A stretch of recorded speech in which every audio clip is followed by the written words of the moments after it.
Obi Nwanne Ndị Igbo Global Cultural Movement Foundation. Obi Nwanne Ndị Igbo Global Cultural Movement Foundation. Ebumnobi anyị iweghachite ugwu na nsọpụrụ ahụ eji mara ndị Igbo n'ala Igbo. Ime ka ihe ndị ahụ eji mara ndị Igbo chawapụta dịka ugo site n'inwe mmụọ nkwado na ịhụkọrịta onwe anyị n'anya. Ịhụ na ahụhụ na mkpagbu dum anyị gabigara na mgbe gara aga bụzi nke echefuru echefu maka otito na ọdịmma nke ọdịnihu ndị Igbo.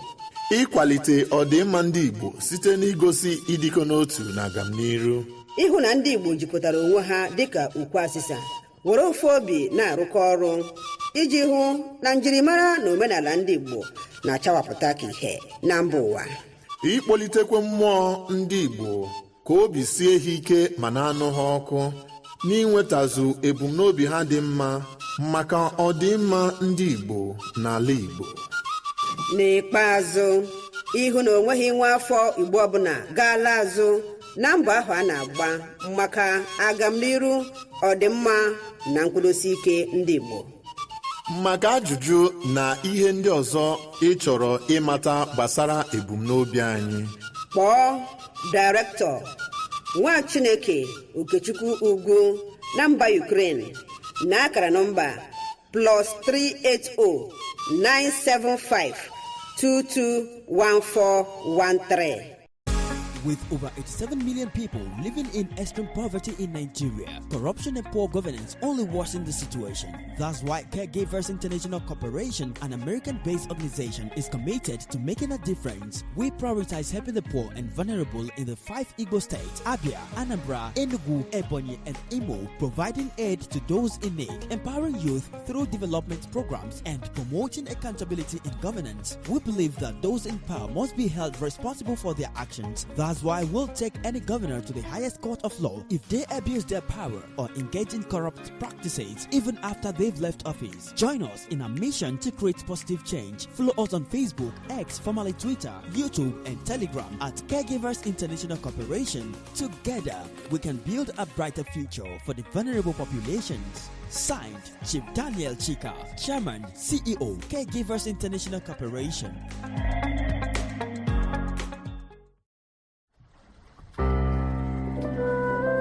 Obi Nwanne Global Radio, promoting the culture and traditions of Igbo nation.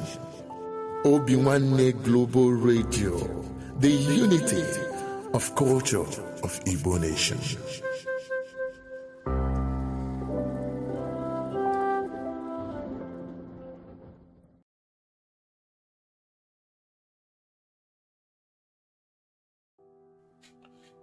I am the Managing Director of OWIX and OBIX Nigerian Limited.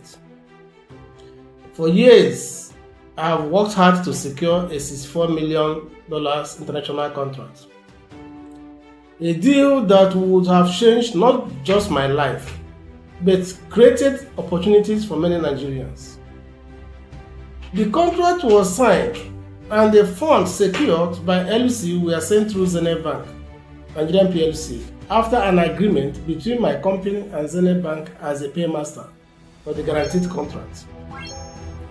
But shortly after the secured funds arrived, the unexpected happened. The bank began to make new financial demands that were never part of our original agreement. When I refused to grant those demands, everything changed. The contract, which had a strict liability clause, was suddenly terminated by breach of LC confirmation by Zenith Bank after receiving payments which it deducted from the company account. It refused to confirm, and funds belonging to the company, which was entrusted to the bank, suddenly disappeared unaccounted for, and years of effort collapsed overnight, automatically activating the liability clause of the contract. I have reached out privately for resolution. I have contacted lawyers, human rights advocates, and even the authorities, but no one has been willing to take this matter seriously. So I am speaking out today, not just for myself, but for every Nigerian who has ever been silenced by a systematic justice system, by powerful institutions, where all they wanted was fairness and justice. I don't seek pity. I seek accountability. I believe that the truth deserves to be heard. And I'll continue to speak up until justice is done. In a series of upcoming videos, I will present clear and undeniable evidence of what transpired. Igbo bụ Igbo, ekelekwa m unu taa na ụbọchị nke taa anyị nọ na ụlọ ọrụ anyị bụ ụlọ ọrụ ndị Obi Nwanne m Media Company nke dị na Enugu na Nsụka kwa. Tata o nwere nnukwu nna anyị na ya nọ tata ga-akọwara anyị ọtụtụ ihe nke ndị anyị kwesịrị ịma na ihe ndị anyị ga-esi na ya wee mụta ihe n'ala Igbo bụ ihe gbasakwara omenala na ka obodo si wee dị. Mana tutu anyị aga n'iru, aga m ebu ụzọ ka nkọwa onwe m wee metụkwanụ ọjị maka na Igbo nwere usoro esi aga. Mụ onwe m nọ na n'olu ya bụ Ada Nsụka. Aga m nwere ọjị anyị nwere ugbu a, anyị ga-ebu ụzọ chere nnukwu nna anyị ọjị. Ya mere na ka m burugodo ọjị bunye nnukwu mmadụ anyị na ya na ebe a ka o chere anyị nna anyị ukwu. Nna anyị enwetakwa ọjị ka ichere ndị bịara be anyị. Igbo bụ Igbo, ekene m unu. A na-asị ọjị ọha maka eze His Royal Highness Igwe Dr. Ambassador Patrick Chukwuemeka Okolo Chukwu wee eze one of Mbunano Ancient Kingdom, eze Igwe one of Nsụka. Ọjị abịala na-egosi ọha egosila m na ọjị ya bụ ọjị ọha. Igbo bụ Igbo, Igwe ọjị ọha nwadọrọ nwoke mbịa wara anyị ọjị a na be anyị na Nsụka na nwata na wa ọjị okenye wago ma ba wara m ọjị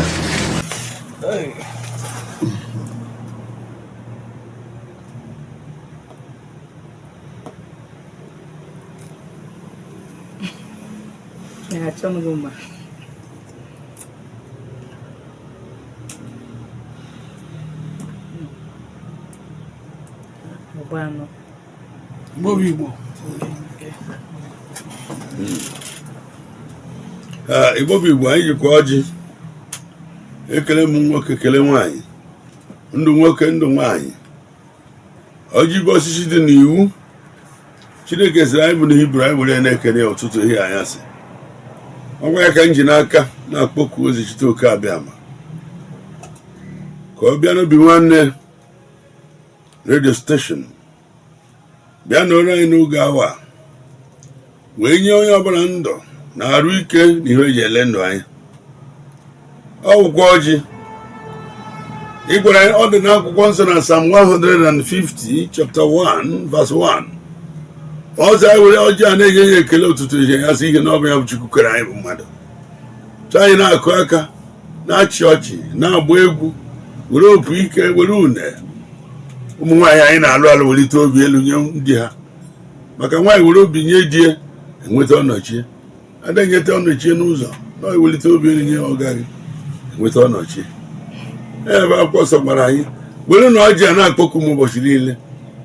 Biko lekwa ọjị Chukwu ka bịa ma ka m ji arịọ na ndị ọrụ oyibo nọ n'ebe ọbụla ị nọ ụgwọ ọnwa na promoshọn. Ebe onye nọ nwere aka ọrụ ọrụchasị kwụ anyị ụgwọ. Onye ahịa bụ ọkpọbọ oleji ori uru. Anyị bụ ndị eze nọchiri anya Jizọs Kraịst, maka Jizọs bụ eze ka eze, ma ọ bụ anyị bụ eze na-echere ya obodo.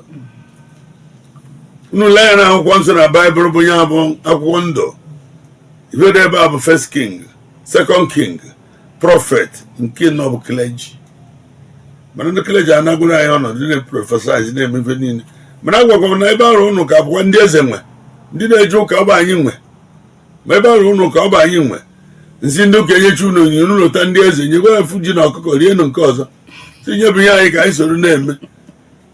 Maka ibe anyị nọ n'obodo bụ ịga ọhụ ka obodo dị mma, ka udo dị. Ụmụ anyị onye ọ dịara mma ọbịa kedu eze na-agụ bịagidenu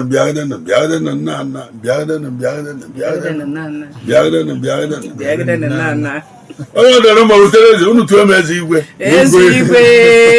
abụrụ na-egwebego nkịta eze igwe ọkwa ojii a ka njinarị Chukwu abịa ka ịkwalite ọnọdụ obi nwanne redio steshọn a maka ọ bụ mbido ọfụ ka ha na-ebido vuere ụzọ kpere hazi ndị nchụchụ ama bịa ebe ha nọ ndị njụ ndị ụnyere ala aka ga-ebi ihe n'ala ya ọ na ha kwuru ụgwọ niile ga na-anụ ya enyemaka ga na-esi ebe dị iche iche abịa wee kwado ha ka nwee ike kwụzido na-arịọ na Naijiria anyị nọ n'ime biko ndị na-achị anyị gbaa ha ume nye ha amamihe ka elekwata ndị a na-achị agụ egbugo mana na Naijiria abụghị ihe ziri ezi ma Chineke fụrụ Naijiria n'anya nye anyị ikuku anyị dị iche ala anyị dị iche mmiri anyị na-anwụ dị iche ife niile anyị na-enwe Chukwu fụrụ anyị n'anya mana ndị na-achị anyị achị isi afụtara ebe ha nọ biko tinye akọ na uche ka ha lekwesị ndị a na-achị anya na-arịọ ka na anyị ga-ata ọjị a n'ụtụtụ a tata ndụ tata nghọta maka nghọta ka bụ nke mbụ maka na nghọta na okwu amada na Naijiria okwu amada dị na nwunye ọmada nwanne na nwanne mana ihe na-eso okwu bụ aghọta gị na-arịọ ka na anyị ga-ata ọjị a n'aha gị site na Kraịst onye nwe ekele m unu Igwe eze igwe one of Nsukka ekele m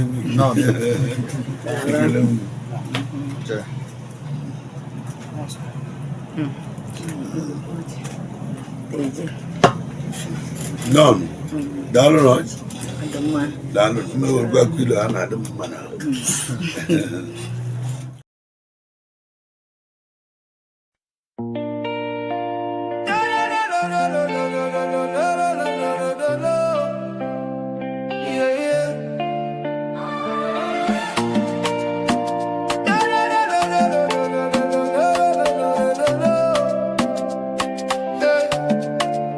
From the streets of Hamburg, across the deep blue sea, a message for the children, for you and for me.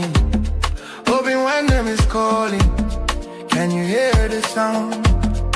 The roots of our fathers are being found. We know they forget where we come from. The strength of a lion, the beat of the drum.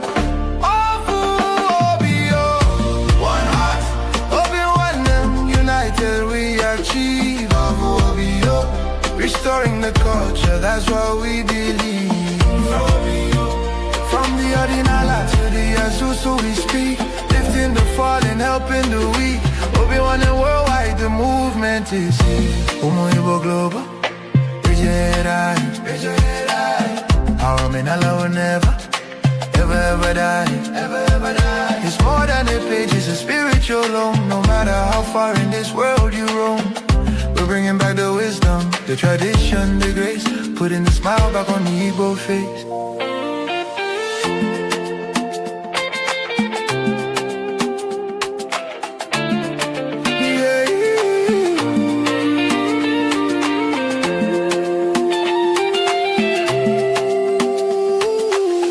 A high energy. Please.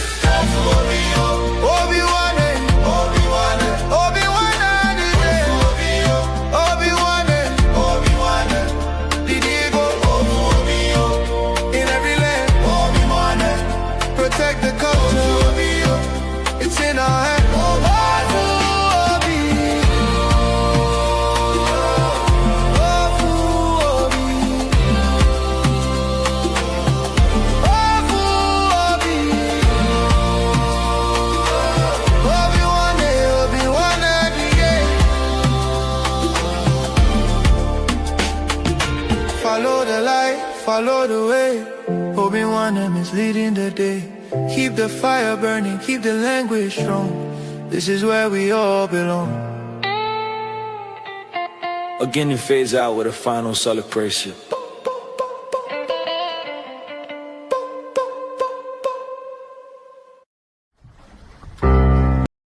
Ụmụ Igbo, ọ bụrụ na ị na-ege anyị ntị n'onu ma na-ekiri ozi ọma nke anyị na-ewetara unu na ozi ndụmọdụ na ịgbazi ọnụ nke anyị na-ewetara unu, biko ka ị na-esonyere anyị na YouTube, na-esonyekwara anyị na Instagram maọbụ na Twitter maọbụ na Facebook na webụsaịtị nke ndị obi nwanne m ka anyị wee na-ezinye abụ ozi ka o si wee kwesị ịdị na-adị, maka na oge erugo mgbe anyị ga-ebupụta ihe nke njirimara Igbo na asụsụ Igbo na omenala Igbo na ihe gbasara ndị Igbo niile n'ụwa niile, ọkacha ihe anyị na-achọ bụ Biafra.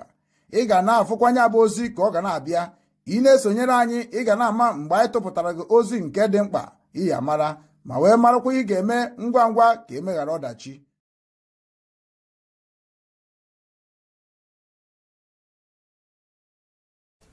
Ọma ugbu a Chukwu a m na-akpọkwa ka m na-akpọ.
Oge Akuko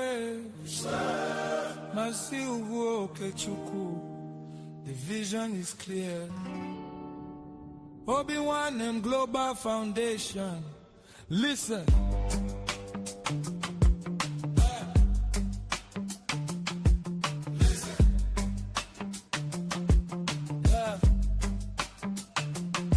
They say Gidi Gidi Bugwe is a unity, is the strength of a king.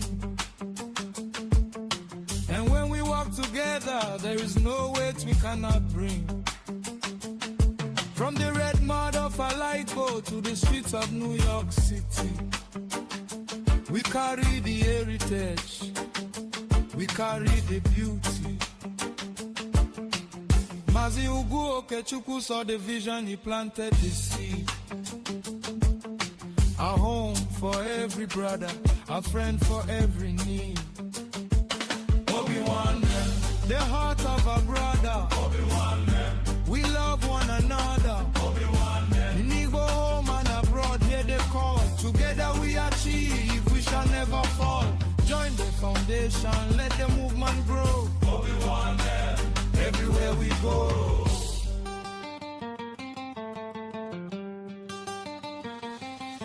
As one we must feed our own.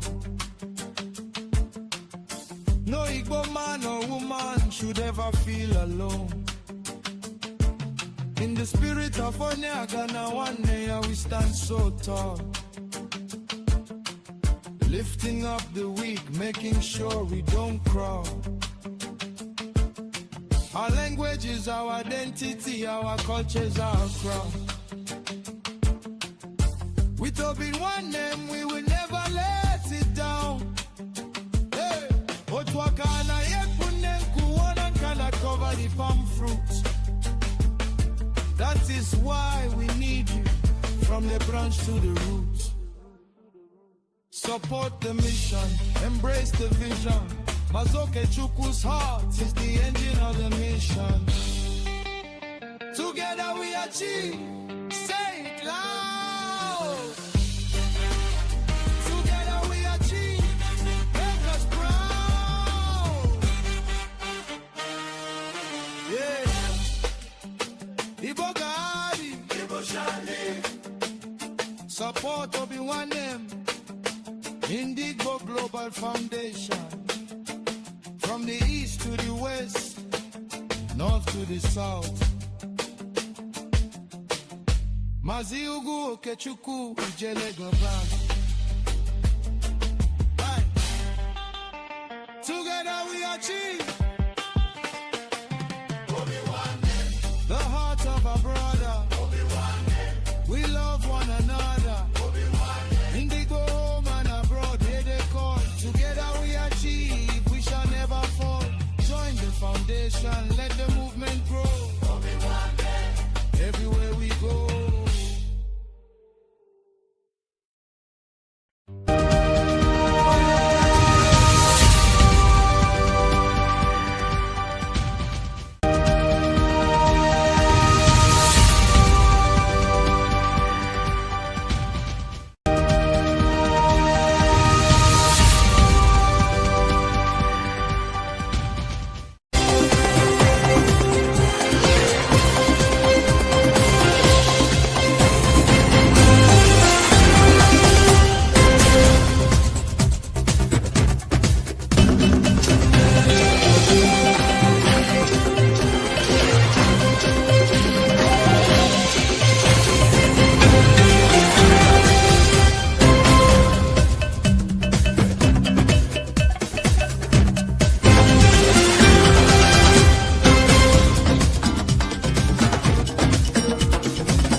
Obi-Wan Global Radio.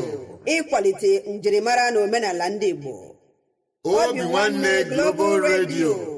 Ijikọta omenala na ọdịmma ndị Igbo. Obi nwanne Global Radio. Ịkwalite njirimara na omenala ndị Igbo. Obi nwanne Global Radio. Ijikọta omenala na ọdịmma ndị Igbo.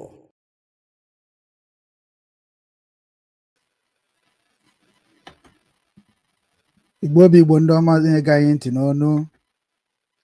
Anyị na-ekene onye ukwu na-ekene onye nta, wee na-asị nke onye chiri ya zerekwa.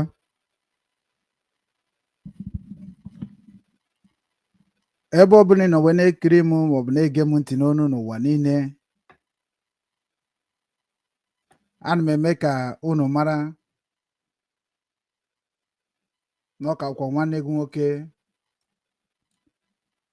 bụ Mazi Ugwu Okechukwu,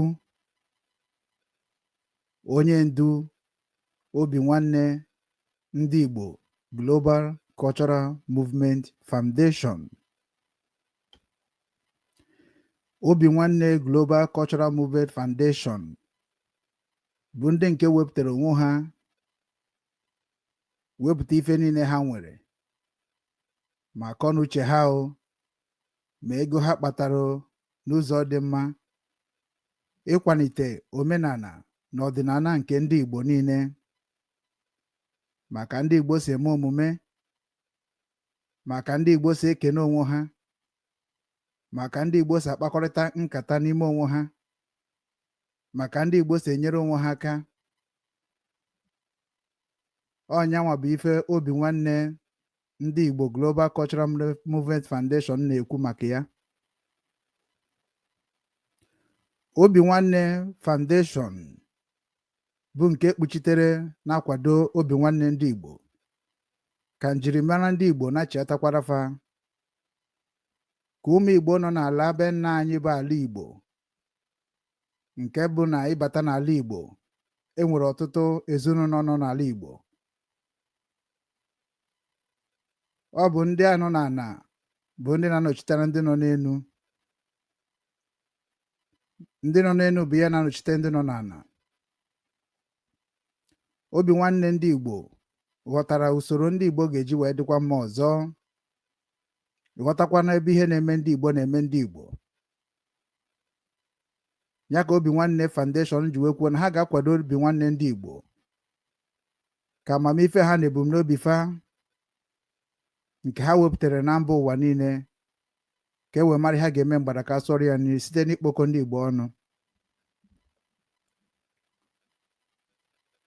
Abụkwa m onye ndu Obi nwanne Media Company, ndị nke na-ekwu maka omenala na ọdịnala na ịkọwapụta ya n'asụsụ Igbo, maka na asụsụ anyị na-ana ana.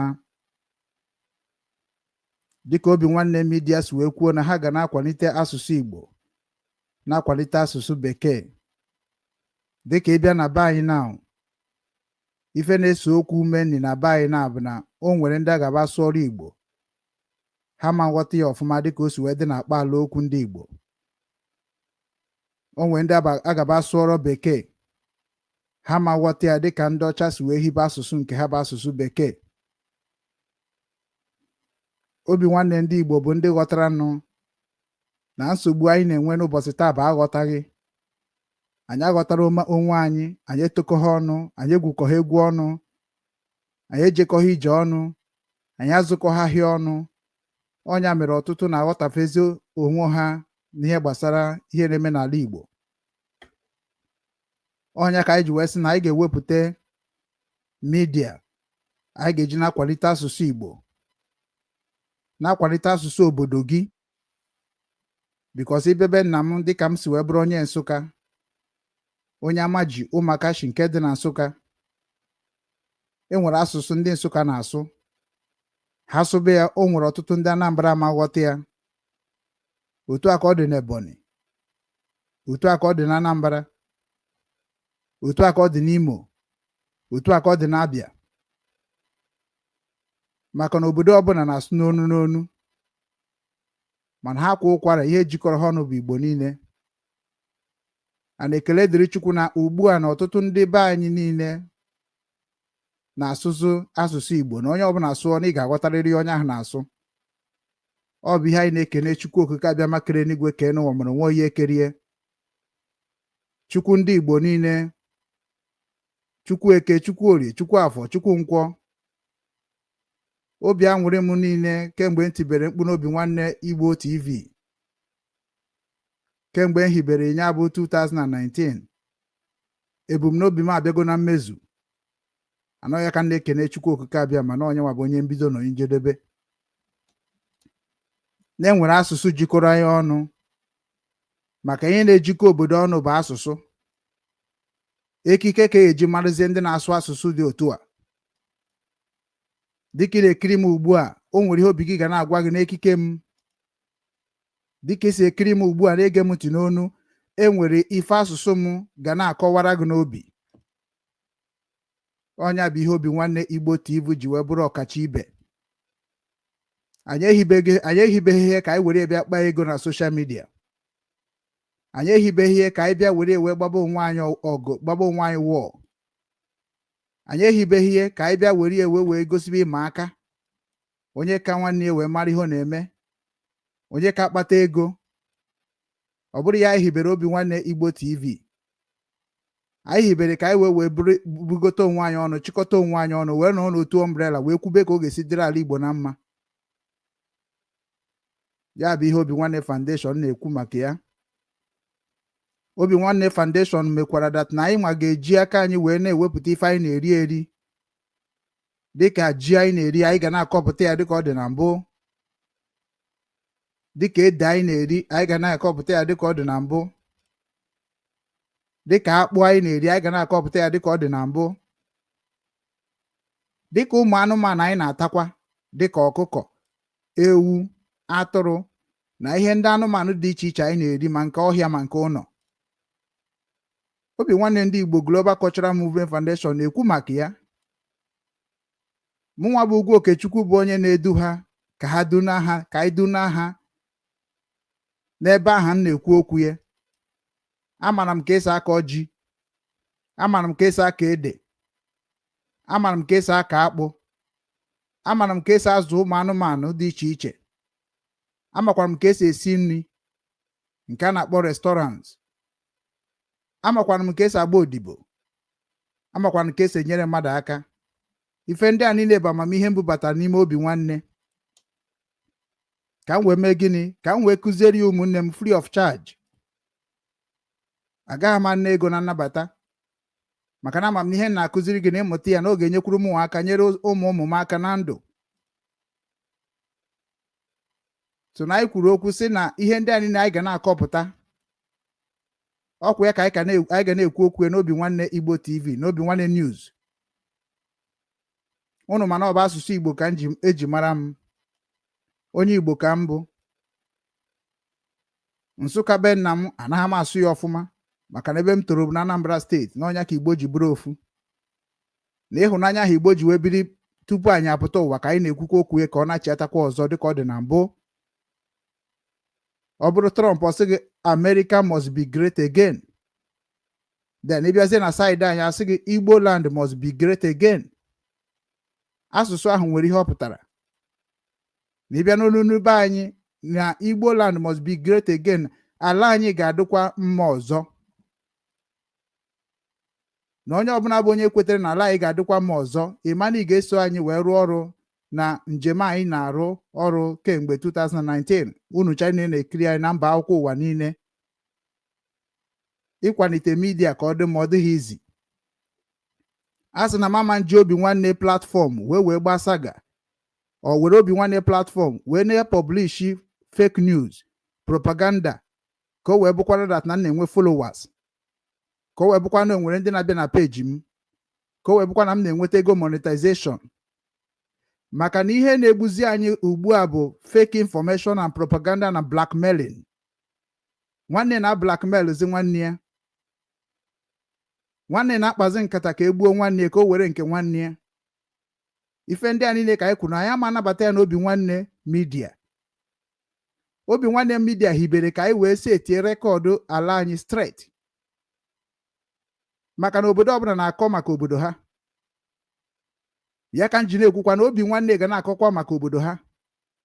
Obi Nwanne TV bịa gị na-agwa gị ka esi akọ ọrụ ugbo niile dị iche iche nke ọbụla bụ nke obi gị nabatara isoro wee jebe. Anyị eme gị integration Obi Nwanne business strategy ebe a ga-akọwara gị ka esi akpata ego. Ọ bụ na ọ bụ egwurumegwu ka eji mara gị maka ndị a na-eme ihe a na-akpọ content, ndị a na-eme ihe a na-akpọ Nigerian Nollywood. I were nke anyị wee na-egosi ndị mmadụ ka be anyị dị site na Nollywood. I were nke anyị na-akụ egwu ka ndị mmadụ wee na-amatakwa ka be anyị dị. Ọ bụ onye na-epromote nke Eke Ụwa na-achọ achọ.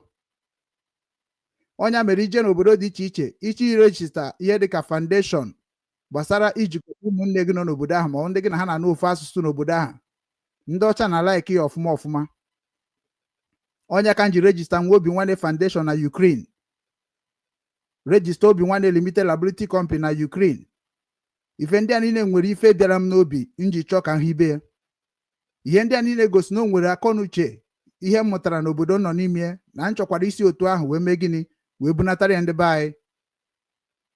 Anya bụ kemgbe mepere nya bụ ife ndụ m na-aga n'iru, amamihe m na-abawanye ụba maka na ị chọrọ ịmara onye na-ekwu okwu ma onye ihe m na-ekwu ka o si wee dị ụbọchị na-abịa abịa maọbụ oge ọzọ.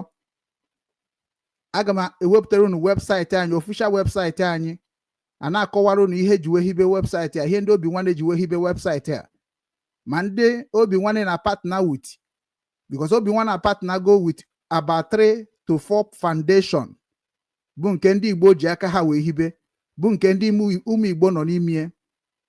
Dịka nkwa m kwere unu na ahụ ha batara na aha anyị banye n'ime 2026 nke ndị Igbo, ana m ha anụkwa nọ nke ndị Igbo n'orugokwa nọ na February ending or beginning of March. Na ihe m gbatara mmadụ etinye ọnụ n'ihe gbasara aha ọhụrụ nke ndị Igbo, ọ na mmadụ eme ka o kwesị isi dị, amachaghị m ihe niile. Ọnya ka Obi Nwanne ji akpọ foundation niile machara ihe ga-eme ka ala Igbo dị mma, mekwa ka ụmụ Igbo na-enyere onwe ha aka, mekwa ka ụmụ Igbo bịakọta ọnụ. Anyị na-ayọ gị ka ị bịa soro anyị maka na anyị kwa nwamịrị n'ọgbọ ofu. Bring your foundation, let us collaborate so that na ndị ahụ nọ n'etiti foundation gị na anyị ga-ama ka ha si eje na ka ha si ana. Anyị ga-amakwa n'ihe ha na-emere ndị Igbo ana ihe ndị Igbo ha chọkwara ka ndị Igbo mere ha. Obi Nwanne Igbo TV, Obi Nwanne News bụ ihe anyị wepụtara iji na-agbasa ozi ọma gbasara anyị, because onye na-ekwu maka nke ya bụ ha ajọ mmadụ na mba akwụkwọ. N'onye ka m ji wee na-akpọku ndị ahụ niile bụ ndị nke na-ege m ntị kemgbe 2013. Ọtụtụ n'ime unu usoro mụ matara m mgbe mụnwa na-eme anyị sechafu anyị bịacha obodo oyibo mgbe ahụ, mgbe anyị kacha bịara ọfụrụ maka ndị pụrụ obodo oyibo na 2009 stroke 2026 anyị nọ n'ime. So ndị pụrụ mgbe ahụ anyị pụtara obodo oyibo na mbụ ọ na-abụ anyị fụ moto park n'akụkụ street, anyị anọ n'akụkụ ya see foto, anyị were see foto, anyị secha foto publish na Facebook. Mgbe ahụ ndị mụ na ha toro na wọliwọ ha cha na-asị na-ekwe Jakota hey Jakota na-anyakwa oke moto, ịfụ moto ya, because na mentality anyị mgbe ahụ bụ na onye ọbụla nọ n'akụkụ moto wee see moto na moto ahụ o see moto na ya bụ nke ka ọ bụ ebe ndị be anyị bidoro na-echenji mindset of ndị be anyị nọ n'ụlọ. Onye eyicha akwa, onye mbọsị anyị ji esekarị foto mgbe anyị na-eje mbọsị anyị ga-eje ụka, maka na afta ije ụka akwa ị ga na-eyibe akwa ọrụ gị. So na mgbe anyị ga-ese foto anyị ga-eji wee gosi ndị be anyị na udo dị na anyị dịkwa ndụ na onwere ihe na-eme na Chukwu Okike abịa ma na-echekwa ndụ anyị n'obodo ọbụla anyị nọ n'ime. Ọ na-abụkarị mbọsị ụka. Onye mere na ekike ji eje ụka na-adị special because ụbọchị ụka bụ ụbọchị edobere nsọ. Ụbọchị ụka bụ ụbọchị eji echeta ka Chukwu si wee mee gị ịdị ndụ n'ala ndị dị ndụ wee ruo ụbọchị ahụ. Ọ nọ ka 7 days, mana nke anyị bụ 4 days ka anyị ji ekene onwe anyị, ka anyị ji eje mkpa onwe anyị, mana ndị ọcha mere nke ha 7. So ụbọchị ụka ahụ anyị bịa jecha ụka wute akwa ọhụrụ anyị secha foto na ụlọ ụka, anyị na-anazi ana moto ọbụla anyị fụrụ park anyị laikiri, obi anyị laikiri, ịma na onyenwa bụ ihe na-edream. I would like to buy this car, I would like to buy this machine, I would like to buy this house, I would like this street to be like my street in village. That is what your mindset is telling you. That is the reason why you be on the corner or be the side of the car to snap a picture to send it to your people in the village. Ka ha wee marakwa na ị na-eme ọfụma n'obodo nọ n'ime. So that time ife anyị na-eme bụ mgbe aha ka uche anyị ha and that uche ahụ mgbe m na-eme nke ma na-eme nke m in reality mana onwe ndị na-eme nke ha nke fon onye mere na ịbịa be m mbupụtebe gị abọm m ji na-akpagharị n'ụwa niile obodo njegasị na ndị mmiti gasị n'obodo ahụ ị gaghị believe na onye ahụ na-ekwu okwu otu a gosi ndị dịka anyị enwego connection nke bụ na anyị ekwesịghị ịba politics ndị dịka anyị enwego connection nke bụ na anyị ekwesịghị ịba ọkọt ndị biznes ndị dịka Obi Kubana ha ndị dịka chief priest ha ndị dịka akwa ọkụ ha tiwere akị ndị dịka mmiri nwere ọkara agwụ ndị dịka eze Obi na Asaba ndị dịka ofe afọrọ agụ ndị a niile bụ ndị nọ n'ọkọt ana ọkọt ha nọ n'ime abụrụ na ọ dị njọ o na ihe na-eseziri ugwu Okechukwu na ndị ahụ bụ na ọkọt ọbụla ị nọ ya bụrụ nke eji enye aka maka na obodo oyibo anyị nọ n'ime ha nọkwa n'ọkọt well so onye abụrụ gị na eji m ihe a wee na-eme example so na anyị nwa bụ ndị nọ n'obodo oyibo ọ ihe anyị na-egosi unu bụ ihe unu na-afụ anọ ihe unu na-eche so n'oge erugo mgbe anyị ga-eme gịnị mgbe anyị ga na-enye unu ya nke ahụ bụ nke ahụ anyị mụtara ka ọ ga-esi wee gaziere unu n'ọnya ka anyị butere n'obi nwanne ana m ejikwa ohere a wee na-agwa ụmụ Igbo niile bụ ndị na-ege anyị ntị n'efe ụlọ anyị sinsi ahụ m bidoro na-eti mkpu na soshal midia 2013 na ihe m kwuru okwu na IPOB na nna agwa unu unu china mara ya ụfọdụ sị na ha esogo m since 2 years 5 years 10 years 7 years unu na-edere m WhatsApp kịta na-edesiri m ike na-ekene m na nka kwụ ka chi m si wee kee m na nka bụ onye eziokwu nke dị na kemgbe unu bido sobe m na ihe niile hụ m kwukwara bịago na mmezu mana ọ bụzi unu wee iwepụta onwe unu bịazie na-ekwuzie ka ndị ụwa wee na-amara na o nwekwara ndị Igbo ka aka ha ka dị ọcha jere obodo oyibo na onwekwa ka ha si wee nwee ya na-akpọ red card maka onye jere obodo oyibo nọ ihe dịka ebe 10 years above mana rekọd nwere ihe dịka red record or maybe story on ya journey ọ nnukwute ekene ka ọ bụ dịrị Chukwu okike abịama ọ bụrụ ihe dị izi n'ijechere obodo oyibo na ọ ya 10 years ijero mkpọrọ izuru ori iwero nke mmadụ ịdaghị iwu obodo wee nọ completed good 10 years kpagharịa na obodo oyibo dịka ebu maọbụ ịtọ ọnya ka ndị ụka na-akpọ ka anyị tụọ mma anụ ndị omenala anyị na-asị ya ka anyị mee saraka mana saraka nke anyị onye Igbo ọbụla kwesịrị na-eme saraka ụbọchị izu ụka ọbụla maka na saraka bụ ihe na-efichapụ nke ndị mmụọ na mmadụ maka na ọ bụrụ gị na-ebu onwe gị ọ bụrụ gị na-anya onwe gị ihe ọrụ gị bụ jọsọ kedu ihe ị chọrọ iche ihe ahụ o buru gị jebe ebe ahụ ị chọrọ ya ma ọ dị mma ma ọ dị njọ ọ ga-ebuje gị onye ka anyị ji wee believe n'okwu ndị nna nna anyị ha maka na o nwere ọtụtụ okwu a na-ekwu mana anaghị eme ya eme o nwere ọtụtụ ihe a na-eme eme mana anaghị ekwu ya ekwu o nwere ọtụtụ ihe a na-eche echiche mana anaghị ekwupụta ya o nwere ọtụtụ ihe a na-eche echiche na anaghị eme ya eme so na enwere nke a na-eme eme nwe nke a na-ehe eme na onye akpatara na ndị be ya da aghọtasị nke a na-eme eme na nke anaghị eme mana nke a na-ekwu ekwu ma nke anaghị ekwu ekwu dịka ụmụ Igbo si weju na TikTok na wee na-ekwu maka ihe gbasara omenala be nna ha n'ụzọ na-adịghị mma ka anụ ya na ntị maka na enwere public discussion nwee private discussion nwee family discussion nwee government discussion nwee educational discussion nwee promotion discussion so all those things na nwere ngalaba dị iche iche eji eme so na nke ọbụla ị na-eme ịma na ọ bụ nke ahụ ị kwetere na ya na nke ahụ uche gị na nke ahụ ma ọ ka ya nọ na ya onye bụ groups so obi nwanne na-akpọ all the groups nwere talent nwere ife ha ga-eji dozie ala Igbo anyị amasị gị bịa ka anyị na-aga ka ị kpọbara anyị isi ana ọ ka ị kpọbara m isi ana ọ ịbịa gị bụrụ ndị otu gị ahụ bịa foundation dịka foundation Mbaka anyị na ya ga-arụkọ foundation dịka foundation Ebuka Obi anyị na ya ga-arụkọ foundation dịka foundation Igbo Youth Movement anyị na ha ga-arụkọ foundation dịka foundation of IPOB anyị na ha ga-arụkọ foundation dịka foundation of Masop anyị na ha ga-arụkọ foundation dịka foundation Biafra Government in Exile anyị na ha ga-arụkọ foundation dịka foundation of governors anyị na ha ga-arụkọ foundation of senators anyị na ha ga-arụkọ foundation of ndị igwe na ndị eze na ndị ọzọ anyị na ha ga-arụkọ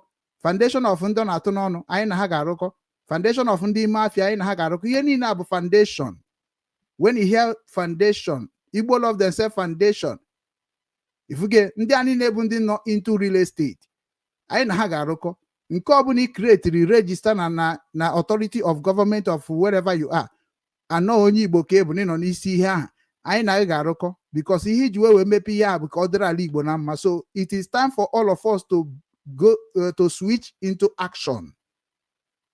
because na onwe onye ga-asịzi na ide emetie ontere ndị anyị na ha ji wee na-eme ife a ka ọ gaa ka anyị si ekwue now because of trust ha nwere ebe m nọ na trust nwere ebe m nọ ka ha ji wee chọrọ m wee bịaba anọ onye ka na-ekwe ha nkwa si ya dat na ha jee n'obi nwanne from 2019 na anyị hiberie na ọ bụ na o nwere ihe gbara ngọ unu nwetara ebe ahụ unu amara dat na were n'okwute tugbuo m ọ bụrụ na o nwere ego ndị mmadụ nnakọtachara ha rie n'ụzọ na-adịghị mma wee n'okwute tugbuo m na aga m submit kwa again the history and the profit and the achievement sorry obi nwanne mekiri mgbe anyị ga-submit all our proposal because the foundation we are talking about we are partnering with ọ bụghị just create foundation na government ka iwe na-arụ ọrụ dị iche iche onwe ndị na-emepe foundation just ka ha wee na-ebubata ego ndị ọjọọ enwe ndị na-create foundation just ka ha wee gosikwa gị na ọ bụ ife ka ha na-eche so na nke ahụ ị nwere ọ bụrụ na inwego ndị na-akwụ ụgwọ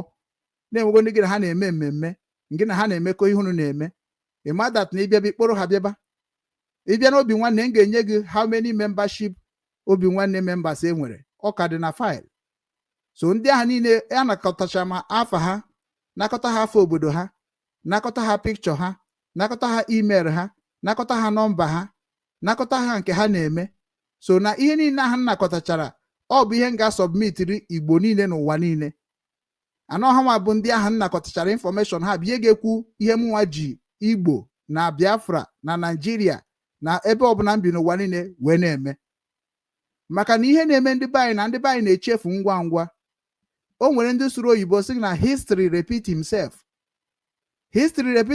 na ọ bụ ihe mere eme ka eji edozi nke dị n'iru onye mere na many of our people na jump into foundation like the enweghị future maka na ịfụ nke ahụ bụ nke obi gị nabatara ị ga-anọsi ebe ahụ ike ma ọ dị njọ ma ọ dị mma so ọ na-aba na-egbu unu niile ma a na-enyere unu aka enyere unu niile aka ị gaghị chịrị ọkpa na abụọ wunye na ị gaghị achịrị ọkpa na abụọ wunye na different family ị ga-achịrị ọkpa gị na abụọ wunye n'ofu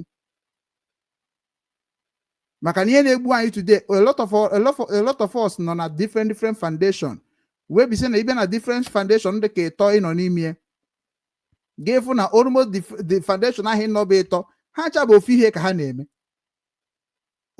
na-eme so why ji wee nọzeba onye ka na-akpọ division of labor and division of labor na-ebute crisis 24/7 because ebe a ka ya afụ ndị kwe ma ndị ekwe na because na ọ bụrụ that na ndị Igbo ka chetara ka ha si wee dị na gboo Nnamdi ka na-enwere ike create IPOB without nke masop ọ bụgodu na Nnamdi Kanu create IPOB mana o create onto say that na o wepụtara as a company that going to actualize the same thing masop na-ekwu okwu kama adịa wepụ nke ga-dị njọ ọ ka esi eme na mgbe gboo na be nna m nwanne ada akarị nwanne ya na ọkpara na ha akarị na ya mgbe ọ ka dị ndụ ivi na ọnwụ godu okwu ọbụla oge ekwu na ọgbọ ma wee ekwu n'ụwa niile oge buzo okene nna ya maka na ọ bụrụ na ọma dị ndụ na ọnya bụ omenala anyị na-ekwu okwu so na a na-ebido na 1 wee gụọ 2 wee gaba so na anyị kwuo ka ihe kwesịrị ịdị nke ọbụla emere bifo na-ekpochapụ ya ma ọ bụ na-ewechapụ ya a ga-enwe histri eji ewechapụ ya nwee histri eji ekpochapụ ya nwee histri eji akachi ya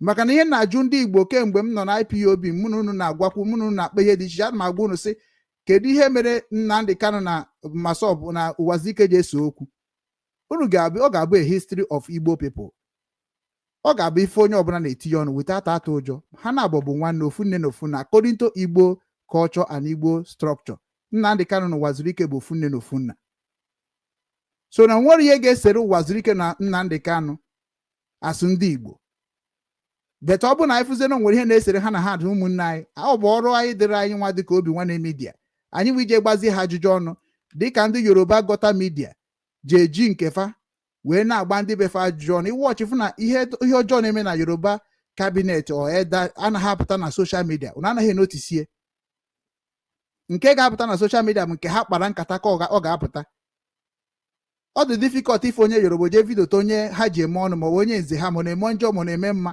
obupute na public. Do you know why? Because they understand that na mgbe ibuputere nsogbu nna gị n'ama onye ka ga-eji na nọ ọrịrị because ndị mmadụ ihe na-ekwu n'okwu ya dịka ndị mgbe ochie ha mara na ndị bayị si na onwe onye isi dị mma ya pụta na public si na ofe nne ya siri ada atọ ụtọ because ọ nọnọdụ ka ị na-achọ ịkọ mama gị ọnụ indirectly. So na onye na-abịa na public si ka o chekwa masop chekwa na ụwa zuru ike, ọ maka that na o megi invest na masop too much. The person have invested so much in the masop, so a na-ekwu ka masop daa, then ndị ahụ bụ ndị gbara mbọ na masop ahụ ọ ga na-ewute ha karịa ndị agbaghọ mbọ. Anọ ndị gbara mbọ ga-asị na kama masop a ga-anwụ, ihe niile na-achọ ka ọ nwụọ anwụsịa. Ifunom number 1 na-eneme itike create ebe ahụ. The same thing i create kwa another one bụkwa nke dị similar like masop dị ka IPOB na-achụkwa ofu ihe. Then ọ bụ na IPOB gbagidekwa mbọ bid kwa nke ahụ, bụkwa ụmụ Igbo ka na-agakwa njem ahụ. Ọ bụ na IPOB bid kwa nke ahụ, imagine that na ndị ahụ tara afụ bid kwa nke IPOB bụkwa the same mission with masop.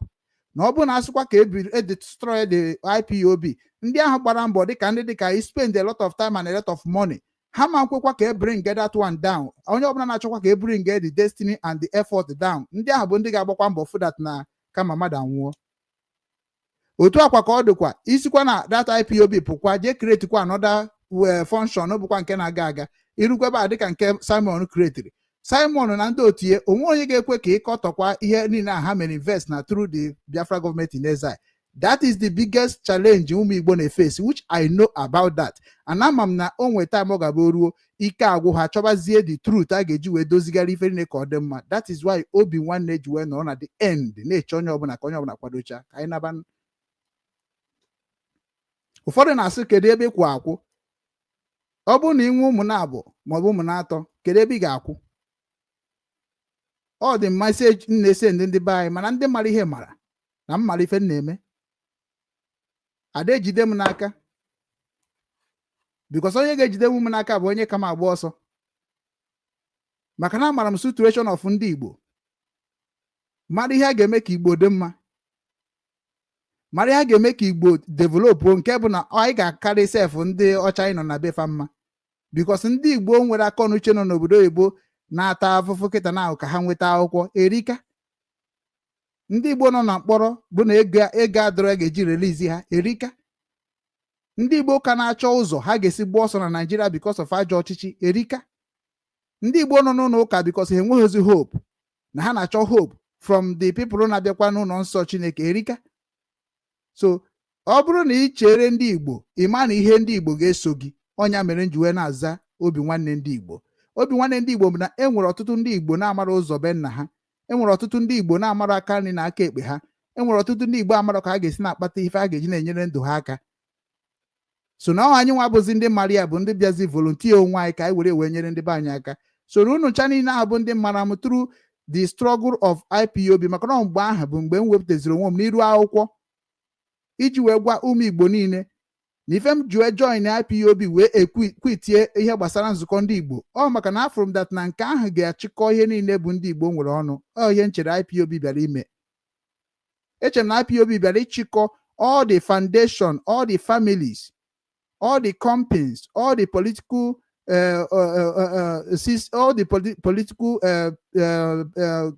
systems, or all the political people.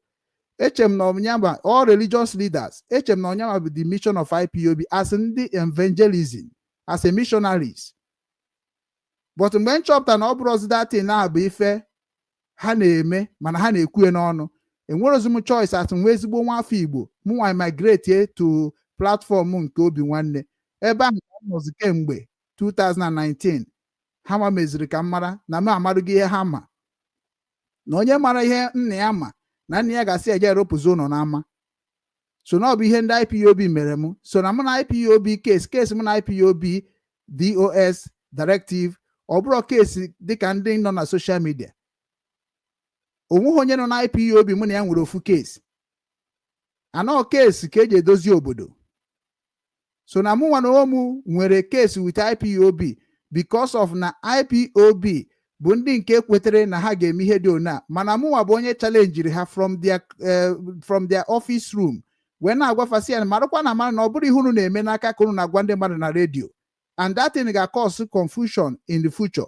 And ọ bụ na cause confusion in future, a lot of people will be trying to protect the lies or the propaganda or the blackmailing. From there, onya ka na-akpọ war, religious crisis war and regional war, and I have been announcing it na macho regional war na Igbo. Maka na nke mere before ezinụlọ na ezinụlọ na-egbu onwe ha, ọ bụrụ taa ka Igbo gbubere onwe ha. Mana anyị abịago dị civilized wee chọpụta na enwere ọtụtụ ya ga-eme ka Igbo hapụ igbu onwe ha. Onye ike adịghị ịrụ ọrụ ya nọrọ ebe a na-enye aka na kpọ social enyebere unu aka instead of ịbịa were na unu adịghị ike ọrụ na-enyezi ndị na-arụ ọrụ nsogbu, uche ihe na-eme na baya kịta. So na ọ bụ na isogo m ọfụma wee mara na mụnwa mara history about indigenous people of Biafra in a way that na m ga-eji nwe wee kwuo okwu without Nnamdi Kanu.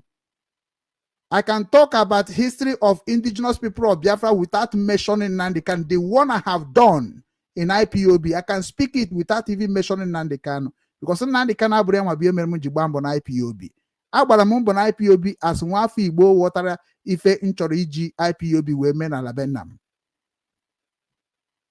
Many of our people today ji Nnamdi Kanu ekwu okwu, ha ji ekwu okwu because ha fugo na enwere ebube dị Nnamdi Kanu na alụ, mana ha ma ha na ebube ọbụla dị nwoke n'ime na ọ bụrụ nwaanyị nyere gị ọ bụrụ ụmụnne gị na-enye gị.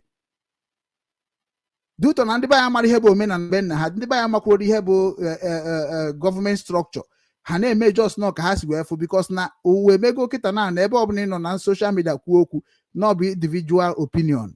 An individual opinion na kita na bụ ka arapụziri ndị be anyị were ewe na-destroy onwe ha na social media, which is n'ọnya ka obi nwanne ndị Igbo bịara ka akwụsị.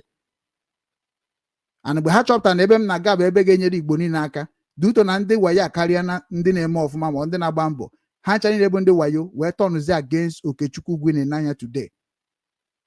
Anonya mere nji wee na-agwafasị ya na ọ bụghị matter of ịdị against me, because onye ọbụla dị against me, against my wish na ala Igbo bụ ihe dị mma. Na onye ahụ bụ onye ga-eji aka ya wee taa afụ ma jiri aka ya wee confess at last, maka na agaghị m retreat ma surrender, because ihe mere na IPOB bụ ihe m ga-emekwara nwanne m mere nwanna m mekwara ya onwe m. The same thing na aka na-emekwa n'obi nwanne kemgbe m bidoro na ya chọrọ corruption, propaganda, blackmailing, those things bụ ihe obi nwanne si na ọma mmeneta ọma mmemme ala ahụ n'obi nwanne. Ana ị na-anya kịta na amụnwa na ụmụ anaghị preachzi bata n'obi nwanne no, maka ya gafego level of bata n'obi nwanne na onye ọbụla na-abata n'obi nwanne na ga-abụ investor, onye na-eweta ego a ga-eji wee na-enyere ndị ogbenye aka, na-enyekwara ndị na-atụ n'ọnụ aka, na-akọnektikwa ndị nwere enwe ka ha wee na-enweta more. So ị nwere ike ịnọkọtasị na join obi nwanne foundation now without gị nwee ikwu ihe na-arụ. Anọ ihe anyị na-arụ bụ the target of ihe anyị chọrọ kịta anyị ji mebe obi nwanne business strategy, because ndị mmadụ na-agwaba m dịka ndị be anyị bụ ụmụ Igbo kwa na-agwa m sị m zonu amamihe m ezo n'otu a na-ekwusasị ya na onye mere ndị dịka Ejofeze Akụ ha mụ na ha kpacha ka a ga-esi dozi ala Igbo ha wee jere emebi ihe masịrị ha. Ndị dịka Ọfịa Fụrụ Agụ mụ na ha kpacha ka a ga-esi dozi ala Igbo ha were emebi ihe masịrị ha. Ndị dịka Mazi Dibia, ndị dịka Nnatu, ndị dịka Chukwuemeka Nnamme TV, ndị dịka Onowu Igbo, ndị a bụ ndị m kpachagoro nkata. Okwuruọra ndị Igbo ka m send meseji ọjụ ịtị ya atọ. Olozeus, ndị a niile bụ ndị m nwa na omuche dat na ha ma ihe anyị na-ekwu, na ha makwa ihe na Nnamdi Kanu na-ekwu, na ọba ahụ zuru ịbịa na-ekwu ekwu na social media na ebe unu nọ n'ala Igbo bidozie na ọrụ ka na-arụ ọrụ ka na-akwadozi unu, mana unu were emebi ya na-akpọ private business, werezie nsogbu ndị Igbo mebe private business. Onye ọbụla chanel ebe na-eji ebe ọ ga na-arụ ọrụ na-enweta ego n'ụdị nke ọ ga-eji na-enyere famili ya aka, na-asị na obodo adịrọ mma. So n'ife ndị anyị na-ebu ihe ji wee mara obi nwanne. Obi nwanne nwere ndị ya na ya wee rụọ ọrụ a, ọ bụrụ ọsọ m rụrụ ọrụ a. Ịbata n'obi nwanne kịta mmeri gị akaụntụ since 2019 na obi nwanne, ihe obi nwanne mepụtagoro na ihe obi nwanne megoro achieve na ihe eji wee mara obi nwanne na documentation of obi nwanne, na ọ bụrụ nke a ga-aba asị ndị IPOB ha weta receipt of ihe niile ha mere, ya bụ record of ka ha si wee gbaa mbọ as a good government, as a foundation, as a charity before I migrate na political solution. Ọ bụ na nne na anya menwuo ya, weta financial report wee nye ndị Igbo niile, nye Biafra niile, ịma na DOS merit to handle a situation of Biafran government.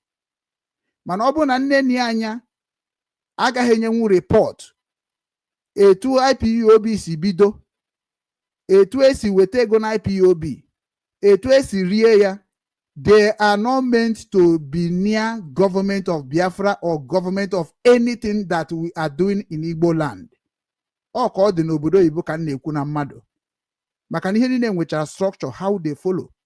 Mana ọ bụrụ na Nnamdi Kanu pụta echi wee kpọọ ndị DOS si ha bịa mee na akaụntụ, auditor ka mara na emeritikwara submit otu a na submit obi nwanne to all the foundation nọ n'ala Igbo niile ma nke nọ n'ụwa niile. Let us come and show ourselves love, unity and togetherness and one mission. Because akara aka niile dị iche iche mana ọ bịakọta ọnụ ewe mepụta ihe ga na-enyere obodo aka na-enyere ụmụ anyị aka. So it is time for us to collaborate na a group of company. Let us come together with amamihe anyị with ndị anyị na ha makọrọ ofu ihe ahụ nọcha na otu dị iche iche bịa ka ọnụ ka anyị movuo. Ị na-abịa bute record of your stand and your merit and your worth in Igbo land. All from there ka eji wee mara ndị akrecha foundation kedu mission ha, kedu agenda ha, kedu structure ha. That is where you will know onye na-achị support. Ọ bụghị nọkọta maba na foundation ga-aba atụkata ụtụ esemokwu maka ego ahụ maka na ka esi rie ego ahụ abụrụ ka esi wee gwa unu maka na ọ yere experience nwere na IPOB leadership. Otu a ka ọ dị foundation nke gị nwa dey use ugbu a. Ọ bụrụ na ị savụrụ ndị Igbo savụ ọha ọfụma ọnya na anyị na gị ga-arụkọnwu. Mana ọ bụrụ na iji foundation ahụ wee mejọ ndị Igbo asị gị ma akaụntụ na ịma eme akaụntụ accountability adọrọ na ya side. Ịma na anyị agaghị ekwe ka onye dịka gị baa n'ọchịchị ihe anyị na-achọ ka anyị resetie ọchịchị Igbo ka ọ dịkwa mma ọzọ. Because ihe na-egbu anyị bụ good governance, bad governance. We don't have a good governance. We don't have people who know what they are doing. Ndị anyị nwere bụ ndị achịkọta ekwu ọnụ. And this time abago na technology world. Onye mara ife ụwa na-akọwa bụ onye ga na-achọ ọchịchị. Onye nwere mindset bụ onye ga na-achọ. Onye ga-abụ okwu ome onye bụ ndị na-anọ n'ọchịchị. Onye ga-abụ ọchị mere ya na ezinụlọ ya chi ime ihe ọkpọ ha oku akpa nkata akpacha nkata eme majority carry the vote. Kedu mmadụ na obi ha nabatara ife a echekicha ya ndị ahụ niile obi ha nabatara ife a bụ ihe a ga-enye a ga-asọpọtụ emezie ihe abụ ife. Ọ na-agba onwe ka ihe ahụ si wee wọba ọ bụna onye ọbụla mere o ji wee wụọ. Ọ bụ na ọ dịba ọgaba n'iru ọ bụna mmadụ niile mere o ji wee gaba n'iru ka ọ rapụ ịbụ ihe ofu onye afịa ofu onye n'azụ maka afịa ofu onye n'azụ anaghị aga aga. So na eji m ohere a na ike ọtụnya bụ okwu short eji m ohere a wee na-eme gịnị ka m chetara ụmụ Igbo maka na ọ bụrụ dat na isogo m ọfụma ihe m chọrọ ka m na gị na-eme na bụ biko very soon m ga na-ewepụta WhatsApp link dịka anyị si megbue n'obi nwanne before. O nwere organization pụtara na-akpọ Igbo Youth Movement. Igbo Youth Movement a mụ na ndị isi ha ka na-akpa nkata 2 weeks now. Onye mere na mụ nwa apụtabeghị nke ịbịakwa bịa na-ekwu ka o si wee dị m maọbụ were iwe na-akọ ọnụ maọbụ were iwe na-abụ ọnụ maọbụ were iwe na-aghasakwu ma nke m ji aka m wee dozi. Nsị ka m zuo ike dịka ụmụ Igbo ji sị m zuzie ike ka anyị pịa nkata ka a ga-esi wee mee ka aka ọrụ niile a mụnwa tiri na IPOB hapụ ịna n'iyi. Ka aka ọrụ niile a m tinyere na Biafra gọọmenti n'eze anyị ka ọ rapụ ịna n'iyi. Ka aka ọrụ niile a m tinyere na omenala ndị Igbo niile ji wee mata ihe dị na omenala na-ekwu ewere na-egwucha onwe ha wee ka ọ hapụ ịna n'iyi. So na ndị a niile bụ ndị bịakwutere m ọnọka mmadụ ịbịara mmadụ mgbaru. Ndị anyị na-ebịara mgbaru maka na okwu a na-ekwu n'azụ ugwu Okechukwu maka ugwu Okechukwu o rugo mgbe ndị niile a na-ekwu okwu a ga-eji pụta ihe bịaba kwuo maka na ihe nnachi bịa bụ house to house of your villages. Anyị mana ihe na-preach long time. Every village in Igbo land we are going to tour it round. Obi nwanne journalism. And enwero nke ọ ga-abụ onye Anambra ga-ejere Enugu jeme. All the journalism structure of Obi nwanne ndị Igbo submitted to Igbo Youth Movement yesterday. Ha ncha niile ga-abụ gịnị? Onye Anambra ga-echekwa Anambra, onye Imo ga-echekwa Imo, onye Abia ga-echekwa Abia, onye Ebonyi ga-echekwa Ebonyi, onye Enugu ga-echekwa Enugu. Every indigenous of the land must work with the indigenous of that land. And enwere onye bịara abịa ga-anọ n'isi. Ọ ndị nwe obodo ga-eji aka ha dozie obodo ha nwejikwa ka ha gasa obodo na gị nwa bụ onye nọ n'obodo mmadụ nwere ebe isi bịa maka na anyị nwa nọ n'obodo oyibo ọ bụrụ access niile ka ndị obodo nyere anyị. Ọkwa the same thing ka a na-arụ ọnụ ya na every country bụ ndị na-respect how they started in their land. So very soon anyị ga na-ewetara unu dịka nsi wee wetara unu oge akụkọ ụwa. M ga na-ewetara unu ka o si akpọtụ n'ụwa niile. M ga na-ewetara unu ka o si akpọtụ na ndụ ụmụ Igbo. Very soon m ga na-evisit all the Igbo unions. all the state unions nke nwere na Hamburg na nke nwere na the whole Germany na nke nwere n'ụwa niile, anyị ga-ji otu a wee megide na-aga. So onye obodo ọbụla bụ onye ezinyere ọrụ ị na-arụ ihe na ndị bunu nọ n'obodo oyibo na-afụkwa na ọbụkwa nwanne nwoke na-eweta ozi a, so ọma mbụzi ihe wayo, so that na anyị ga-ama ndị na-eme anyị ife na-eme anyị, and ọ bụghị mmadụ niile ga-ekweta n'ihe anyị na-ekwu, because na anyị amarugo that na ọkara ndị Igbo emebigo. So na ọ bụrụ na ịbụkwa onye nke na-eme ihe ọjọọ, mebi chọrọ ka ya gbaa gị n'akwụkwọ, mebi chọrọ ka ihe ugwupụta n'akwụkwọ, ịma na ịma nsonye anyị wee ji ije a, maka na ije anyị na-achọ ije kịta bụ iji ife, ọ bụrụ ije ọchịchịrị, ọ iji ife. Ndị na-arụ n'ọchịchịrị a ga-emekwa ka unu mara mgbe oge seti, mana kịta bụ nke ife ka anyị chọrọ ije. Onye a bụ na gị nwere nwoke nọ na soshal midia bụ onye na-eme kọntent, ị ga-ama ụdị kọntent ị ga-eme, because mgbe anyị ga-report by your family, your country authority, ka ha hapụ ịdị ka Igbo na-agbasa onwe ha war, maka ya da-agba war, we take you to court, like Nnamdi Kanu make all of us to understand that power is in the law. That is why you are using what he said inside the courtroom of Abuja to be making content. Omotoshe, show me the law. You that is also accusing people, blackmailing people, propagandizing in the image of somebody, show me the evidence of what you are doing and what you are saying. If you think that Nigeria government have maybe Nigeria government maybe chagonde bani, nke bụ na ndị be anyị kịta na na-emezi ka o si masị ha, anyị nwa na-abịa ịgwa gị na ọ gaghị adịzi otu ahụ. Ezinụlọ na-abụghị ezinụlọ gị, ọ ga-adị difficult gị nwe ịgwa ha okwu na social media. Nwanne na-abụrọ nwanne gị, ọ ga-adị difficult ịbịa kwuo na social media. So onye bụ that movement anyị chọrọ ibido kịta, nke bụ na otu Obi Kubana nọ kịta. Mụ nwa bụ onye Enugu steeti ama bịa na-agwa Obi Kubana ihe o kwesịrị ime, onye o kwesịrị ịma. Ọ ndị ụmụnne Obi Kubana, ndị ọba, ga na-abịazi n'obi nwanne Igbo TV through the media outfit I say it now. Ha ma ga-abịa kịta na-agwa anyị ka Obi Kubana si enyere ndị ọba aka, ka Obi Kubana si akwanite youth ọba, ka Obi Kubana si eme omume na ọbata n'ọba. Then anyị nwa ga-ajụsị ya na ọ bụ otu a ka ndị be nna ha si wee hibie. Then ọ bụrụ na Obi Kubana na-eme ndị ọba intimidation ma na suppress ndị ọba be nna ya, then ihe anyị ga-emebi report government where Obi Kubana na ụmụ ya bi. We will report them, we will take them to court that they are exercising terrorist act in their own village and living where the protection of the people live, which is na ndị otu anyị nọ London ebe ụmụ Obi Kubana nọ. Ọha ga-ejikwa the system of our people, the system of Oba, to report Obi Kubana and his family. That is the reason ha ji agbara Nnamdi Okwu Kanu ọsọ.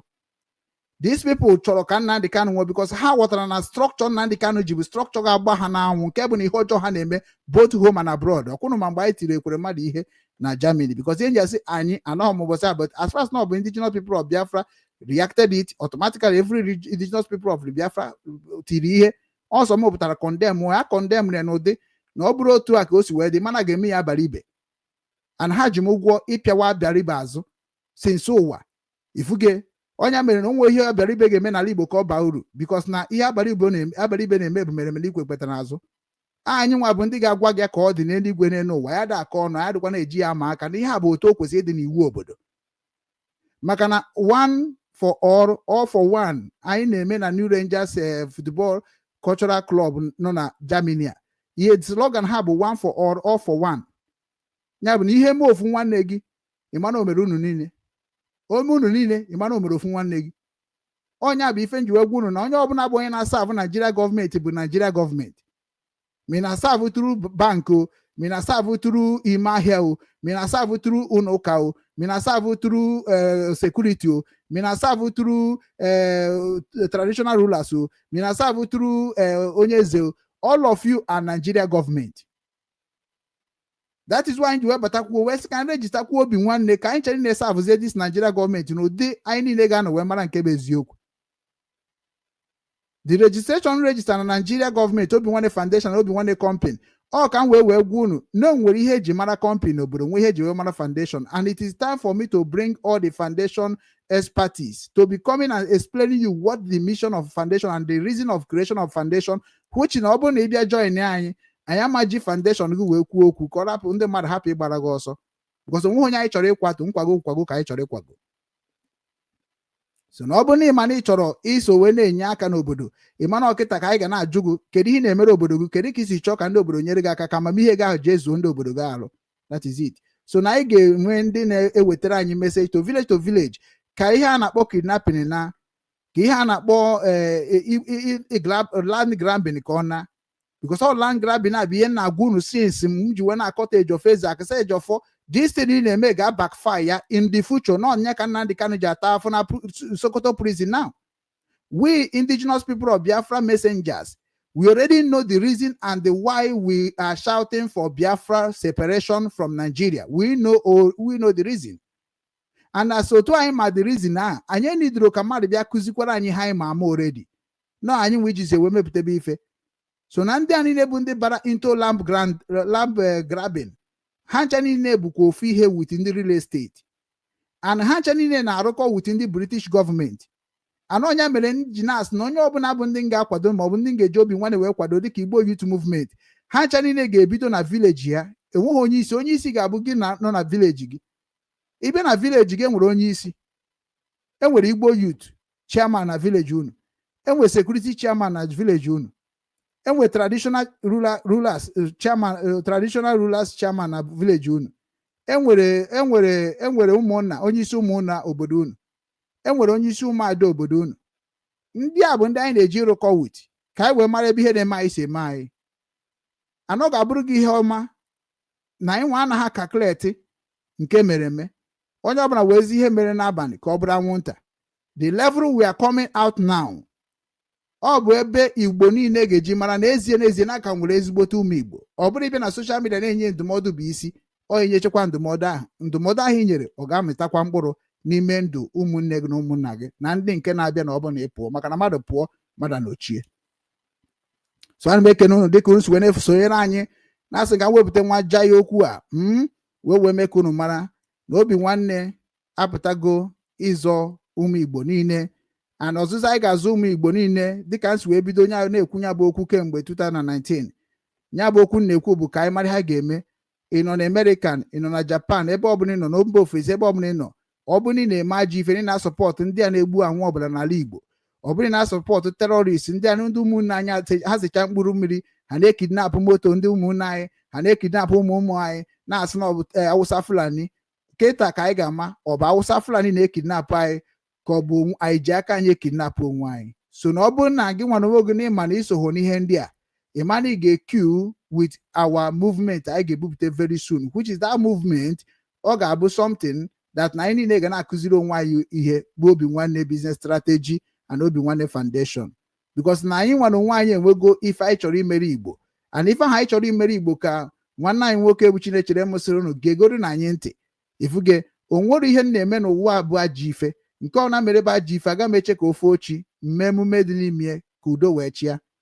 Ọnya mere nji agwa unu na ọ bụrụ unu chọọ ka ala Igbo dị mma, Nnamdi ka na-enye unu meseji, nye unu understanding, nye unu structure, then all structure ahụ o nyere unu na-akọ na uche unu n'ime unu ka unu ga-eji wee na-arụ ọrụ. Unu na-arụ exactly what Nnamdi Kanu preach for. Otu unu sabiri unu bịa na social media na-asị na ihe niile Nnamdi Kanu kwuru abịago na mmezu. Then ihe niile ahụ o kwuru bịara na mmezu, can you point one of it ka anyị wee maragodo nke ahụ na-ekwu bịara na mmezu? As otu isi ekwuhe n'ọnụ gị, can you do that? It is what Nnamdi Kanu is regretting now in Sokoto prison, because it is like when you educate somebody, kụzichere mmadụ ọrụ wee si arụbazi ọrụ wee tọọnụ azụ befe na-abata mana ọ gasasịgo ọrụ niile nke ịkụziri akụzi se wee mezie ihe dị ya mma n'obi nọ na-akọ ọrụ wee gaba. Onweghị onye na-adị mma n'obi na ịkụzicha onye ahụ ihe onye ahụ ma ji wee mepụta ife.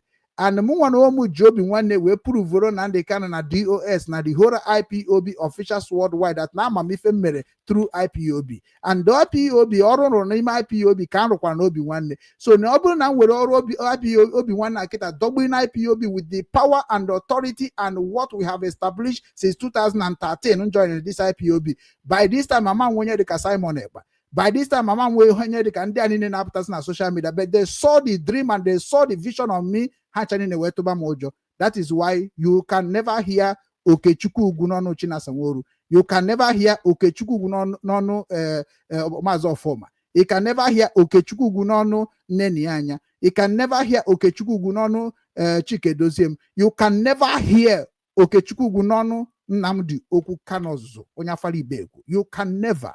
And when you will hear it, that is when you understand why Oji Digika onye Igbo buzo pụta na social media wee kwuo okwu dị na Biafra wee challenge Igwe Achebe Onitsha for the first time in the history on social media. Ọ gara viral iji gwa Igwe Achebe Onitsha na okenye ada n'ụlọ ewu anwụ n'ọgbụrị.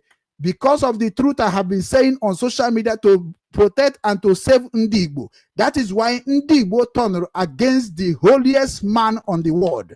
Na-agwa unu ka o si adị, na-agwa unu ka ọ ga-esi wee dịkwara unu na mma. Maka na mụ nwa gbara mbọ na mgbe m pere mpe atara m ezigbo afọ, na afọ niile ahụ m tara apụrụ m n'isi. Onya menji si na onweghị onye Igbo nwere ike imejọ onye Igbo na ndụ na madịkwa ndụ olesa ma nwụrụ anwụ. And onweghị onye Ndị Igbo ga-eji ihe Ndị Igbo nwere wee kpajuo nke ya. Because onye kpara karịa nwanne na-achọsị ka nwanne gị febe gị dịka Chukwu, ị na-achọsị ka nwanne gị gbabara gị mbọ dịka slavery.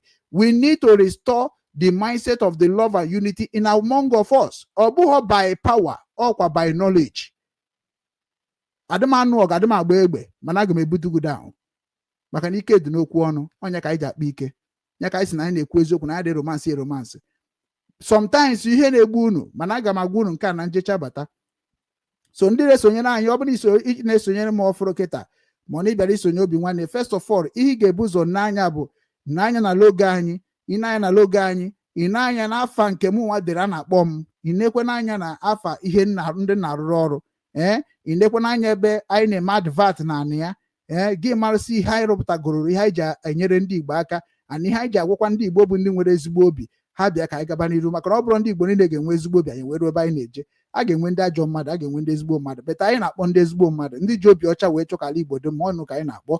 Maka ndị ga-esonyere ya ọfụrụ, ọmụa bụ Mazi Ugwu Okechukwu, onye ndu Obi Nwanne Ndị Igbo Global Cultural Movement Foundation, ndị na-ekwu maka omenala Igbo na ọdịnala Igbo na njikọ nke ụmụ Igbo n'ụwa niile. Ihe a ga-eme ka ụmụ Igbo nọ n'obodo oyibo nyebere ndị ụmụ Igbo nọ n'ala aka, ndị nọ na nyebere ndị nọ n'obodo oyibo aka. Maka na onye ka nna anyị ji wesị na-akwụ aka nri kwa aka ekpe akwa aka nri. Unu echefukwara na ọmụwa bụ Nwankwo na Ohe Nsụka, nwa Katakwa, nwa Ikeji Ọkwa, nwa Akịrịkpakpa, onye na-ekwu nwere ihe ọ na-eme, onye believe na ekwensu bụ Chukwu anyị fụrụ anya. Maka na ọ bụ ịchọrọ ihe ijebe na nke ekwensu, ekwensu anaghị abịa ma ịchọrọ ya. Otu a ka Chineke nọ, Chineke anaghị abịa ma ịchọrọ ya. Kedu ihe o mini? Onye ezigbo mmadụ ị ga-ananwu ihe, onye ajọ mmadụ ị ga-ananwu ihe, mana ha chara na-enwecha rules and regulation eji enyefe ife, ọ na-eji anaghị ife ifuge. So na anyị erugo mgbe anyị ga na-akụziri onwe anyị ihe dị n'omenala Igbo, n'ọdịnala Igbo na njikọ nke ụmụ Igbo n'ụwa niile. Dịka isi na-ege m ntị n'onu n'anya ka ịfụ tọpik anyị wepụtara n'ụbọchị tata, ka ị na-atụ n'ekwu ya wee na-ahọchakwa wee na-amarakwa na ọ bụ ife ị ga-etinye ọnụ. Ọ bụ na ya bụ okwu karịa gị, abatakwara na platfọm a, bikọs ebe a ka anyị na-anọ wee na-adọchasị ndị mmadụ ka ha wee mara ihe Chukwu ji wee mee ha ji wee dị ndịre n'ụwa. Anyị niile nwere ife anyị ji wee bịa ụwa bụ akara aka mmadụ niile. Ọ bụghị ofu ine nke ma ọ dị iche, nke gị dị iche, mana ihe anyị na-ekwu okwu ka abịakọta ọnụ ka e were mepụta ife ka ala Igbo dịkwa ka obodo oyibo. Maka na onye ọbụla chọrọ ịna, mana ihe na-emezi na ndị mmadụ chọrọ ịna kịta, bikọs na onwezi ụmụ Igbo tọnụ si na ha bụzi ndị omekome, ndị na-egbu mmadụ, ndị na-eji anụ mmadụ wee na-emerizie nri oriri. Igbu na ọjọgburu dere esigbo nke akwụ.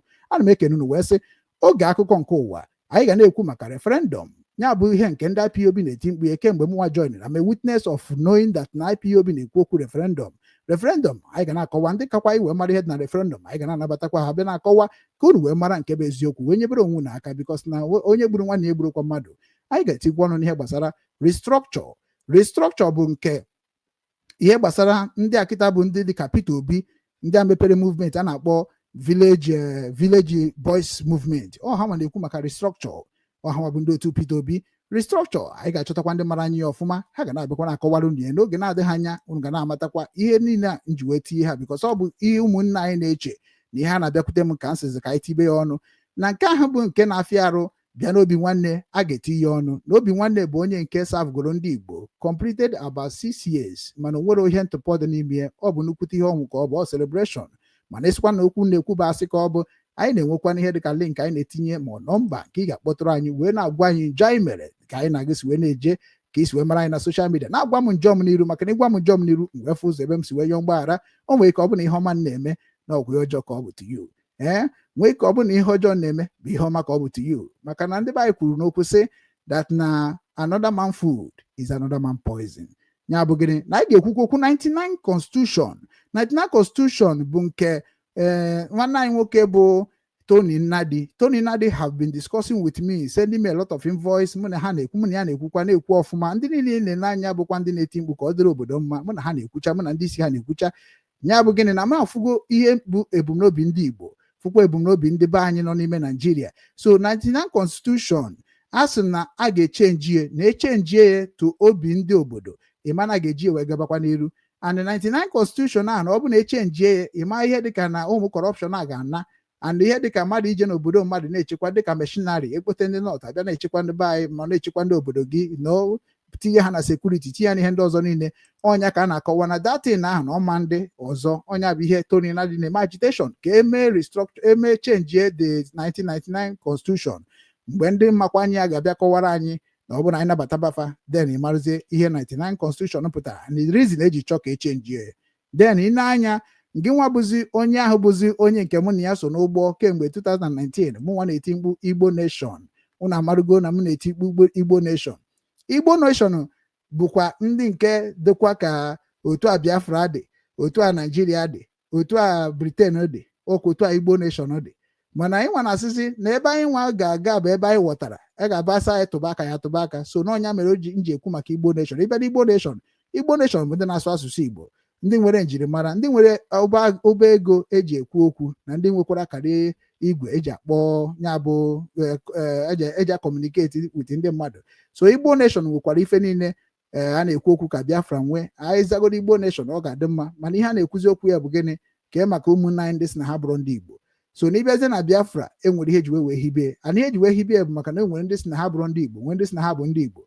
Mana ịbịakwa na Biafra nwere ndị si na ha bụrụ ndị Biafra, nwee ndị si na ha bụ ndị Biafra. So ị na-anya ihe a na-achọ kịta na bụ kedu nke ahụ bụ nke ga-abụ ewere gaba strọkchọ ya gaba ịma na ọma mmetụ onye ukwu ọma mmetụ onye nta. N'ọkwa ya bụ ihe iji afọ Obi Kubana na-esi kpata ka ọ mara ihe ọ ga-eme ka ọ join na City Boys ndị ọnụ na-eru n'okwu, efuge ka ọ join na APC ndị ọnụ na-eru n'okwu, so that na ngwa afịa niile o nwere na ka o si kpata ego na onwe onye metere ya aka. Because onye ma bụ ihe ha na-agwa gị na corruption keep rising.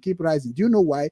Because na onye ori amakwenu ka ihe hapụ na-abata n'obodo, maka na ọ bụ na ihe kwụsị ịbata n'obodo nke ọ na-ezo ma nzuzo ori onye na-egwu wayo ọma chọnụ ka ndị na-egwu wayo ka ihe kọ ha n'aka ọ ga-ala ịkwakọ na-abata ndị na-eme ajọ ọchịchị ha ga-agbakwana mbọ na-agba mbọ ka ihe ọjọọ na-eme ka ha wee fụkwazie ka ha ga-esi wee na-anara excuse na-awa efuge. So na ihe ndị a niile na-ebu ife anyị kwudat na ọ bụ na ITB ọnụ na unu ga-aghọta na onye ọbụla na-agba mbọ ka o sevuo effort ya. Ndị IPOB na-agba mbọ ka ha save effort ha, ndị Mossad na-agba mbọ ka ha save effort ha, ndị Nigerian gọọmenti bụ ụmụ Igbo anyị nọkwa n'ime na-agba mbọ ka ha save effort ha, ndị Biafra Republic gọọmenti na-eze ndị otu Simon Ekpa na-agbakwa mbọ ka ha save effort ha. Onye ọbụla na-agbacha mbọ ka ha save effort ha. And mụnwa na Obi nwanne ndị Igbo na-agba mbọ ka effort gị hapụ na n'iyi mana ya makwado nke dị njọ. Ana m ekene unu apụtakwanụ maka na ya bụ okwu abụrụkwa ndị na-ekwu okwu anwụọ mmiri. Ana m ekene unu sị na-atụsanụ ya bụ ozi ka ọ na-ejekwa ụmụnne anyị bụ ndị nke mara na Obi nwanne ndị Igbo abịago ịzọpụta ndị Igbo na-agbụ ekerefa agbụ ndị Britain kerefa na agbụ ya bụ ndị Igbo kere onwe ha. Anọ ya ka anyị kwuru na anyị na-agazi n'iru ọ ga na-agaziri unu. Ndewo unu ka m pụtakwanụ.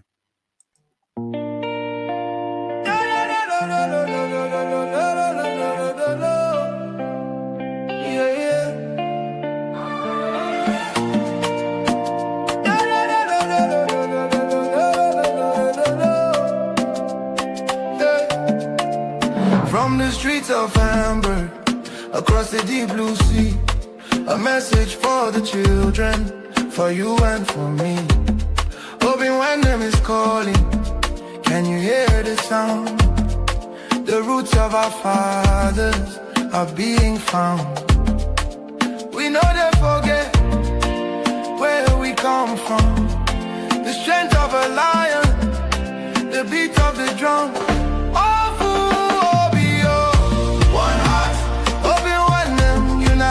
We achieve restoring the culture, that's what we believe. From the Ordinala to the Azusu we speak, lifting the fallen, helping the weak. Obi-Wan and worldwide, the movement is Igbo global. Raise your head high. Our men will never, ever die. It's more than a page, it's a spiritual loan. No matter how far in this world you roam, we're bringing back the wisdom, the tradition, the grace, putting the smile back on the Igbo face.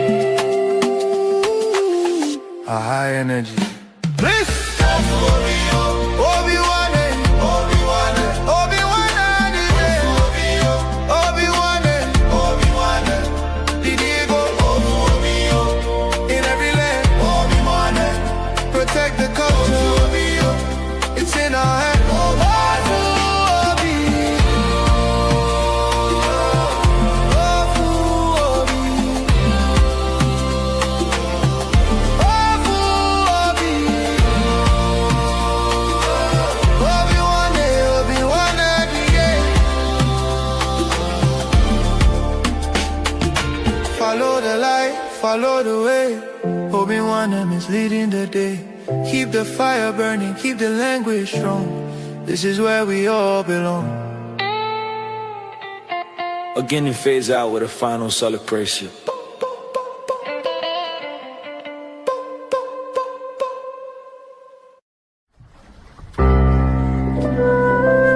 Obi-Wan Global Radio, promoting the culture and traditions of Igbo nation.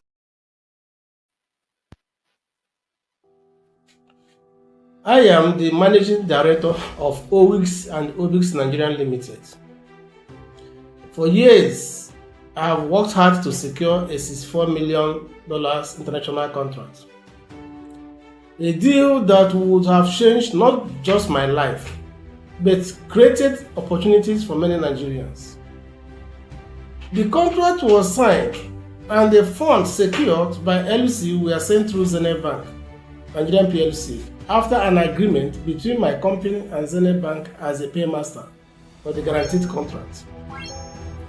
But shortly after the secured funds arrived, the unexpected happened.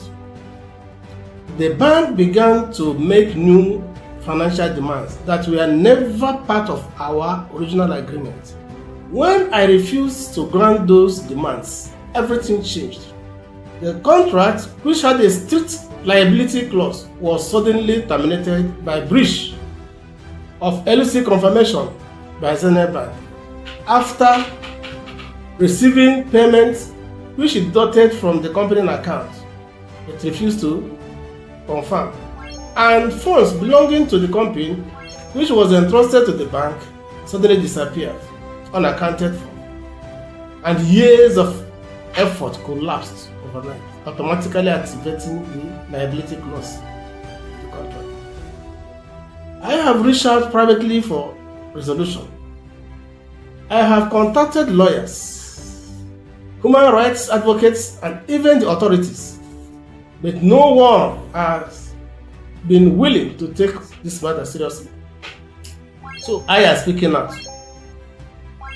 today, not just for myself, but for every Nigerian who has ever been silenced by a systematic justice system, by powerful institutions, where all they wanted was fairness and justice. I don't seek pity, I seek accountability. I believe that the truth deserves to be heard, and I'll continue to speak up until justice is done. In a series of upcoming videos, I will present clear and undeniable evidence of what transpired.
His Royal Highness Igwe Dr. Ambassador Patrick Okolo the one Parano Ancient Kingdom as Igwe one of the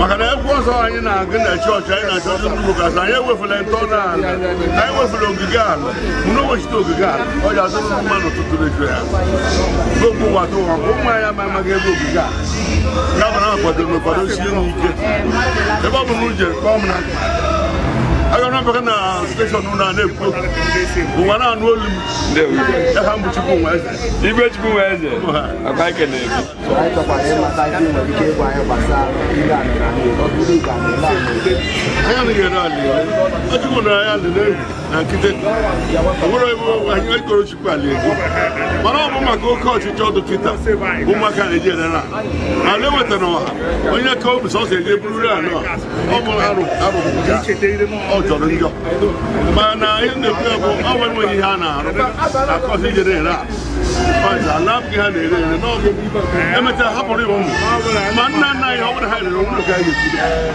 ọ ji edokịta oke ọchịchọ ya ka nna asị ndị na-achị anyị ha kwere ọnụ ka ndị eze bịa na ọchịchị gọọmenti Naịjirịa ọ bụ na anyị bụ ndị eze na-abịa nso ụmụ mpụ niile a na-eme ga-akwụsị mana ha kwere ọnụ ndị politiks na-ebuga anyị mebie obodo anyị ọdụ ọzọ ụfọ mana etu nwetara omenala nnekwe ma ndị ụka ewechitego omenala maka ụka agbariko na-enwe ma nke a ma n'ụlọ ụka ha ile anya na ana anọ oriri n'otu ọbụ egwu omenala ka eji anaghị iri echirisi na omenala na-eche isie na ike na anyị kwadoro mkparịsị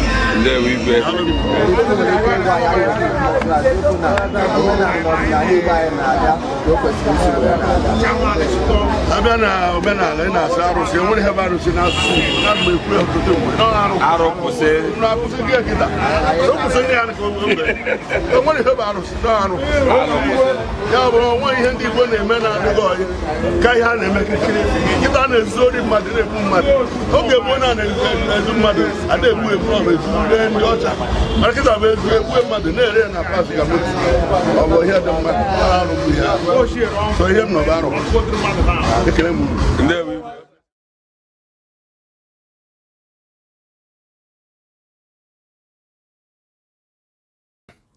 This is part one of our special report. A story that begins like a routine international transaction, but soon spirals into one of the most troubling twists in modern contract law. This story begins with a contract, a legitimate international commercial contract worth $64 million. But as you'll soon see, this contract, built on global trade rules, was about to face a disruption no one anticipated. According to the Supreme Court of Nigeria's certified record in appeal number SC/CV/709/2020, this was an international irrevocable commercial contract governed by globally recognized trade rules used every single day in international commerce. Its structure was simple and universally accepted. At least, that's how it began. 4 autonomous relationships, each one clearly defined, each one affirmed in Zenith Bank's amended respondent's brief, page 11, paragraph 4.2.5. None of these points were ever disputed. The buyer provides funds to its bank. The bank issues the letter of credit. The confirming bank confirms it to the seller. Only then does the seller ship the goods. Every role was known. Every obligation was clear. And under international trade law, each party is liable only for its own failure. For a moment, everything was smooth. The buyer performed. The issuing bank performed. But then, the turning point. It was Zenith Bank's turn. Zenith Bank agreed to serve as the confirming bank. It accepted the letter of credit. It collected the confirmation fees. And then, without warning, Zenith Bank refused to confirm the letter of credit. This was not a delay. It was a collapse. The contract contained its own automatic remedies, dormant default liabilities that triggered instantly upon breach. Over $42 million in losses followed automatically. This was not theory. It was written, agreed, documented in the Supreme Court's own record. But what happened next is what stunned the entire legal community. Because when this matter reached the Supreme Court, the outcome was nothing anyone could have predicted. Join us in part 2, where we uncover how a simple breach turned into a judgment that shook confidence in justice itself.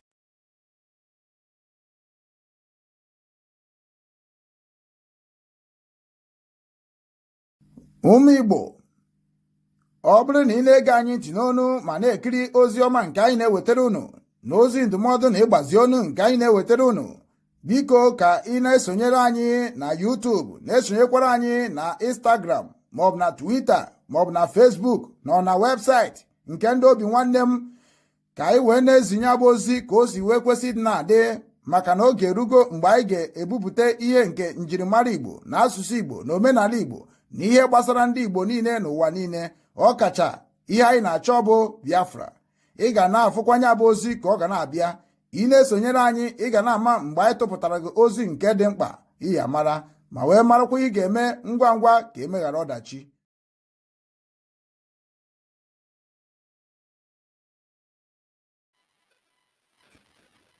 ndị Igbo ndị ọma na-ege m ntị, ekenekwa m unu ọzọ. Anyị anachietagokwa na agba nke abụọ. Aga m ejebezi n'ife m chọrọ igosi unu ka anyị maa na anyị ga-emenwu ife a within 30 minutes ka anyị wee mee ya chịkọta nke ụbọchị taa, at least 2 hours. Ife m chọrọ ịdị na-enye ndị obi nwanne wee na-akụzikwara ihe dị na ife anyị na-agba mbọ ka ọ dị mma, maka na ọ dị mma na ọ dịrị onye ọbụla. So ka anyị jee na vidio ndị ụmụ Igbo na-emegasị na soshal midia, maka na vidio ihe ha na-eme bụ ife ga na-eme ka anyị na-etinye ọnụ n'okwu. Ọ bụrụ na ịbata n'obi nwanne Igbo TV ebe a na-ekwu maka ihe gbasara ndị Igbo, ọ bụrụ na efu onwe gị ebe ahụ, then gị marụzi ihe ndị mmadụ na-ekwu n'isi gị, onwezi nke anyị ga-etinye ọnụ, anyị etinye ọnụ, gbazie ọnụ, na ọ bụ ife dị ezigbote mkpa. So dịka unu si wee fụ, ka anyị ga-egodo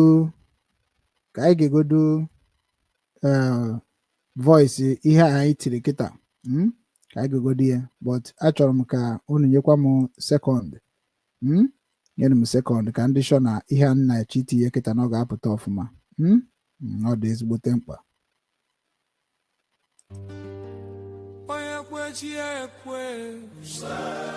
Mazi Ubochi Eke Oku, the vision is clear. Obi-Wan Global Foundation, listen.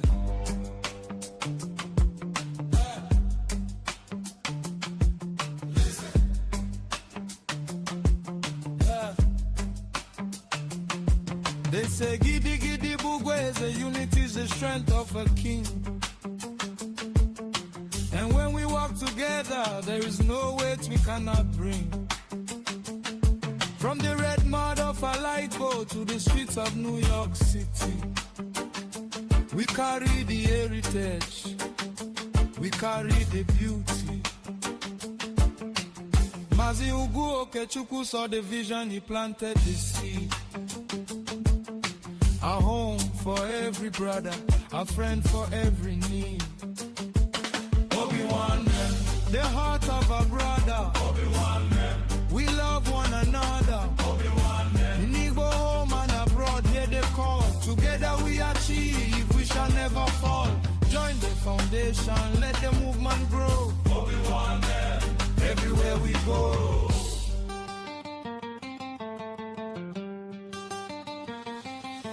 As one we must feed our own. No Igbo man or woman should ever feel alone. In the spirit of Onyagana, one day we stand so tall, lifting up the weak, making sure we don't crawl. Our language is our identity, our culture is our crown. With Obi-Wan name, we will never let it down. Hey, Otwakana yekunen kuwana kana cover the palm fruit. That is why we need you, from the branch to the root. Support the mission, embrace the vision. Mazi Eke Oku's heart is the engine of the mission. Together we achieve, say it loud. Together we achieve, make us proud. Yeah.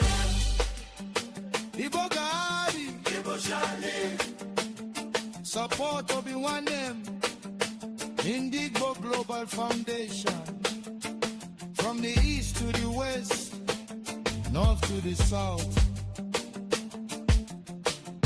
Mazi Okechukwu Ujelegobag. Together we achieve the heart of a brother. We love one another. In the go home and abroad, here they call. Together we achieve, we shall never fall. Join the foundation, let the movement grow. Everywhere we go.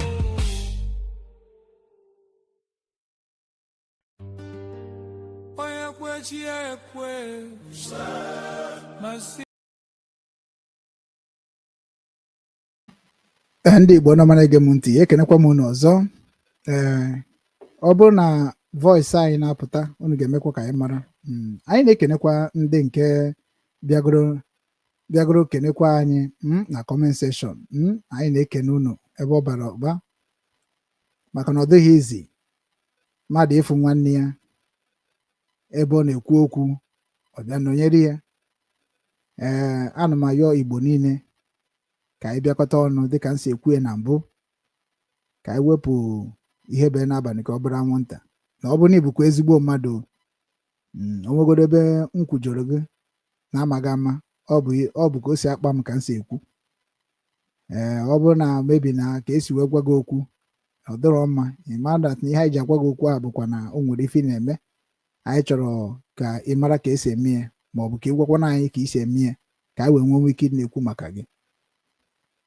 So anyị na-ekene nwanne anyị bụ obi nwanne Francis. Ndewo, anyị na-ekene gị, anyị fụgị na comment section. Ndewo, isi na Facebook esonyere anyị. Ndewo. Anyị na-ekenekwa nwanne anyị bụ Obinna Tess Tony. Anyị na-ekenekwa gị. Obi, where have you been for a long time? Sorry. I need see you online. I need see you online. Daalụ nwanne nwoke Obinna Tess, daalụ. Anyị nọkwa ya o, ịma na ndị Facebook na ndị YouTube ihe ha na-eme anyị ọ bụrụ ihe ha na-ekwu n'ọnụ, mana anyị agaghị eji maka mgbagbu ghara ọgụ. O nwekwara onye kọmentị na YouTube. Ọ bụ na isonyebe ha na YouTube, sonyere anyị, maka na YouTube sokwa n'ebe ọ na-abụ anyị chara niile na-agbakọ na-ekwu okwu na-eme interaction. O nwekwa ego na-apụta ebe ahụ na anyị ga-eji na-enyere onwe anyị aka, maka na ihe niile abụ ihe a na-ehibe online. Ọ ka na-apas meseji, ọ bara ọtụtụ uru dị iche iche. So anyị ga na-enyere onwe anyị aka. Ụnụ mana nke unu ji mara m na YouTube wee deletigo ya, maka dịka otu nsi wee yuzuo the YouTube, ha blọkụọ ya. So na ebe anyị nọ kịta bụ Obi Nwanne News. Ebe a ka anyị ga-eji na-eme ihe ọbụla anyị ga na-eme. Nke ọbụla pụtara na anyị kreterie njirimara ewe na-amara Obi Nwanne. Ije ha na Obi Nwanne News, ị ga-enweta ma Igbo Obi Nwanne Igbo TV, ị ga-enweta Obi Nwanne Foundation, ị ga-enweta Igbo Youth Movement, ị ga-enweta New Rangers, ị ga-enweta Christian Obi Foundation, ị ga-enweta Caregivers Foundation. Any foundation ọbụla bụ ndị kwetere na ha ga-eso wee dozie ala Igbo site n'Obi Nwanne, ịma na anyị ga-ewebata gị iwe ihe ọbụla ị na-eme, anyị na-eweta ya na ya on njirimara gị bụ kategori, anyị were na-ekwu okwu. So onye nke anọkwa na YouTube na-agwa anyị we love you, where have you been? I think where have you been? Nna m anọ m ya o, ịma na ndị be anyị bụ ndị ọjọọ karịkwara na social media. So ndị ka anyị wee mara ha nwabie na-eme na ada afọ anyị, mana otu a gị nwafugoro anyị, ị ga-emebi subscribe ọ bụrụ na Facebook ị nọ wee fụ anyị, subscribe ozugbo. Ọ bụrụ na YouTube ka ị nọ wee fụ anyị, subscribe ozugbo, maka na oge na-adịghị anya m ga na-ebubatara unu ndị otu anyị ka anyị na-etinye ọnụ n'okwu. Anyị na-ewetakwa link unu ga na-eji na-abịa etinye ọnụ n'okwu.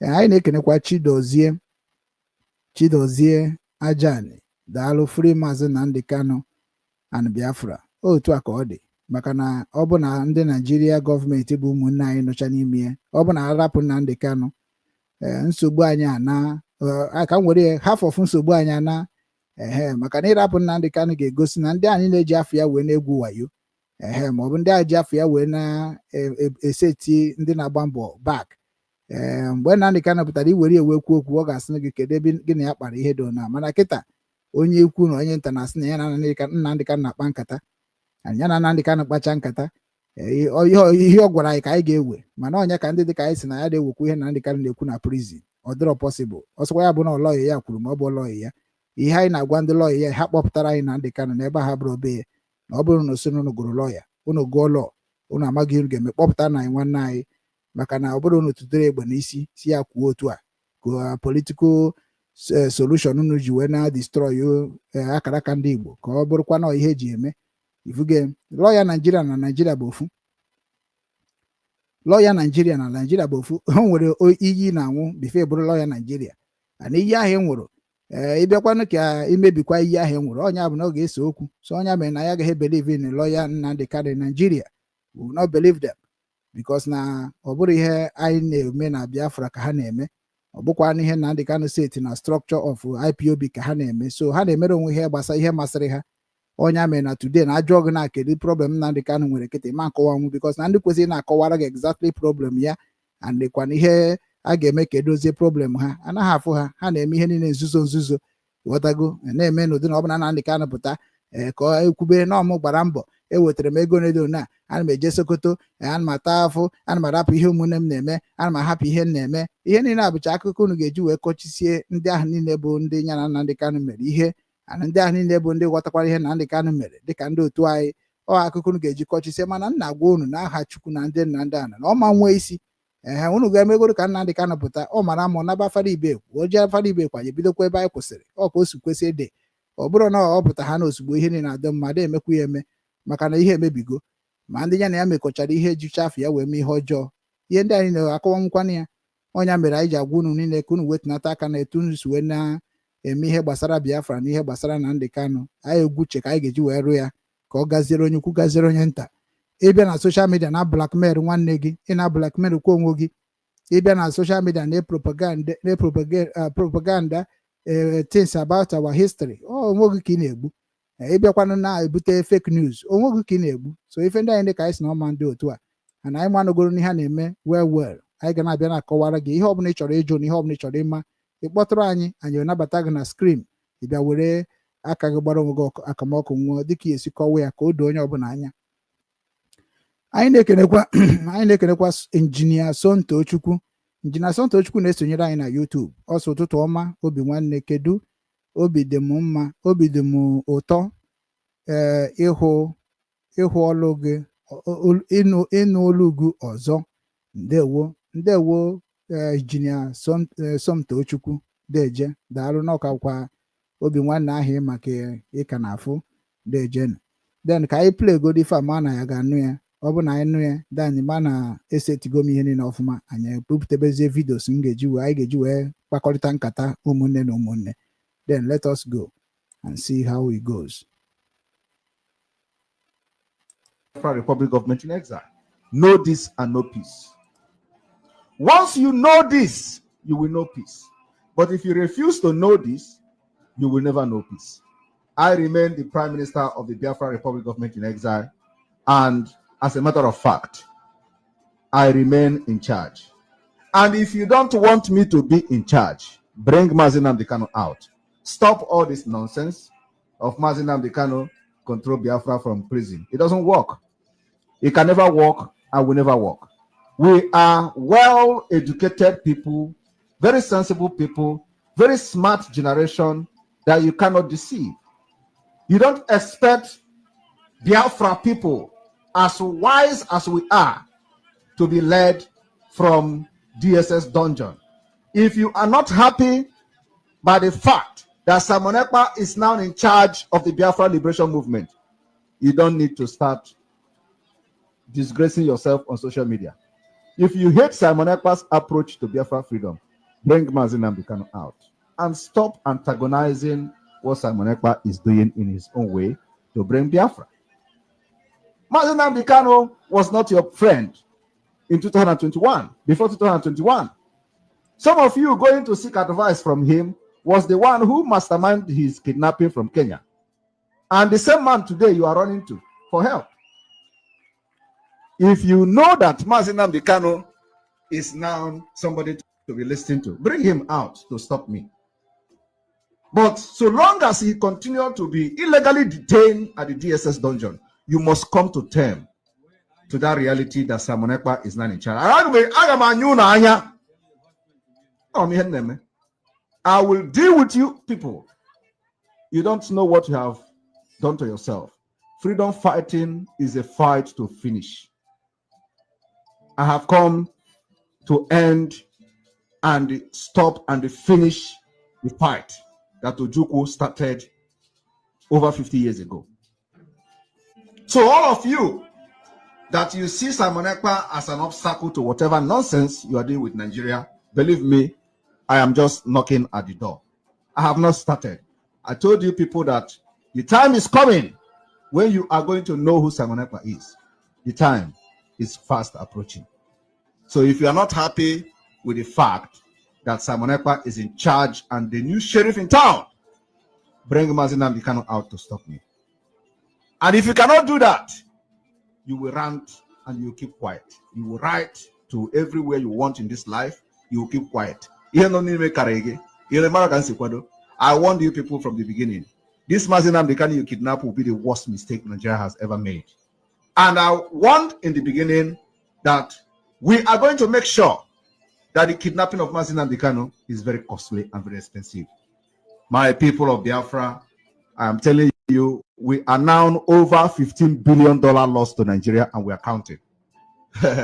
We are counting. 15 billion lost to the kidnap of Mazi Nnamdi Kanu, and we are still counting it.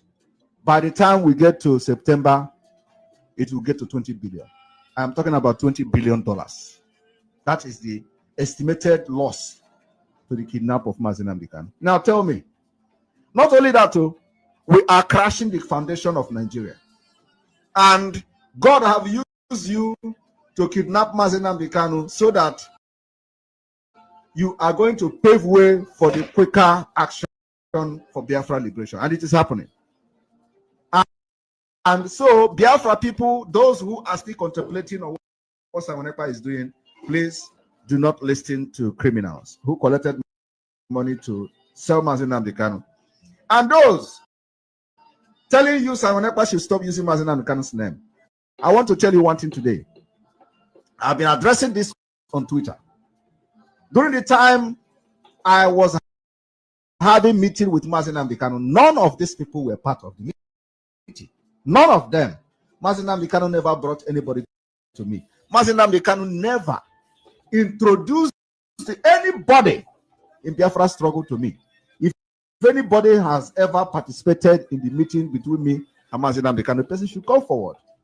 And I take his word. I am working and executing the contract and agreement, verbal agreement I have with Mazi Nnamdi Kanu. Only between me and him. Nobody else was part of it. And I'm going to fulfill this particular agreement to the best interest of myself, the best interest of Biafra, the best interest of our future, and the best interest of our nation. It is not attached to Mazi Nnamdi Kanu. It is attached to the gods of our land and to those who have sacrificed everything in struggle for Biafra. So, this particular agreement, nobody born of woman will come and be in between it. So I want to make it very clear today that the time I was having meeting with Mazi Nnamdi Kanu, none of them were part of it. I do not know anybody. He never introduced anybody to me. I have come to finish where he stopped. The code is in my palm. Not in the criminals that we have expelled, not in the governors, not in the senators that will soon begin to receive Edwa Kanono of Internal One. We have started it. If you think you can do what you do to other people, this is the end of the road. For the time being, I just come here to give every Biafran shout out to thank you for your resoluteness and what you have done during the 2 weeks sit at home. It was a success. For the very first time in the history of the evil entity called Nigeria, we shake the foundation, we shake the very evil foundation to the maximum, and we continue to shake that particular foundation until it is broken, finally. So I want to use this opportunity to appreciate Biafrans for allowing the spirit of Biafra to possess them and staying very strong and very resolute, irrespective of the fact that they are propagating lies and or manner of or whatever they are propagating in order to stop the Biafra movement.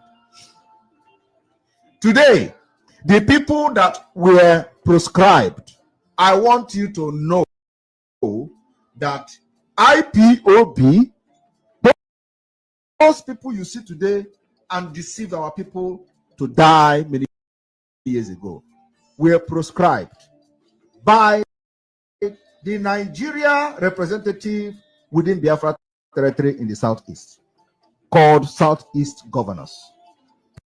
Proscribed IPOB for no good reason.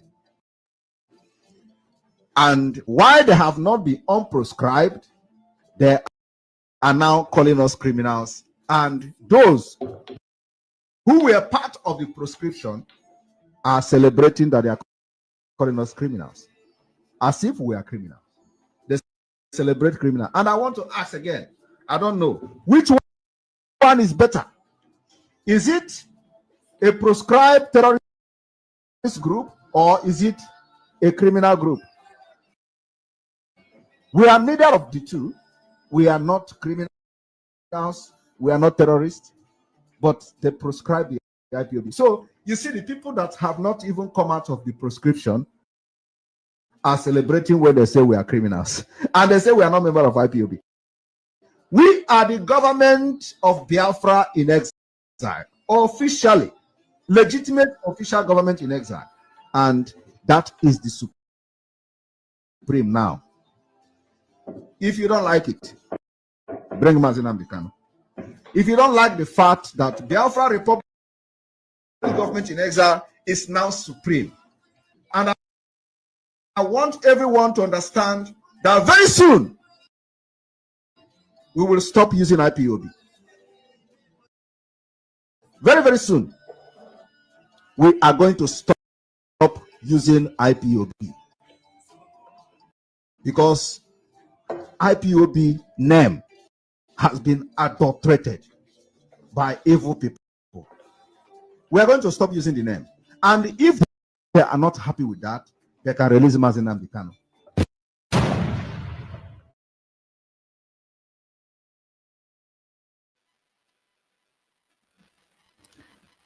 ndị Igbo ndị ọma na-ege m ntị ụnụ anụgo ka o si wee kpọtụọ ụnụ anụgo ka o si wee kpọtụọ voice onye a ụnụ nụrụ ugbu a bụ voice Simon Njoku Ekpa.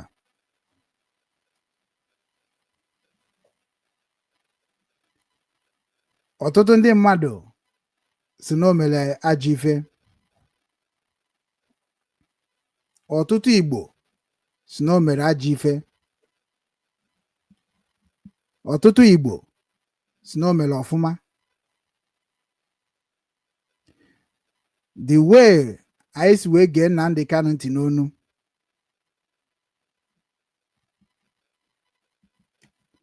bụkwa the same way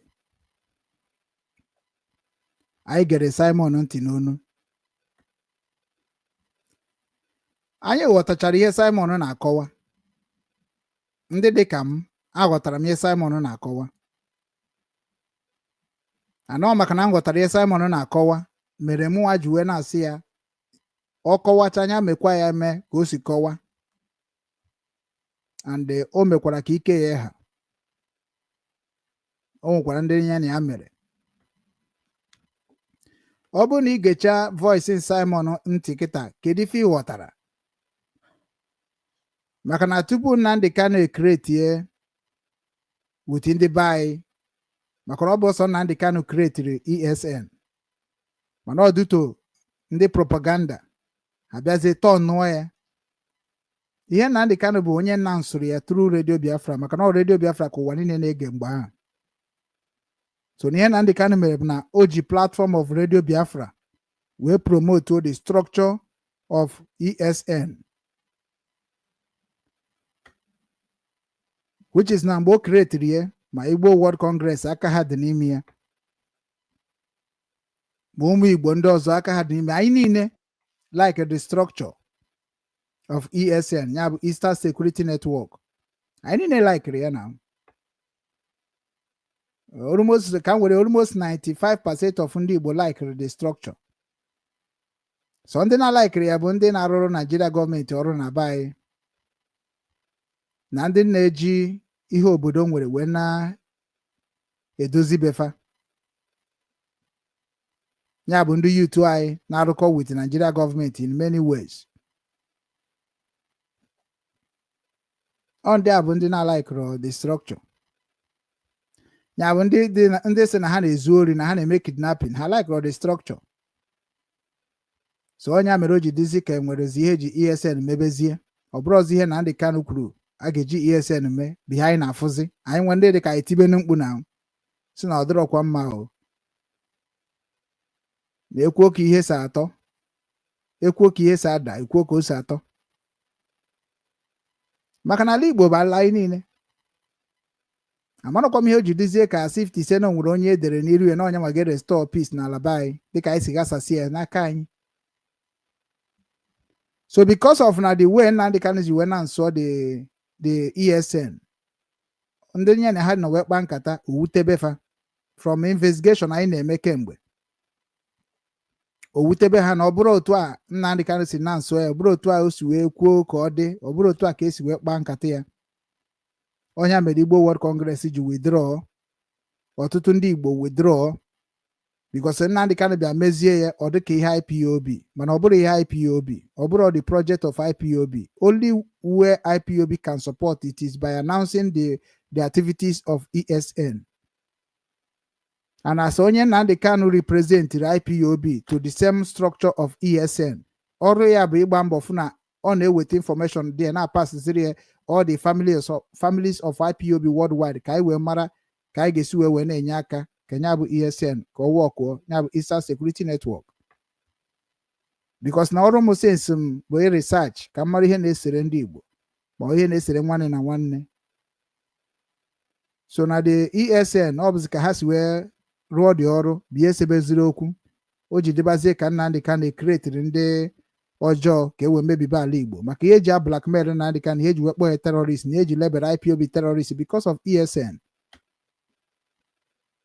anama mgbe e kretiri ESN a ije na IPOB ha na-ezokwa ezo ka ikwu maka ihe gbasara ESN and ịbịakwa na IPOB enwere otu a na-akpọ ndị ndozi obodo otu a na-atụ ego ndozi obodo so ọ wụ almost ESN so n'ihe kwesịrị na-eme bụ abịa na IPOB den ka a si wee gwa ha mgbe ahụ anyị tụcha ego ndozi obodo anyị wezie wee chọbazie ndị na-akọntrolu ESN so ọrụ anyị bụ ịdị na-akwado ndị ESN ka ha nchara na-echekwara anyị obodo anyị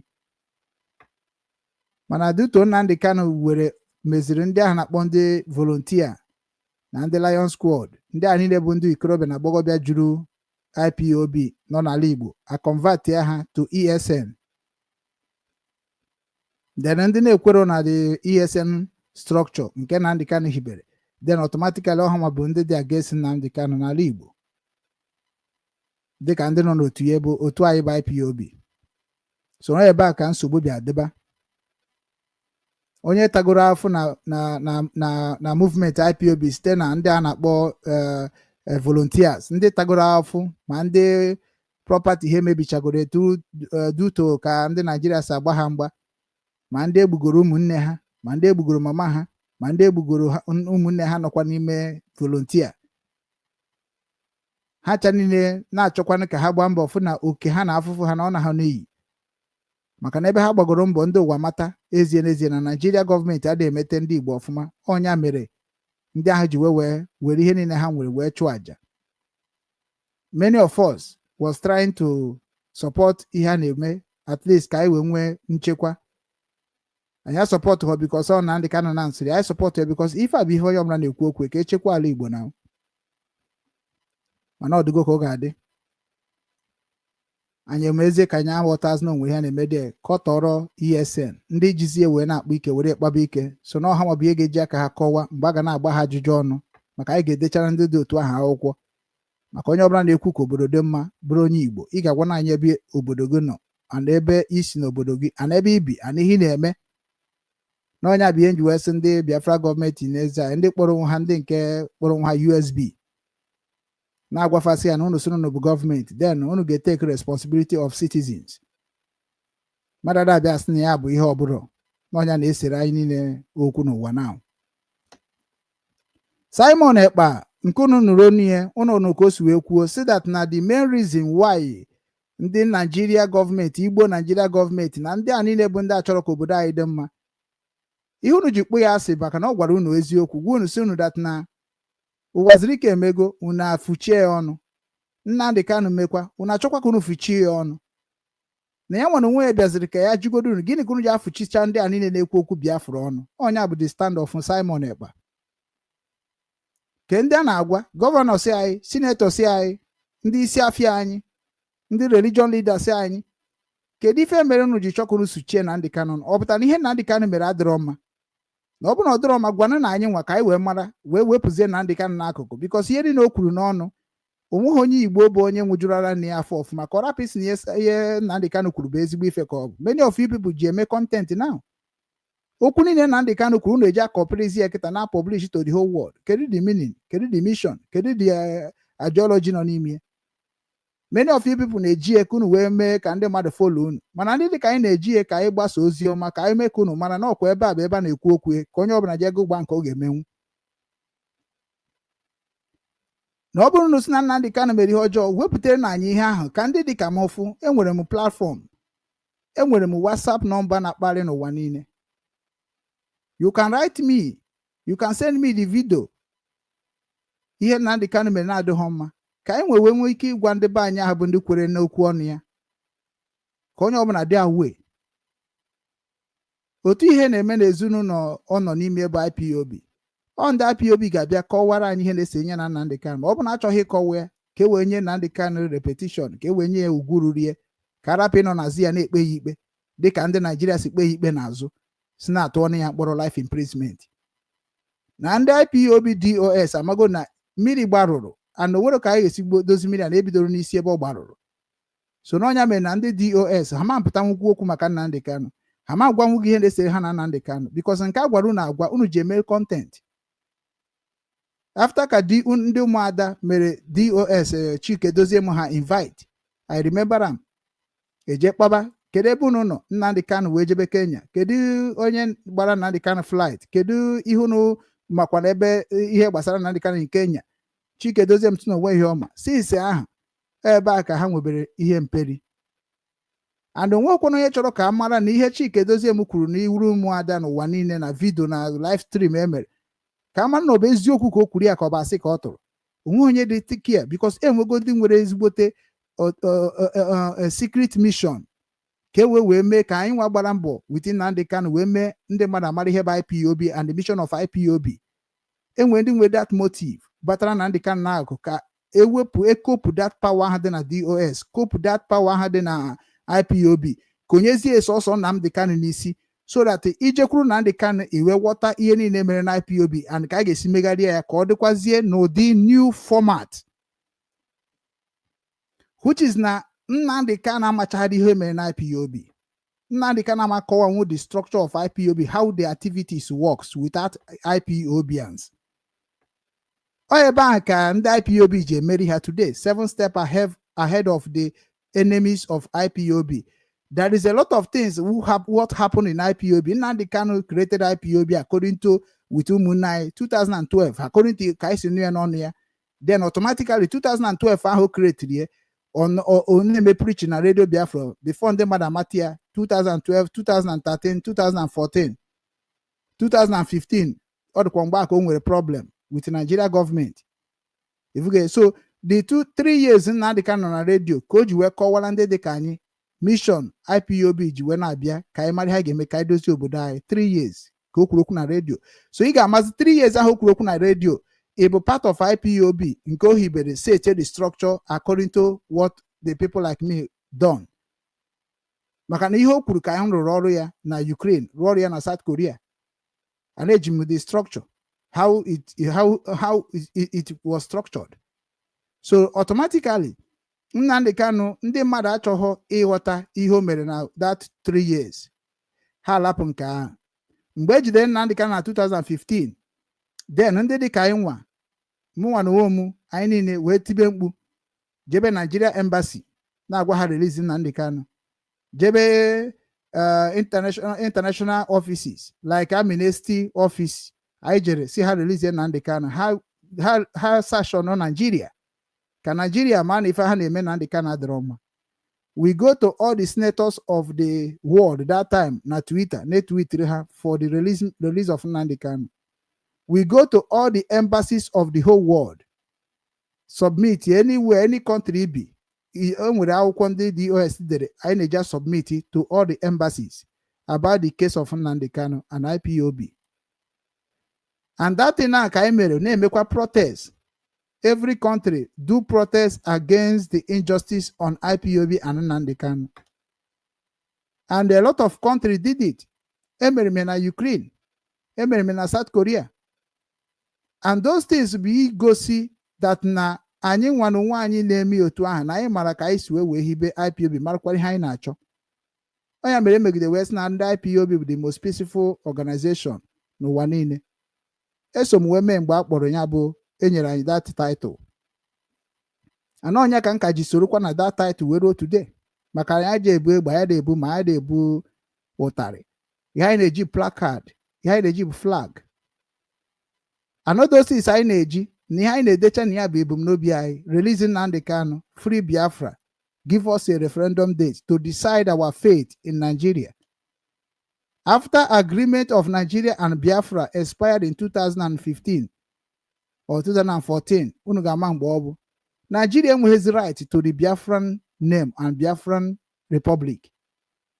International law, according to international law, as far as na the agreement Nigeria government and the Biafran Republic mere ha ji bịakọtakwa ọnụ ọzọ, as far as Omega expire, every Nigerian that is fighting IPOB, fighting Biafra, are terrorists in all over the world. It is written by the international community law. Because Tinubu bia mayora ya open and the violence and international community will respect me because I am fighting against the terrorists that is destroying my lineage. Oginwa will right to agitate as a Biafra in Igbo land, in any part of the world. You have the right. It's not something like a Nigerian liberal terrorist. No, ebunada kind thing nisi. Maka na onye ori amagwa ekwete no nezuori ontri jide n'aka. Anyị nwa bụ ndị ghọtara the message of this struggle. We are trying to correct you, try to lead you to the best way. Mana if bazire ka sifti say na ọ bụ na ya na-eme propaganda, you will not love us. Anyị na-agwakwa nga eziokwu ka o si aga, ịfụba anyị ka ajọ mmadụ. Because ihe ji wee create IPOB ka anyị wee change the mindset of Igbos. Ndị na-eche maka Nigeria structure, ndị na-eche maka British structure, ndị na-eche maka ndị religion structure, ka ha chani na marakwa na that structure can never save them or help them in anything they are doing in the world. Because of that structure ka eji wee kechi anyị niile anyị adịzie ka ndị na-afụ onwe anyị ka ajọ mmadụ. So automatically, na the reason you create obi one day structure, can we go na the main thing na Nnamdi Kanu kwuru nwetara na that struggle, na that preaching o mere, ozioma gbasa na Radio Biafra bụ, let us go back how our ancestor created the structure of the government, structure of family, structure of friendship, structure of business, structure of the way of our life. That is what he said. Agbara m ya na obi nwanne. Wee kwubeze ngwa na oke erugonu ka anyị ga-esi na chi ebe anyị dị na mbụ. So na onye ọbụla ga-ama be nna ya bụ na be nna ya ka eji na-ajụ esi na ọ bụrụ ibe na social media na-ege ndị dị ka mmiri nwere ntị n'onu ha na-akọrọ gị ka ndị Igbaria m si eme. Ọkọchara ka Igbaria m si eme, ịchọ ka iwere je fọsọ n'obodo unu. Weba na ọ bụrụ ka Igbaria m si eme ka ndị bunu si eme. I have been telling you people, warning you people, unegez na ndị anti. Na ndị abụ ndị chọrọ iji gị wee kpaa ego, ji nsogbu gị wee kpaa ego, ji ka o si wedịrị gị wee kpaa ego. Ị na-afụ ha ka ndị na-ezi gị ozi ihe mana ịmalọ. And ha na-ezi ya na-etinye unu na ose. Ọ bụ na eziro nke na-adịghị ma ịma na gị na ha dịrọ na mma, na ezie nke na-adịghị ma isi yes, onye a dị wise. Wise of what? Kedu onye ka nna gị dị wise? Ka onye ka nne gị dị wise? Onye ka njikwa gị na ịbịa na social media na-ege ndị anti, you are going to be misled. Ọmụnwa bụ obi nwanne ndị Igbo. Ebere m na-emere unu nwa bụ ndị Igbo, onye ka nji nwe obi nwanne ebe unu nọ. Wayo unu na-egwu ya gaghị egbu unu n'aka. Ori unu na-ezo ya magbu unu n'aka. Maka na Igbo anaghị egbu onwe ha. Ezigbote Igbo anaghị egbu onwe ha na ọ bụrụ ndị corrupt ziri Igbo na. Igbo bụ ihe eji mara ndị Igbo bụ ndị ọrụ aka. Ndị na-arụpụta ife, ndị na-eme ka ụwa na-aga n'iru, ndị na-eme ka ụwa na-atọ ụtọ. Onye aka iji wefu ụmụ Igbo asị ndị civilized people. Ebe ọ bụ na ha je, they can live with the culture and the tradition of that place because na Igbo amụgo ka esi ebi with mmadụ before ha ebeme travel. Igbo amụgo ka esi emeso mmadụ omume. Igbo enwego limit of communication. So na anyị nwa bụ ndị mara ka Igbo si eme, ekwugosi that na ihe anyị na-achọ ka anyị na-eche ka anyị dị na mbụ, and ị na-eche ka anyị dị na mbụ, onye ọbụla ga-amazi ebe o si wepụta. Enwere m ebe m si pụta, abụ m onye Amaji. Otu a sịrị gị na jee na Amaji Ụmụakachi Nsụka jugoro onye bụ Okechukwu Ugwu. Ifu na na-ekwebe m ebe a, n'ebe nna m ebe a. Ihe ọbụla m kwuru ebe a bụ ihe ọjọọ ga-emete ndị Amaji. Ihe ọbụla m mere ebe ajọ ihe, ọ ga-emete ndị Amaji. Ọ bụ na polisi kpara m aka na ọ ndị Amaji ka a ga-edere meseji. Ọ bụ na nwụọ kịta, ọ ndị Amaji ka a ga-edere meseji. Na the value of the foundation a na-ekreti n'obodo oyibo dịka Igbo Union, dịka state unions, all because na ndị nke a bụ ndị bụ ụmụnne m bịakọtara ọnụ. So we form what they call a foundation ga-abụ onwe ihe mere ebe a. Then ndị gọọmenti ga-arịpọtụzi ndị ahụ mụ na ha ji wee mere family si ya na-ekwu na-eme nwanne unu nwoke. Then ndị ahụ bụ ndị ga-abịazie wee buruzie m bụ na mbe na m, because na mgbe m joinere Enugu Union, I reported and I give them details of myself. So I submit go m under Enugu Union in Hamburg. I submit go m under Nzukọ Ndị Igbo in Hamburg. Nzukọ Ndị Igbo bụ ndị Igbo niile mụ na ha ji wee bụrụ ndị na-asụ Igbo. Maka na ebe ndị na-asụ bịa ka anyị na-eje. So na ọ bụ na ihe mee m Nzukọ Ndị Igbo abịarọ, ndị be nna m bụ Enugu ga-abịa. Ọ bụ na ndị Enugu abịarọ, ndị New Rangers nke kpokọrọ Afrịka niile n'obodo a ha ga-abịa. Ọ bụ na ha bịarọ, ndị company m ga-abịa. Maka na mgbe I submitted my details to the company na work official, I submitted my home from Amaji Ụmụakachi Nsụka, Enugu in Igbo Biafra land. Mana etinye Biafra tinyekwe Nigeria. Maka na ihe nji wee gbanwezie Nigeria bụ Biafra because ha jụrụ m ajụjụ before ha enye m official documents nji na-arụ ọrụ n'obodo a. So mgbe ha so m nabazie na at least na anụ ọgụ na baị na mụ nwekwara akwụkwọ ga-eji je na baị, ọ bụ na anụchazi ọgụ na Ukraine mụ na then mụ na asị ya mba na amaghị anakwa na ndị politician unu na ha na-arụkọ ọrụ dịka Nigeria gọọmenti na ha na-egbusisi ndị baị na-anapụ anyị oke anyị. Ha enweghị law na guide humanity. Ọ ebe a ka ha na wee mara det na mụ ama na life m dịgoro in danger. Nse na mụ bụ human rights activist. I am agitating for the freedom of my people from the intimidation and the suppression from Nigeria government. Ihe niile dị there. Na ha chọọ evidence enye m kpotere ha ka onye na-ekpote nkụ. So onye ka ha ji wee tinyezie m na category of onye amanawuzi pen ya kịta because of bad government. Evere and enwerekwana ka m ga-esi wee naba anyị without ijekwanara ikikere whether na that place ihe ahụ na-eme mmeji ochie na ọkwụsigo ka ọ kwụsịbe. So nna without agwaghị okwu ha ga-edina ịgbazie m inye m protection because ọ bụrụ ọzọ m nwe onwe m na Germany now. Ndị nwe m kịta bụ ndị gọọmenti of Germany ya ka ha ji wee nye m ya na-akpọ special protection. Special protection.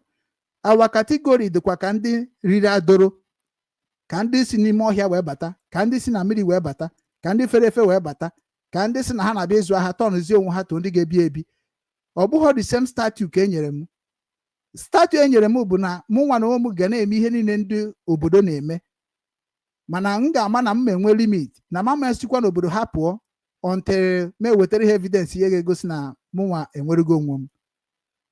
So m na-abịa na social media kịta na-ezi ozi ọma gbasara ihe na-eme na be nna m, gbasara ihe na-eme na ndụ m n'obodo a. Kedu ka o si si gị o ji dị gị kịta na ma bịara tụba asị ebe ndị obodo na-amonitọ m? Because ndị obodo na-amonitọ everything I'm saying and everything I'm doing. ọ bụ na ịchọta m kịta na obodo kilomita bifi nweta m so na mma kwanyekwara ndị obodo nọ n'ime ugwu otu ahụ kwesịrị ịdị na ndụ ndị Igbo niile nọ n'ụwa niile ị hụrụ ya so onye mere na mbịa na soshal midia anaghị m eme gịnị anaghị m achọ okwu anaghị m akọ nke m amahụ maka ama m na ife niile ga-anachiatakwara ndị kọrọ ya ma nke dị mma ma nke dị njọ so Simon Ekpa kịta people hate Simon Ekpa because of na ọ gwara unu release Nnamdi Kanu irelize Nnamdi Kanu then ka anyị wee jụzie Nnamdi Kanu ihe o ji IPOB mere ndị Igbo mere ndị Biafra n'ụwa niile because Nnamdi Kanu ga-eme na account of ihe ọ na-arụrụ ndị IPOB maka na when you are a leader means that you are the one that controlling the people that follow you onye na-edu ndị na-amara ụzọ ka ha mata ụzọ onye leadership so automatically if we can use IPOB organization or IPOB foundation to reset the mindset of our leaders then I ga-agwazi IPOB from the day unu created what is the structure and what is the activities and what is the achievement. That is how you can inyochasi ihe mmadụ mere because ime inyocha ihe mmadụ bụ iwe marụzie na ihe ahụ onye ahụ bụ ọbịa ga-epromote ka ọbịa ga-akagbu akagbu. So na IPOB leadership the reason anyị ji ekwu na ha dị emete because na onwere ihe anyị mere anyị na-afụ na practical everything anyị na-afụ na ọnụ ka aka na-ekwu ya anaghị agafego ikwu okwu n'ọnụ maka na ọ bụrụ okwu ga-enye anyị nri so onye ka ndị dị ka anyị ji wee sị mba anyị ga-achọkwa n'ụzọ anyị ga-esi na-enye ndị be anyị aka ka ha na-enweta ya na-eri maka na agụ onye ọbụla rijuba afọ makwa m onye ga na-ezu ibi ya ori ya so anyị ha ga-eji rijuo afọ na ihe ha ga-eji chekwa obodo dị ndị youth n'aka dịkwa anyị niile n'aka ọ ihe gwara ndị mmadụ ka ndị mmadụ ga-eji mara gị many of our people na-enwe ha akwụkwọ n'obodo oyibo ekwesịghị nọ na the forefront of the agitation to free ourselves. Inwe ha akwụkwọ ikwesịghị nọ n'ihu ọrụ inwe ha akwụkwọ ikwesịghị ịbịa na social media wee na-ekwu ihe ma ha maka ndụ gị ifuge anyị nwere nwaanyị nwere akwụkwọ nwekwanụ nke anyị nwere every category of akwụkwọ anyị ka anyị na-eso na onye bụ ozi ọma na-abịa gwa ndị be anyị long time si ya onye abịana na social media na-achọ ka o defend Nnamdi Kanu ka o wee gosi ndị Igbo na ya hụrụ Nnamdi Kanu n'anya wee na-akọjọ onye na-enwere ihe o mere Nnamdi Kanu. Nnamdi Kanu asọ ọgụ bịa zọbara ya right ya n'obi nwanne. Nnamdi Kanu asọ ọgụ bịa zọbara ya right ya na IPOB. Nnamdi Kanu asọ ọgụ bịa zọbara ya right ya na omenala Igbo. Nnamdi Kanu asọ ọgụ bịa zọbara ya right ya na Nigeria. Nwere mgbe ọ gwara unu ihe ndị a ọ bụkwara nwere ebe ọ gwara unu ihe ndị a na-eme ka mara because unu turn zuru our land ọ dịzie ka ọ bụ Nnamdi Kanu bụ ọnụ na-ekwuru Igbo niile ọ dịrọ possible and ọma adịnatakwa possible ntụrụ wee mebie ọ bụghị na ọ bụ nganga ya bụ onye omenala na-agwa gị okwu ọ bụrụ onye maka abụ ọnụ na-ekwuru Igbo niile then a ga-eme ihe by heritage by merit. Gịnị ka na-abịa igwekwana ndị Igbo ọ bịa kọbara ndị Igbo ihe dị n'akwụkwọ nsọ ọ bịa kọbara ndị Igbo ihe Britain butere anyị ọ bịa kọbara ndị Igbo ihe ndị Britain mere anyị ọ bịa kọbara ndị Igbo ihe ndị otu Israel maọbụ Russia maọbụ America mere anyị no onye ga-abụ onye na-ekwuru Igbo bụ onye mara ka Igbo si akpa agwa na ka Igbo si ekwu okwu na ka Igbo si aga n'iru na ka Igbo si enyere onwe ha aka and marakwanụ ka a ga-esi mee ka ọ dị possible. Ndị dịka m ihe ji wee kwado Nnamdi Kanu ọfụma because ọ na-asụ Igbo sụọ ya ọfụma dekwa ede bụrụkwa onye na-agụkwa English gụọ ya ọfụma dee ya ede so ọ ji amamihe ọ bụgodo na o so arụ usoro na-akwado mana ọ bụrụ ya ka ụmụ Igbo ga-eji wezie na-eme kọntent bịa kwuo akara aka iji bịa ụwa rapụ Nnamdi Kanu aka dịka Simon Ekpa ji wesi na ndị ma na-asị ya akpọz na Nnamdi Kanu ihe o ji na-akpọ Nnamdi Kanu because he talked to Nnamdi Kanu, he have meeting with Nnamdi Kanu, he discussed with Nnamdi Kanu, he signed agreement with Nnamdi Kanu, and that agreement he signed with Nnamdi Kanu, it is what he is doing. Onya me many of you people na be na akụkụ mụ hapụ Simon otu unu si agwụkwa m hapụ Simon kunu si agwa m hapụ Nnamdi Kanu mụ mebi ihe ndị Igbo ma kunu wee gbusisie ha onye kunu bụkwanụ bịa na platform bịa kwuo okwu a na ọ bụrụ ọsọ ịgwa m na private unu agba ọsọ ọ bụrụ na ifo na unu bụ ndị ọjọọ ndị nke atụghị ụjọ wee kwuo ihe ha bụ na social media kwuo ihe ha menwuru mana gị nwa na-asịsị na ha metere ihe na ha mere ajọ ife. Can you come on Obi-Nwanne Igbo TV platform and say what you want to say about Nnamdi Kanu? I can defend them. I can speak on behalf of them. I can tell you why they did this and what make them to do this. I will review you their mission and their structure and their aims and objective. I will review it. Then amazie m nke gị nwa nwere iji agbazi nke ha mgba. Because ọ bụ na ị nwere ike imebi nke ndị nwere enwe. N'ọnya na-esekwa n'okwu. So n'ihe nji akwụdoro mmadụ na-aba because na-enwere ihe ha menwuru nke ndị ụwa niile ji wee gee ha ntị n'onu. Kezi nke gị nwa menwuru. Ọ bụrụ ịkpọ m hapụ onye a hapụ onye a. Nhapụ onye a kịta m na gị nọrọzie kezi anwụrụ anyị ga na-enwe mana nwanne anyị nọ n'ụzọ. Ihe eji mara Igbo gboo gboo bụ na nwere ihe nwanne gị mere ka ị kọjọọ ya ma ọ bụ ka ịgbakọta ya azụ. Nwanne gị na-ezu oshi, nwanne gị na-egbu mmadụ. Asị gị na ọ bụ nwanne gị asị na nwanne m n'agbanyeghị na ihe ọ na-eme dị njọ. Ọ ka esi ekwu okwu. So ịma nọkọta sị na Simon mere nke na o mere nke ọzọ without even concrete evidence. I were na-ekwu okwu na social media makwa ihe ọ bụ. Ịmara nke ọ dị gị ka Simon emetere ikwuo ya. Ịmara nke ọ dị ka Nnamdi ka na-emetere ikwuo ya. Atụzụ n'ụjọ wepụta iru ka anyị si ewepụta iru anya. Anọzi na ebi na-ede rubbish na akwụkwọ. Because we don't believe in written. We believe in speaking. Because ihe mere ndị ọcha ya ede ihe ede maka ha anaghị echeta ọfụma. Mana ndị dị ka anyị na-echeta echeta. Why are we writing? Onye ka nji mepe obi nwanne ebe a na-ekwu okwu maka omenala maka ọdịnala maka njikọ nke ụmụ Igbo n'ụwa niile. Because we need to come together. Na ọ bụ na anyị gwa onwe anyị eziokwu. Ọ bụrụ ihe na-arụ ka ị na-arụ, ọ bụrụ ihe na-eme ka ị na-eme. Mụ na gị na-emekọgoro ofu ihe ọnụ. The way anyị si eme ya ma bụ ofu. So o nwere ihe kwesịrị na-esere Igbo na social media. O nwekwana ihe kwesịrị na-divide ụmụ Igbo n'ala Igbo. Because onye ọbụla nwere ezinụlọ o si wepụta and ezinụlọ ọbụla nwere ka ha si eme ka ha si akpakwa agwa. So you don't need to come on social media to be bragging people because you don't have the right. Na anyị na-emekwana ihe anyị na-eme because anyị bụ human rights activists. According to human rights activists, we speak for those that don't have the voice to speak for themselves.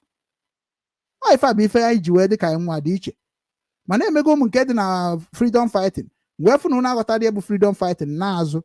Mba na human rights activists. Wee fụ na unu eburukwa na unu aghọtakwa ihe dị na ya n'azụ. Ifuge. So wee sizie na onwekwana ihe ga-eme na-abụrụkwazi ịchọbazie ndị ahụ ghọtara na ya ka mụ na ha rụkọ. Because human rights activists enwere limit. Ha nwere ebe ha na-ejedobe a na-agụ ya n'akwụkwọ.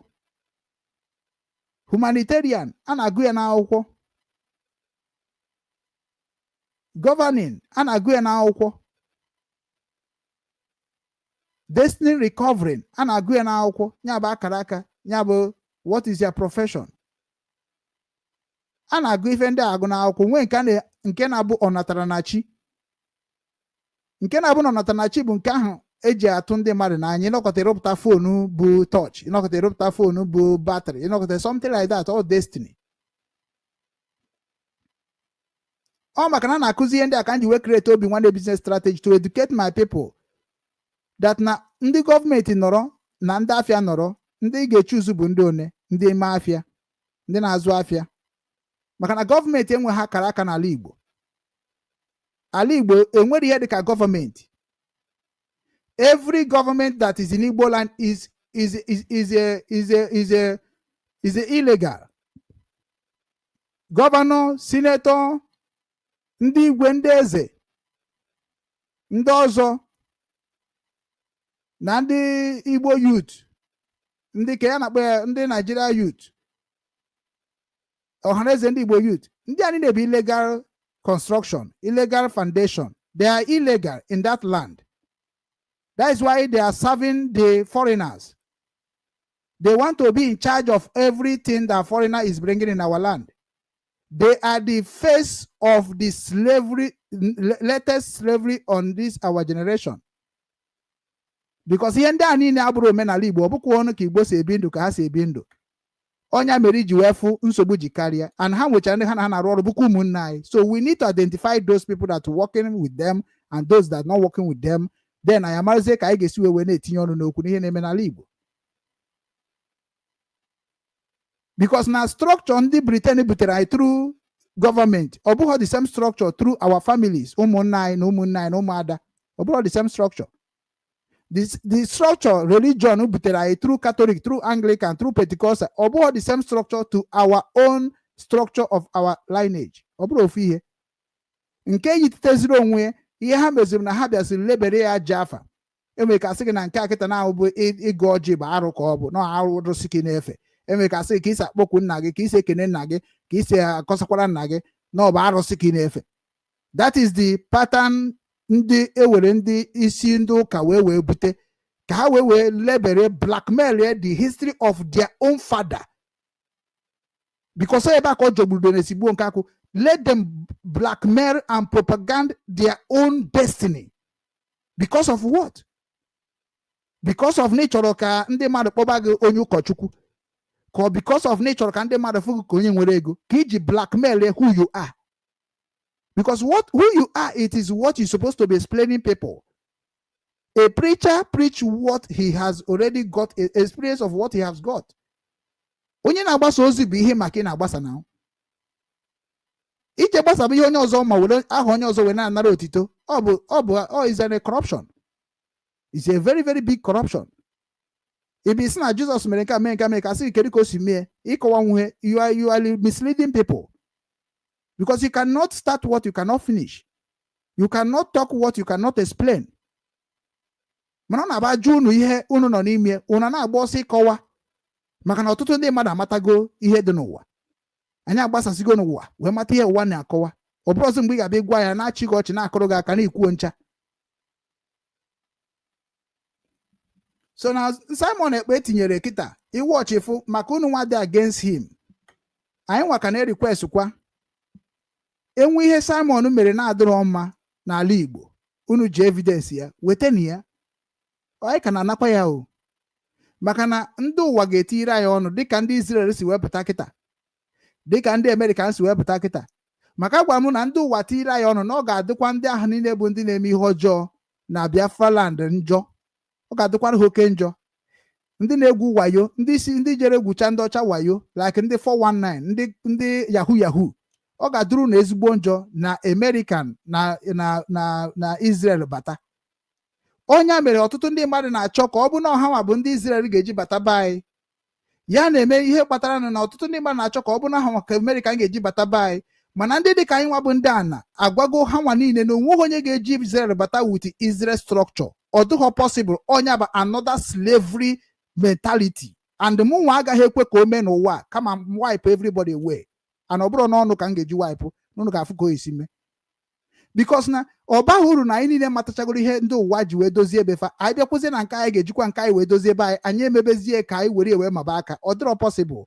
America bata na be anyị bụ ala Igbo, maka na ebe a ka m kwere ike ịbata na be anyị bụ ala Igbo, you must start by village. Otu a ndị missionary je bịa ghọrịa ndị be anyị, maka na village ka a na-eje ezi ozi ọma ha. And that is what Obi Nwanne Foundation startịrị kịta. Anọ onye ka Obi Nwanne Foundation na-ekwu maka ya. Anọ onye bụ ihe anyị ji akpọkọ ndị foundation ndị ọzọ niile ka unu bịa gwa ya ebe unu jedobere na ebe unu bidoro, ka anyị wee mara ka anyị ga-esi na-ekwu okwu na anyị na-aga n'ụzọ. Because every foundation niile ga-agwa anyị ihe ha na-eme n'ala Igbo na ka ha si eme. That is why ji agba mbọ ka enwee gọọmenti na control ife na anyị na-eme. Maka na ọ bụrụ na anyị na-report to Nigeria gọọmenti bụ British government agent na ala anyị, ha report nke ga-emetụta ha ga-ewepụ ya, nke ọbụla ga-adị ha ma ha etinye. Ọnya mere na ife anaghị ezu oke n'ala Igbo. Mana ọ bụrụ na anyị nwanụ nwaanyị pụtasị na Biafra gọọmenti ka anyị ga-eji dozie ala be anyị, setikwa our identity ka ọ dị ka o kwesịrị isi wee dị, automatically we have to look for those people that understand what is government and how to governing people. Other people ka anyị ga-like ka anyị mee ha employ to the government, because everybody ga-abụ Biafra government a member or Biafra government a servant.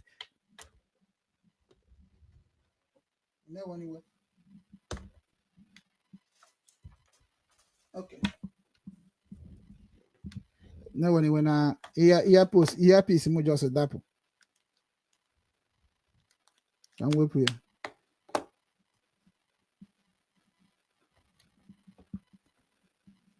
So ndị anyị ga-eji Biafran gọọmenti maybe na ọ bụ na ndị be anyị si na Biafra gọọmenti ka ha chọrọ, because ihe Biafra bụ be gọọmenti. Biafra be gọọmenti. Biafra abụghị a race. Biafra abụghị a country. Ihe bụ like a government. Ihe na-afụ Biafra kemgbe a na-ekwu Biafra or something like a group of people who acquire knowledge and want that knowledge to be invested in the life of their people and their villagers. Like otu a Nigeria government dị. Ọha na-arụkọ within the foreigners, international relationship. Ọha na-ebubata nke ọfụrụ na-ebupụkwa nke anyị na-arụ arụ, ha na-ebupụ nke anyị na-enweta from ndị ọzọ, ha na-ebubata export and import. Ifuge. So no ndị gonna control ife a niile ka anyị na-achọ kịta. That is why we are saying that na anyị ga-esizi through Biafra government wee mee ya. But na nwụkwa mbọsị ichegidere echiche wee cheta echiche si na ọ bụ dịka na ndị Israel bata kịta wee jụọ kedu ndị administration anyị chọrọ ka anyị rụkọ with ka ha wee mee gịnị ka ha wee bubata equipment a ga-eji chụpụ terrorist. Amami na ghọtakwa m ihe na-ekwu. Ọ bụrụ na abịa kịta na ahụ sị America na-abịa kịta sị biko wetara na administrator, trusted administrator, trustees bụ ndị anyị ga-atụkwasị obi ka anyị na ha rụkọ ka anyị na ha wee mee ka ala Igbo dị mma ka ala Biafra dị mma. Kedu organization ị ga-point out? Kedu administration ị ga-point out? Kedu nke ị nọ n'ime? Kedu nke ị ghọtara ihe ha na-eme? Kedu nke ị fụrụ na ka ha si eme dị mma na ọ bụ na ebubata ya mee initiate to the land? Ọ ihe bụ ihe kwesịrị na adịm na gị na-abụ n'isi. Ọ bụrụ ịbịa kwuo okwu bụ isi na ọ bụ ihe ahụ i kwuru ga-emezukwu ya n'aka. Maka onye na-ezi nwanne ya ozi ọ bụzi nna ka ị bụ ka ọ bụ Chukwu kerie. Ide ezi nwanne gị ozi maka na ihe na-emere nwanne iko na-emere gị na ọ bụ na i buru ụzọ mere ị ga-afụkwa nke ọ ga-emere gị maka na ọ bụ ya bụ ụwa bụ ahịa. So na unu cha niile bụ ndị a niile na-eti mkpu Biafra. The Biafra is a government whereby that na ị nọ n'ime ịrụba ọrụ ka gọọmenti si arụ ọrụ ịpụta isi na Nigeria gọọmenti anaghị eme ọfụma. Then kedu gị nwa nọzi na Biafra gọọmenti whether na ị nọ na IPOB government of Biafra, whether na ị nọ na USB Biafra government in exile, whether na ị nọ na Republic government in exile government, whether na ị nọ na Obi Nwanne government, whether na ị nọ na your own foundation government, Igbo love the same government, whether na ị nọ ebe a. Then kedu ife ị na-eme na that government ị nọ n'ime which na anyị niile nọ under the Nigeria government. I know under Nigeria government authority. Mana Biafra bụ ndị si na ha chọghị nọz na under Nigeria authority because na ha enwerugo onwe ha because anyị nwere agreement with Nigeria and Britain. And that agreement anyị nwere with Nigeria and Britain bụ ihe mere Biafra ji wee bụrụ republic nọrọ onwe ha kịta. Mana na-achọzi administration and the team and trustee ga handle that thing ka ọ dị very very okay.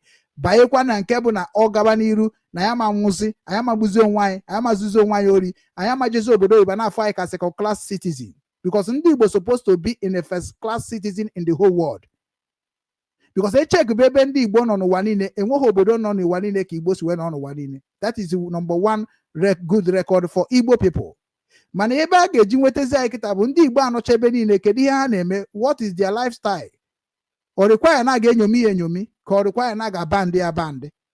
Onye mere Biafra Republic ji wee bịa sị ka anyị kụziere unu ihe jekọ ime unu n'ọdịnihu dịka Nnamdi Kanu ji wee je na Malaysia one certain time wee gwafasị ya okwe mana 419 unu na-egwu ebe a na ọrụ unu na-atụ na ntụ unu na-ebu ebe a okwe mana ọ bụghị agwa anyị ka ọ bụ na ihe akịta na ka anyị ji wee tibe mkpu Biafra anọ ihe ndị anyị ka anyị ji chọọ ka anyị nazie ka anyị were ike ọkpụkpọ aka anyị na amamihe anya wee na-eme na be anyị.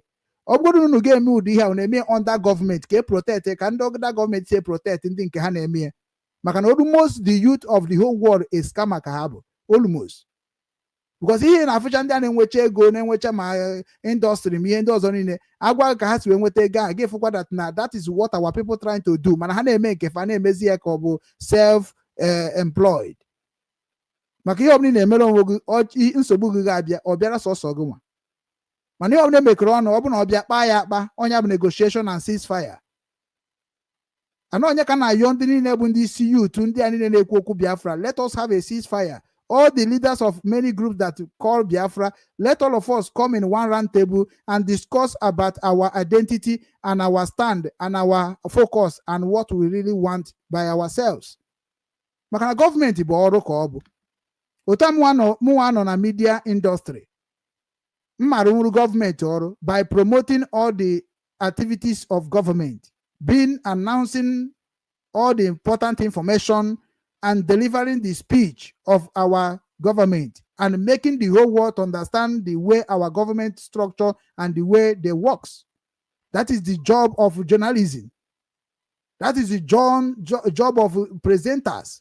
I present what concerns my government. I present what my government is talking about. I promote what our government is doing. So that is our job. I am not here to castigate our own. but na mụ nwa na ụmụ abịago kịta ọ bụ nke Nigeria ka m ga-akwadobe. A lot of Igbo youth can believe in one Nigeria. A lot of Igbo youth believe in Biafra Republic. A lot of Igbo youth believe in self activities. And on ya be able to today, which is not a title. Referendum, Restructure, Constitution of 1999. Be able to Referendum Bundis na ha chọrọzi nọ with the British na ha nwa adigo na contract ha signed with the British through Nigeria Union not digo expired, and we did not like the relationship we related with Nigeria, which is who is the Nigerian, Yoruba and Hausa and Fulani are the originated and the owner of Nigeria. Igbo is not part of Nigeria, and Ojukwu told them Igbo shall never be part of Nigeria. Give Igbo allow so that they will use themselves to do whatever they want according to the culture and tradition of wherever you are, because Igbo will understand Ojukwu mere ka ndị governor anyị that now we are not going to be listening to the people that call themselves Nigerians. Unu from the history pụtara etinyere unu die ọtak unu mara ya marugonu me since 2013 na-eso na Nnamdi. That is part of the reasoning you love for Radio Biafra. Radio Biafra me matakwa ọtụtụ ihe karama obi nje ekwusi okwu ike, because na ihe niile anyị na-eso according to Constitution of Nigeria. That is why Nnamdi Kanu is popular more than anybody in the whole world, because Nnamdi Kanu entered the Constitution of Nigeria going ups and down. Nnamdi Kanu is the Constitution of Nigeria going upside and down. Nnamdi Kanu can the lawyer saying goro ya agụrụ na Nigeria ka ha wee mara ihe dị na law. Onye mere o ji asị kedu ihe unu ji ezokwa na-ezu ikwu nke a ejofo ga na-ama ọnụ jijiji ikwu nke ahụ gaba ekwuo the law Nigeria ho sign swear ka ọ happy me affect. Ha ncha niile gara into Nnamdi Kanu as a business lawyers. They did not go as a freedom fighter lawyers. That is where problem lies.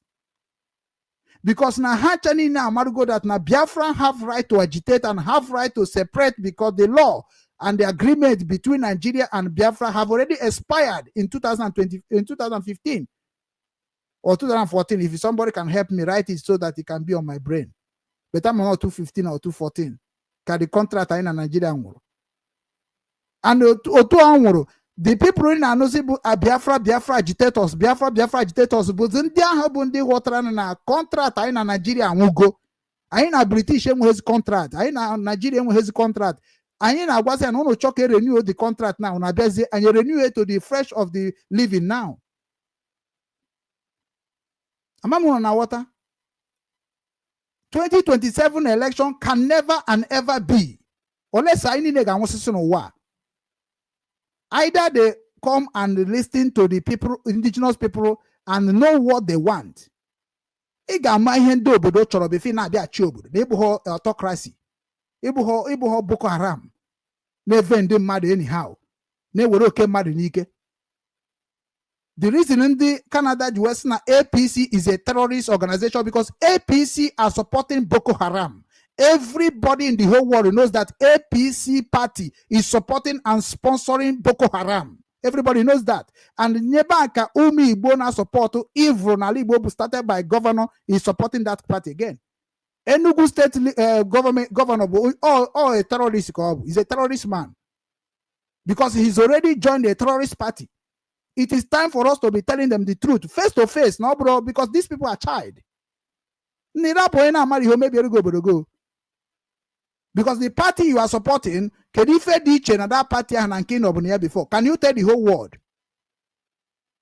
In a Chabi Gabinoro, a Boko Haram in uniform, rehabilitated soldiers to protect you, to buy on one day Nabia in Maragaka until you went to Chich or no Bodobenagi. Kedu rihenda ine na baragi. Kedi emeru juwe rapu party Ojuku we join the bank kendi Yoruba. Kedi emeru juwe we dey against of what Ojuku have done through Biafra struggle we na ejena one Nigeria. What is that thing in Nigeria that is going to help all our children, ourselves, and our land? What is in that Nigeria? Can you people come and do that and say it on social media, on international media? Onya menji na agwa ụmụ Igbo si ya na Obi Nwanne News, Obi Nwanne Journalist, ihe bịara kịta bụ ka anyị mee ka ị mara ndị bụ problem gị. Ọba hụrụ gị nwee bata na social media na-amagharị na platform ndị na-atọ ọnụ history upside down. Nke ahụ maka m ga-ekwusi ike nke m amara m ga-agwa na m amara ya. Our governors na support terrorists. All our governors ne ha ka ha nọ here, ha ncha na support terrorists with evidence. All these governors, Motio, ha ncha na support terrorists. And that is why we need to tell them the truth. It doesn't happen in Igbo culture. Because Ot is supposed to condemn everything other state is doing officially. I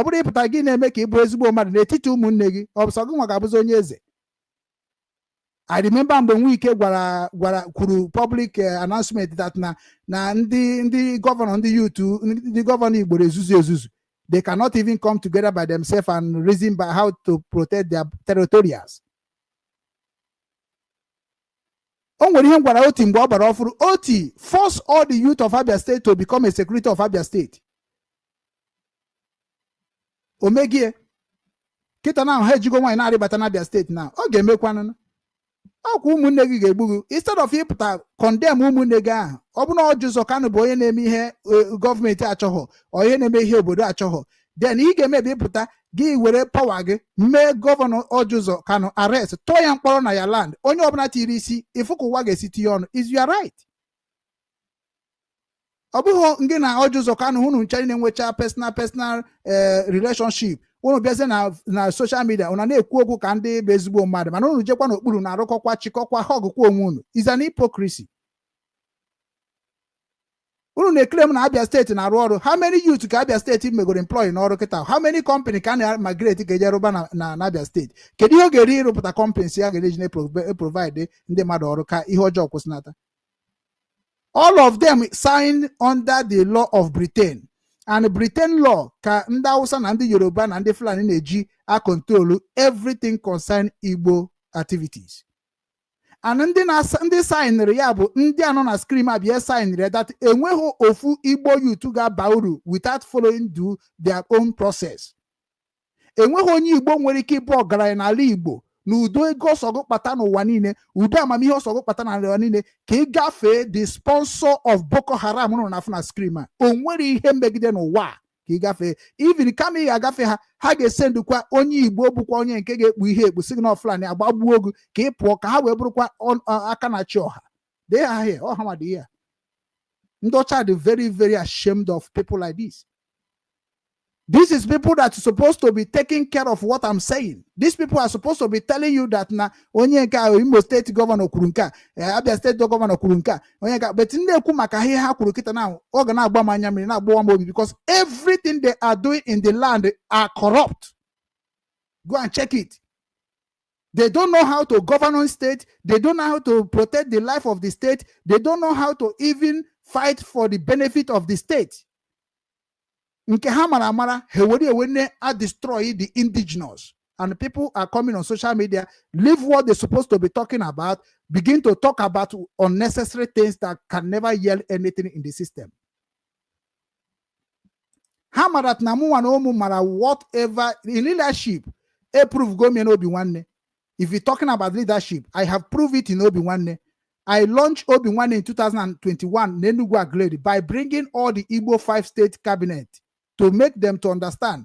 I need I launched it. The day I created office in Enugu State, I still call our traditional rulers, our my family to come and see the project and they was happy. It's there. I created a platform whereby I can win a kumako bodani. But only now there will be one or they can make $1 million. On the man to cut here, be one. My plan is to make sure that every state may benefit from the factory. I first bring media platform, media factory.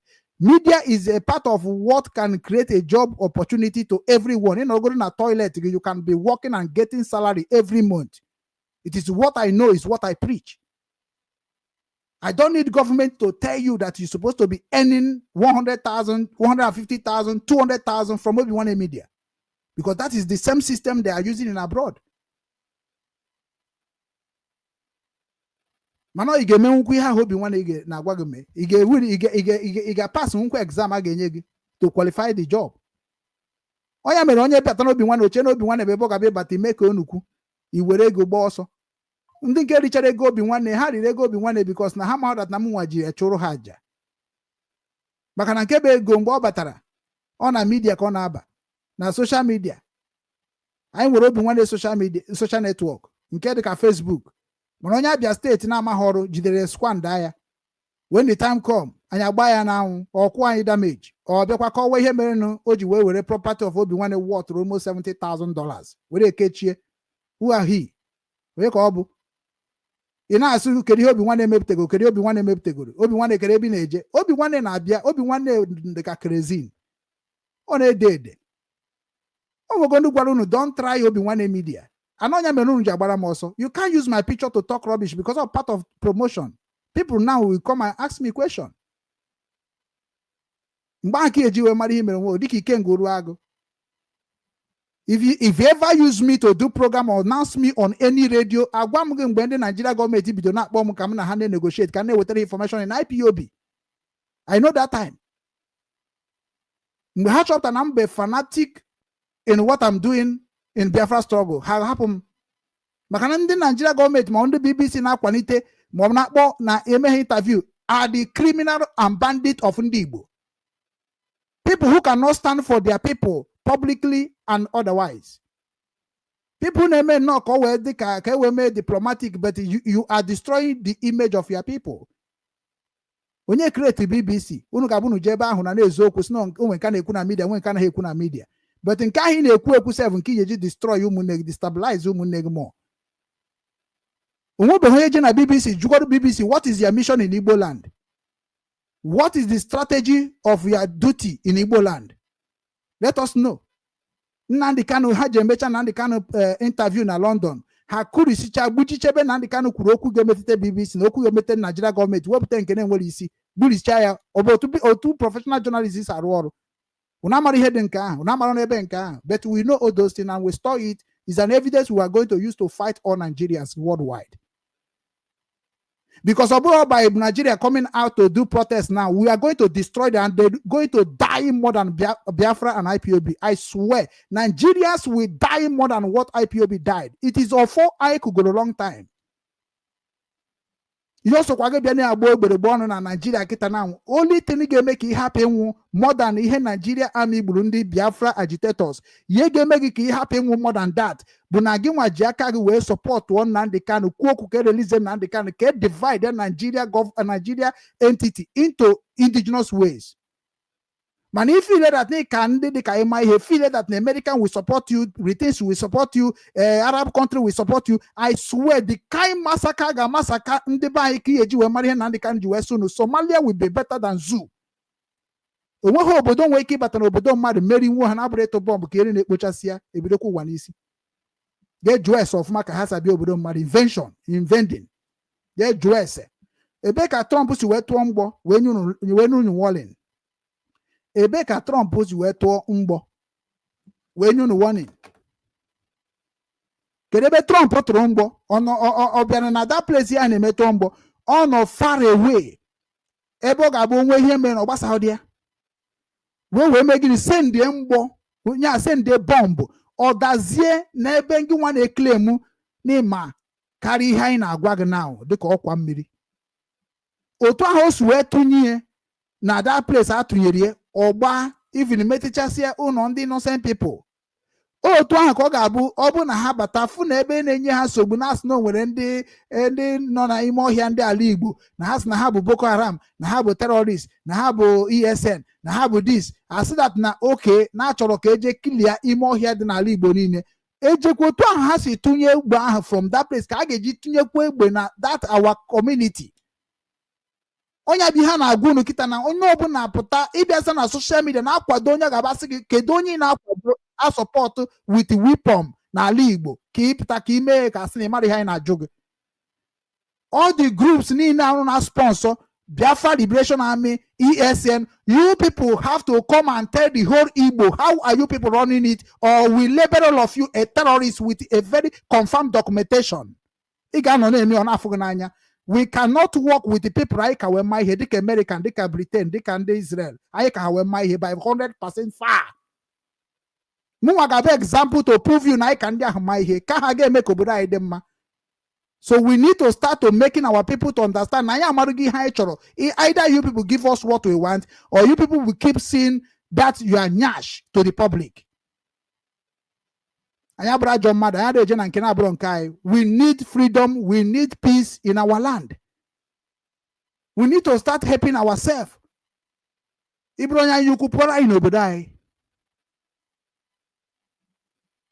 So no ya can't ime kuru mana unu chari nature that na ato na ndi Kanu mkporo ma oto Simon ikpa mkporo that n'obodo nwere go onwe or that unu emerigo fine and good.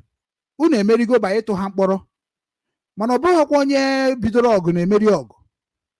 Obo onye gboro ọsọ ogu bụ onye na lose. Na vumka statement mma abrokwa na anyị nwa bụ ndị mara ihe na-eme n'ala Igbo na anyị nwa amarokwa ka anyị ga-esi mekwa ka ọ dịkwa ka o kwesị esi. That's why I'm saying follow this page, because we are going to work with those people na-ebunye aka ha enu like onye dịka Obi Kuba na mfe ya kịta ọgana asị na onwere ife mma. Onwere ife mma bụ na nke ahụ o ji ebute ego niile ahụ na-ebute ọ chọghị ime public, ọ chọkwa n'ime by ụmụnna. Maka na echetara mgbe ya agba ojecha obodo oyibo bata ịbata na ozugbo kpọkọ ụmụ youth obodo unu wee kụzibere ife mụtara na mba. How many of you people na-eme na n'obodo be nna gị? Ọ ya ka nji wee karịsị unu n'ihe na-ekwu na social media. Abịara m na social media ka m make money m ga-eji megide ndị be anyị wee mara ha ka mere ha ọkanga. No, I am on social media to pass a message ga-azọfa ndụ gboo gboo. And isi na ịbụ onye ọgaranya you dedicated n'ịma ife na-eme n'ụwa, it is time for you to come and prove Obi nwanne wrong.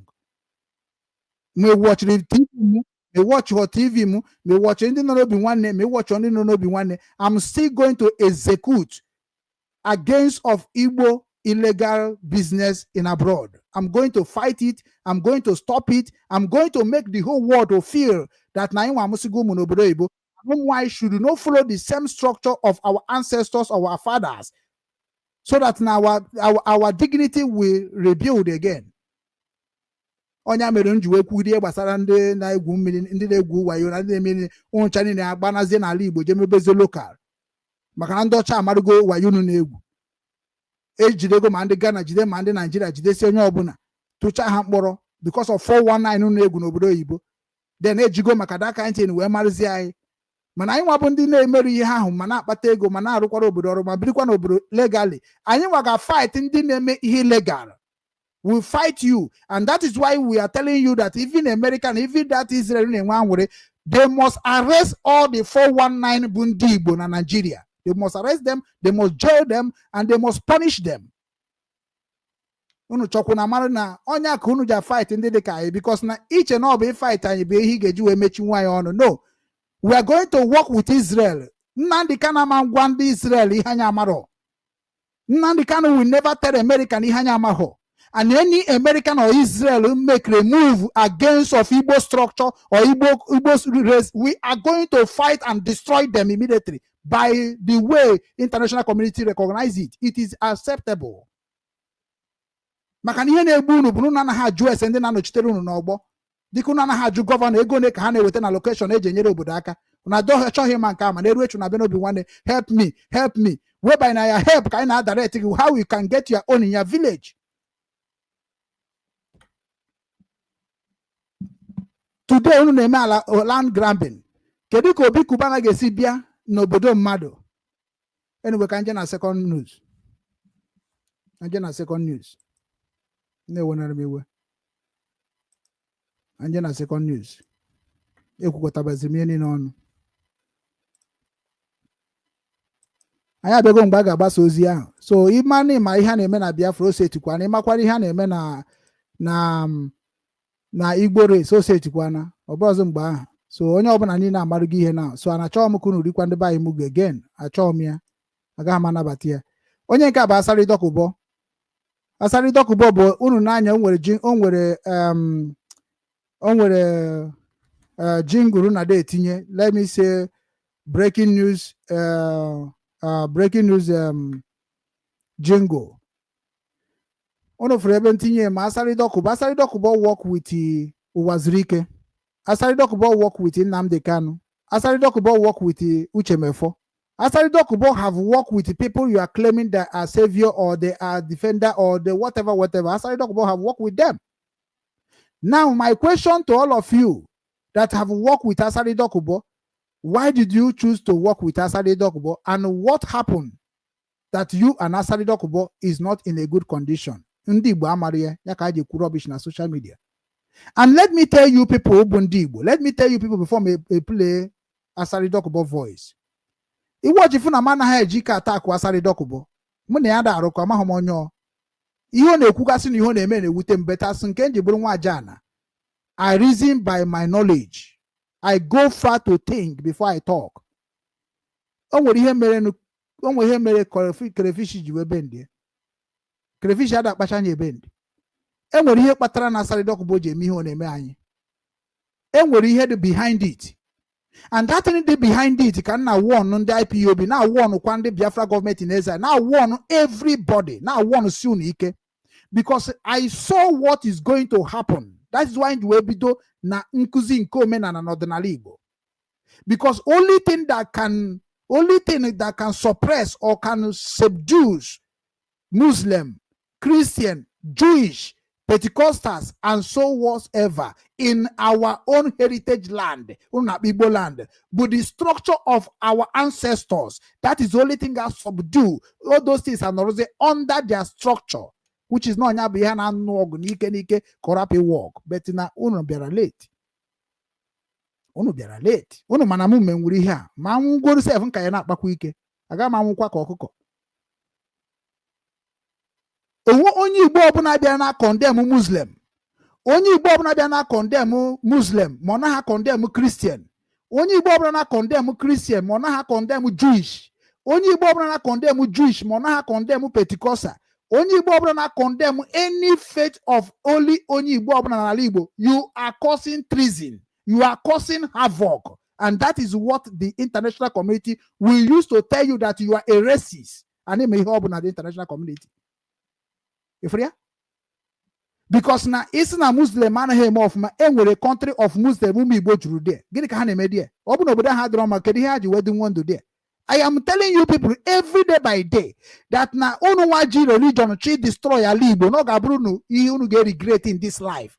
Do not temper in people's faith. I was trying to let you people know about our ancestors' heritage and about our way of our life. Unosumu namu wagaha emetu nde teremano aka namu should release nde teremano mekuto nde teremano. Everybody have right to worship whatever they want to worship. I remember in my platform and in my preaching what of Boko Haram who believe that noble na ikweteroni ha kwetere Hawaii poge away. Do you like that religion? What of the government in on Christianity? Christianity believe in Jesus Christ. That is, you are a bad man. You are a fetish. Do you believe in that? Do you believe in Jewish? You believe that na obo that ni paso he wena ofonye ni me habu ha ibu ofonye ni me fana ha ge gbu ezuno no gine wipe every no gine weruza anage obuza na ha. You quote another one. That is the faith of those things you are talking about. Public say, don't touch my faith. Don't touch my faith. Everybody have a right to worship whatever you people want to worship. Whereby that we worship one God. Only one God we worship in all over the world. That is what we call religion.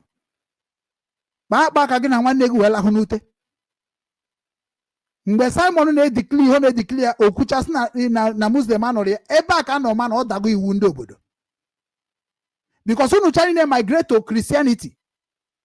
Christianity who never be our own, who never be in our favor.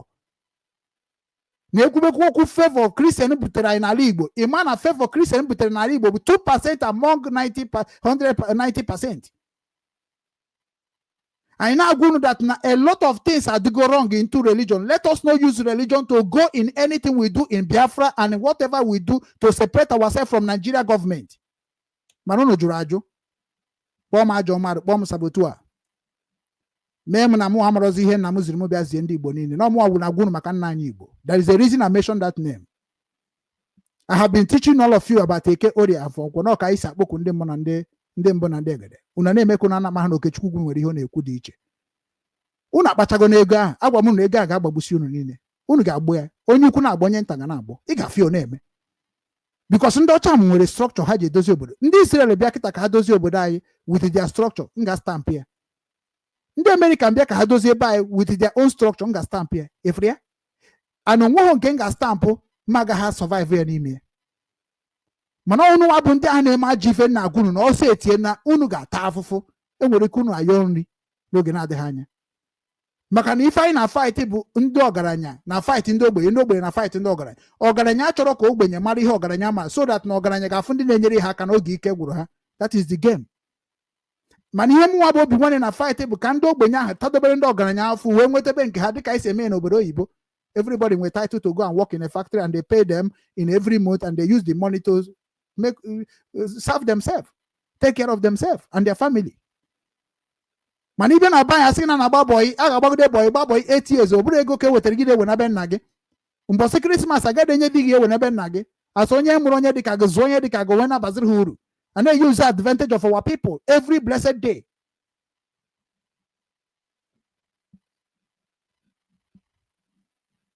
So na before ma na-etinye this video achọrọ m izu na ozi a ana m adọkwa aka na ntị ezie because meseji na-enweta ka njicha izu na ozi a ezigbote nwa afọ Igbo ọbụla na-ata akụ Muslims desist from it now.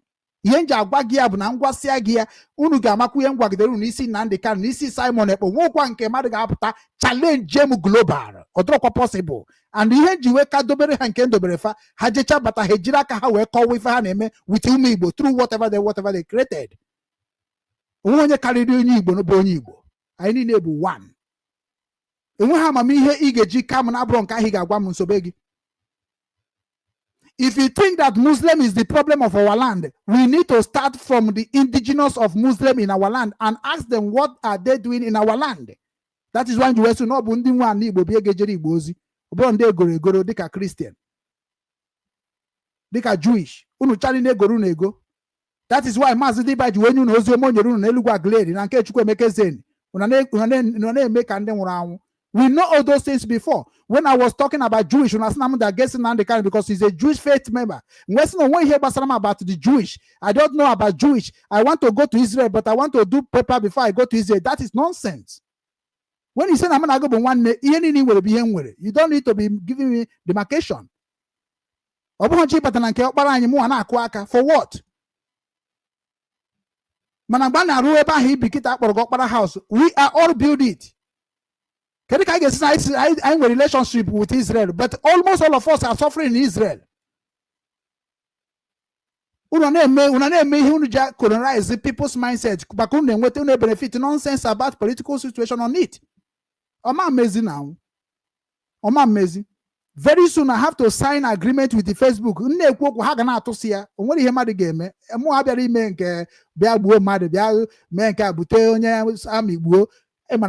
Those things. Apatago ime kandi Igbo mara that ni ani na nagba mbọ kunu mata no na mata ge, and it is the time for us to expose it, or we need to ignore some certain things to speak what our people will use to confess.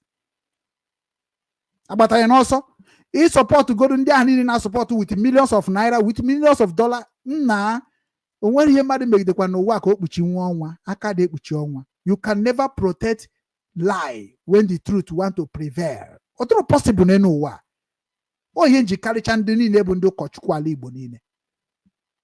You cannot touch me, you cannot pray for me because you are evil. What makes somebody evil is when you know what you can do for somebody is become a good thing, you now turn it to become a bad thing so that ige werukude nkodo bredobe onya bu arụ ka ọ bụ. If that na ihe do na gemeri hechi, why can't you also happy congregation? All of you have to bow for Igbo. You have to bow for Chukwu Kabiama. You have to respect that land that makes you who you are today. Then on the akoto Muslim, you know in the Bible na Gucci. Muhammad bia sigi na muda against Muslim. Muhammad bia kwana sigi that na muda against Christian. Muhammad bia kwana sigi na muda against Jewish. Muhammad bia kwana sigi na muda against Pentecostals. No. Because in country I'm living, especially the company I'm working, Muslim is working there, Christian is working there, traditionalist is working there, people who don't believe in anything except what they see or what they hear, they are working there. So there is no problem. We are relating and we are doing our things in a good way. Everybody know their territorials, know their limit. And the company, rules and regulation that we used to live, no criticism, no blackmailing, no racism. All those things is applied in the system of company Naruoria. And that is the same system I apply in Obi-Wan Foundation Global. That is the same thing I apply in Obi-Wan Business Strategy. That is what I will apply to any organization that are going to partner with Obi-Wan Global. Because I understand what government is all about more than those people that you are supporting with our own efforts, sweat. You just come on social media to use what is going on in our land to make a joke. That is what people call content creator. When I do make me hear content, content. I support Nnamdi and I support Simon in many different ways, and I have a reason, and I can stand it till the end of my life. I am not a man that you can talk anyhow. Does not mean that I'm not Igbo. I got a level. And level got a major men ganga. Utan de kangade. Nagakwaniru. Ye kisi like. Go kisi like. Manande de kaigabanozo. Chara inozo. Makanai nande ujo. Nande ase. Nande kuru. Nande anyuku. Blackmailers. Ayem we kwafia. Pretenders. Worst. Ayem we hafia. And when mafia with the pretenders. Even in mafia with you people. Even in Nnamdi can name me, I don't have a fucking business with him. Simon name, I don't have it. That is why they don't want to allow me to come to their system. We're talking about against of the Nigeria corruption, but our people that you people are following as a leadership, all of them are corrupt immediately from what they are doing, and nobody want to talk about it. Una form of cabals, among of cabals. Onya nemu, onya merunja tafu, anu gatagede kwa na afọ nturu ekubezi oku. Maka mwe kwa ka okwose. Onye gburu susu obi ọkụkụ no n'ime. We are in a lineage of everybody. Bring your destiny, bring your knowledge, bring what you know. Let us unite it and use it to help ourselves. In our culture, Muslim na social media, what is going on? Pure. As a Christian Igbo, can you give us information? Ha fukwa we kwuo onya me unja asime ekuzina mana isime ekuzina why just support kwa no dị na kanya bi na akawanye njọ because unu with leaders anything you create unu with leaders why your leaders is forming evil in our land indirectly who is going to talk to them kendi gana agwanda ajo ọchịchị okwu obi nwanne pụtara igwanda ajo ọchịchị okwu isi na nke nchi na emegi ọjọọ na nwegebe mere adọrọma wepụta ya mana ọ bụrụ iwepụtara ya I must make my people to learn your bad side and your good side. I have the equal right. I register this thing I'm doing in Ukraine and register it in Nigeria. So whenever you want to take me to court or take me to anywhere or to talk about me, we have to go to the international community and go to the local law system of that country. I must sue you or you sue me. Let our people learn from our mistakes. Una na social media Muslim, we don't want you in our land. We don't want our land. One in a quifa, one Oge butere anyị ezigbote nsogbu. Hapụ onye Muslim nke ọbụla ha na-eme onye ka iji wee sị na ndị na-akwado kịta na ndị ga-eso wee rụọ ọrụ kịta bụ ndị believe na onye ọbụla na village ya. Go to your village ka wee mara ndị ahụ bụ ndị Muslim ahụ na-eme ihe ahụ. When na structure ka ase member so na ha mere nke ha gwa ha ide na ya bịara ha ụgwọ. That is how it's supposed to be.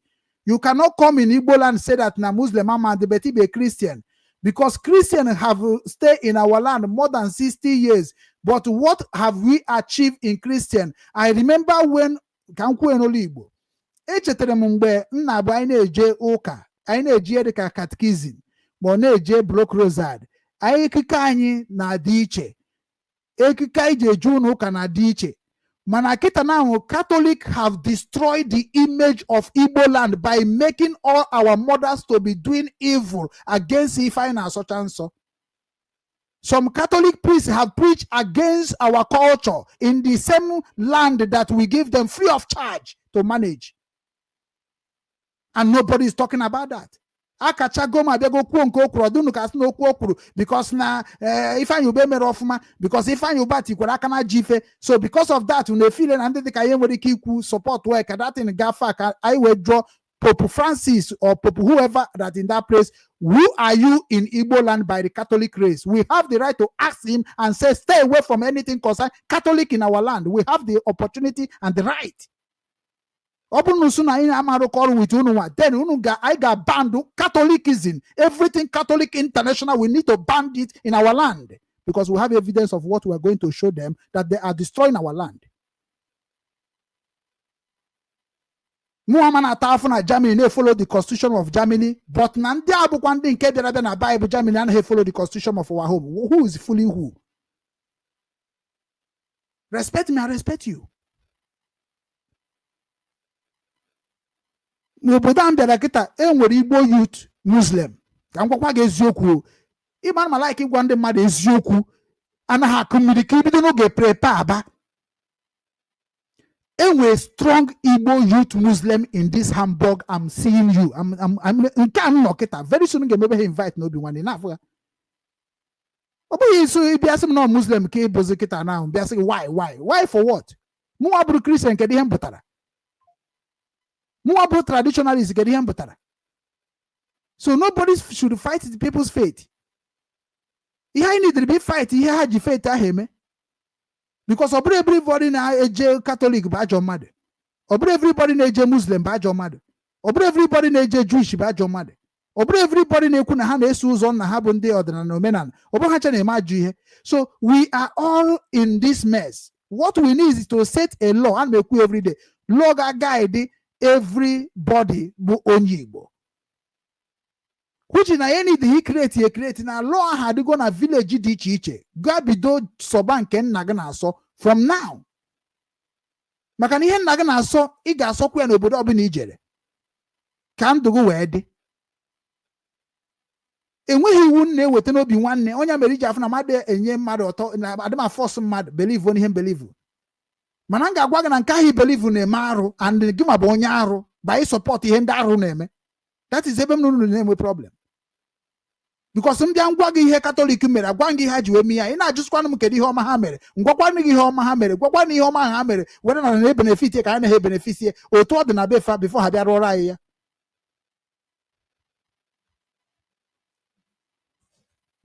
So na message na-enye unu ihe bụ nsogbu anyị kịta abụrụ Muslim si Muslim asụrụ Christian si Christian asụrụ. The problem anyị bụ anyị nwa niile na-eje Muslim anyị nwa na-enwe anyị na-eje Christian anyị nwa na nwaanyị na-eje Jewish anyị nwa na nwaanyị na-eje nke ndị si na ha bụzi ndị omenala bụzi eziokwu religion then anyị nwa na-eje chi ya kedu ka akparamagwa anyị dịchara ebe ahụ anyị na-eje kedu ihe ga-eme ka m ga-esi wee ji maka gị join na Muslim kedu ihe ga-eme ka m ga-eji maka gị wee join na Christian kedu ihe ga-eme ka m ga-eji maka gị wee join ya omenala bụzi eziokwu kedu ihe ga-eme m ga-eji maka gị wee join ya ndị traditionalists and the traditional rulers kedu ihe ga-eme ka m join ya the society. That is what important from you people that are bringing the image of that thing to the public. Obey create a terrorism give by a Igbo Love Themselves Foundation, but that Igbo Love Themselves Foundation, it is a terrorist structure kine using here.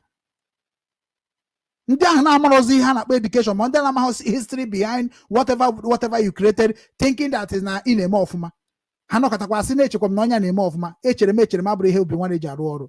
I know ka obi nwanne ji arụ ọrụ. You must know what you want to do before you do it.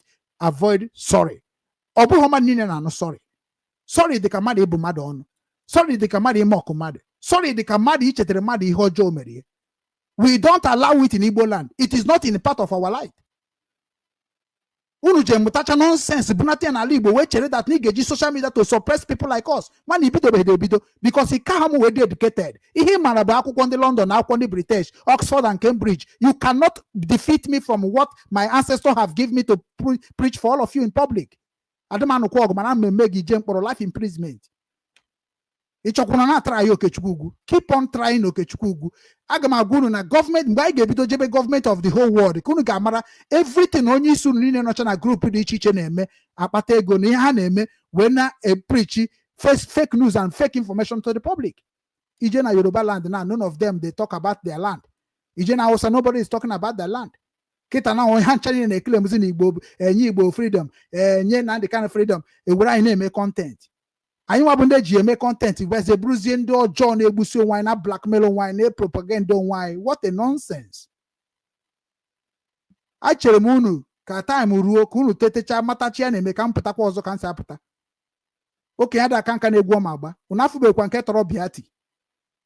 Ana m agwa onye ọbụla mara m, you can't stop me for what I started. If you say make I stop Biafra struggle, then he got stop ịza afa nna gị. Ka bụ number one. If you say make I stop make I focus ihe gbasara obi nwanne, then a man na gị nwa ga-akwụsị ihe dị na religion niile nọ n'ime join obi nwanne. That is what I told you people before in China na mesese aga amarapụ Jesus m aga amarapụ Jesus m onwe onye sị gị rapụ Jesus kurie na arụ burie n'isi yiri ka akwa. It's not my business. My business is to make sure na nwere ihe na arụ ka ya bụ izu ego ihe hapụ izu nke m rụtara. Because almost all of you enwe ha kọrọ bụ onye ori ka unu bụ. Kedu ihe unu jeri nri? Ka unu jeri nri? It is time. In a how are you buying the phone? Onye na anata salary 50,000 naira every month. A full phone worth 1.5 million. We will need to investigate you. How did you have that phone? A person preach and say, what is your business? Focus your business, mind your business. Na go big Oku, na go chief priest Oku, na go Akuko Tiwara Oku, na go Miriam Wakara Oku, na go Fiafra Oku, na go Okurandi Oku, na go Lozelus Oku, na go Natu Oku, na go Ejofeza Oku, na go Ndini Nabundori. Agent of Satan's Igbo land. When I go you mind my business, and I know that now my business is what I mind and reach the level I am today. Because now many of you people think that no onye nwere akụnụba bụ onye ji ego. Taa akọnuche ka eji ego n'ụwa. Ya ka Nnamdi Kanu jide akọnuche unu wee mee ọ dị ka mkpọ ekpuchie ya. You can't make a move without mentioning Nnamdi Kanu. It is not possible. Onye ka iji wee buru efulefu. Onye ọbụla bụ onye na-eche Nnamdi Kanu ka ọ pụta before ala Igbo agabara iru, you are nobody in the system. Nnamdi Kanu ga-akpọgide gị asị more than ihe ọ kpọrọ asị. Ama m Nnamdi Kanu in a little bit njikwa gị okwu ngwara gị. Nnamdi Kanu don't love lazy people. Nnamdi Kanu kwuru okwu o kwuru unu ncha niile anụghọ dị. Also that na ọ bụrụ na ị bata na platform onye anaghị ekwu ihe ga-eme ka Biafra bịa. Platform onye anaghị ekwu maka Biafra. Platform na ade against of ineme job in where they able just to exist yourself from that platform. Oge lead the kugu self and kebuna onye bute that onya him resist na platform again. Maybe they are friends or friends of friends. You make what the friends unfollowed. Can you have it with information about that person they preach what you don't like or what is against Biafra? Obuhije Bobby a war. Obuhije Kube Makia. You don't have that time because you have a lot of energy to progress for what you are talking about. Iwere time ikwesi iji wee kọwara ndị mmadụ ihe ma na IPOB maọbụ ihe ma na Biafra maọbụ ihe iji wee na fight against Nigeria. Iwere eje na-akọ ordinary individual ọnụ na-ewest ndị mmadụ data fa ja watch gị. Every day na-ekwu ofu okwu ị na-agba ofu war. Unu ewere na-make content ndị mmadụ na-esokwara unu ka ha ma ihe because a lot of ndị Igbo amarozi ihe today. They don't know about their culture. They don't know about their tradition. They don't know anything. The only one they know is Christianity to the system of our ancestors. So if almost all of them bundaro, that is why as let us forget our past and make a reset of our new. Because you don't want to leave what you have already used to destroy your entity. If we begin to ask the reason of the Reverend Father, the reason of the governor, the reason of the foundation, if we any na gwage no kuni na neku nwechara ihe nje ekwe and ihe nje ekwe na ma so onye obara nke oji nyara ya na obo so Boko Haram na-enye anyị nsogbu, obo so Fulani na-enye anyị nsogbu, all the traditional rulers na-enye anyị nsogbu, all the church leaders na-enye anyị nsogbu, all the governors na-enye anyị nsogbu, all the youth of the land na-enye anyị nsogbu. We need to ask what is our problem, not come attacking people. Today, Beka Hancha no. Hesigo kwa nke ha na-eme batana city boys. Mana anyị ka na-eche na hebe anyị nọ. Hesigo na ya batana village boys. Anyị ka na-eche hebe anyị nọ. We are not moving jee paakị ha ba ego na Village Boys. Anyị ma Nnamdi Kanu gwara ya gwa anyị nwa bụ ndị listening to his broadcast very well. Ọ sị na onwe mgbe ga-akwụ ndị Nigerians ụgwọ, especially Igbo in IPOB. Onwe mgbe ga-akwụ ha ụgwọ to fight our effort. And that time ga-abụ the end of our fighting. No onwe ndị ga-adapụ n'ụzọ. O kwuru ya na ọ bụ na anyị nụgide ọgụ meri nwofa, uche na anyị ga-emeri ha n'ikpeazụ, but na ha ga-egbu anyị gwogwo. Ha ga-destroy anyị gwogwo. A lot ga-adapụ n'okwukwe. Mana at the end, anyị ga-egbukwa ha. And I gbuo ha, Imana the next is let the whole world to put mouth in what we are doing. That is who make it possible before Simon Eba. Who make actualize of what Nnamdi Kanu have preached a month ago. Simon Eba. Anybody hate Simon Eba, hate Nnamdi Kanu with a passion. It's not a secret. Anybody, individual, in an IPOB, in on anything concern Igbo structure, Igbo race, any individual Igbo man that hates Simon Eba, hates Nnamdi Kanu with a passion. I'm a researcher. And then my day go hand the Maronia they say something they pretend how love Nnamdi can have IPOB member. Whereby ni ga one IPOB member carry mo. The whole world got IPOB member carry mo. Nobody. It's one is a challenge. And one IPOB member come IPOB. It's one come will take iPhone. So when I'm telling you about what we have done in a game very, very well, now maybe make a content, maybe exactly message that's going to change our narrative. I don't want Mazi hazo. I believe in here bunkem. Because Simon Babonye doesn't want Nigeria government. So he believe in each then and they can each the guy in. Okay, no wahala. Ochoko use ESN. I say I know where home na ESN. Whereby no way home. Ojira kia west again. Amara Chineke batakwa hime. O use religion. One bugari no Bible na guru no akwonso na ataru no isi crocodile. Na munu entertaining. Una we hu ananya. Where migrated because you hate him because of no women. I'm a traditionalist. Many women rejected me because of traditionalists. Many people reject me. Namanu be one ozo no one Igbo kita because of where I am speaking to the people. Uno chokanto basu weruza we bata nime uno so chuku. Odro possible. I'm a dictated child. Ohensuka jimaru oru. Je jo fa be ohensuka sibi owa. Je jo hebe nkwasi we be one name. I don't do on my own.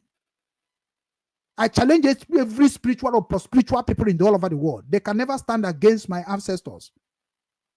I don't do anything against my ancestors. That is why I'm still here.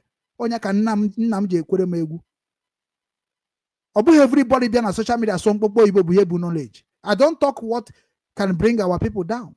Highest what can expose and destroy the image of evils.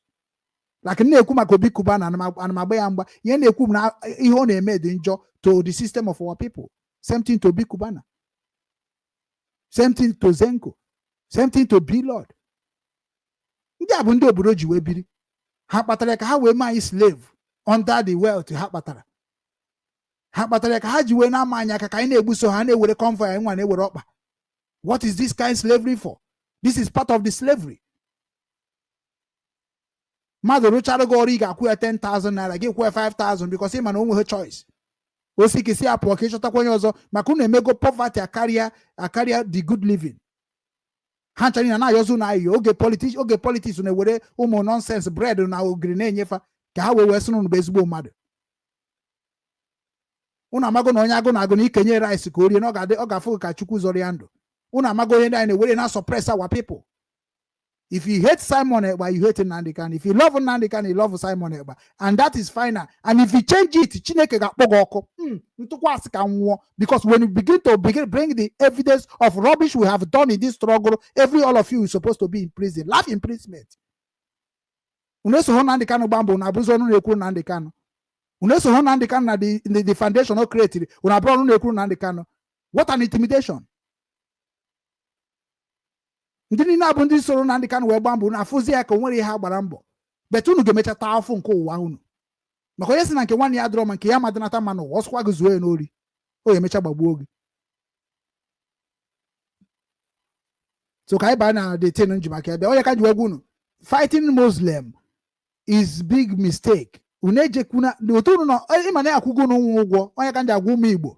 Akugo ndini if na na social media say Muslim will not enter, Muslim will enter. They are the wicked people more than Muslim. They are dangerous people more than Muslim. Because na iga gwakwa ihe mere na ndị Lagos rejected Nnamdi Kanu. I ga akọrọ ha mgbe ise butere isi bịa mara ihe nje ekwu ya nkọrọ ga akụkọ akọrọ gị, you must shut up. That's why you're not running away from my platform.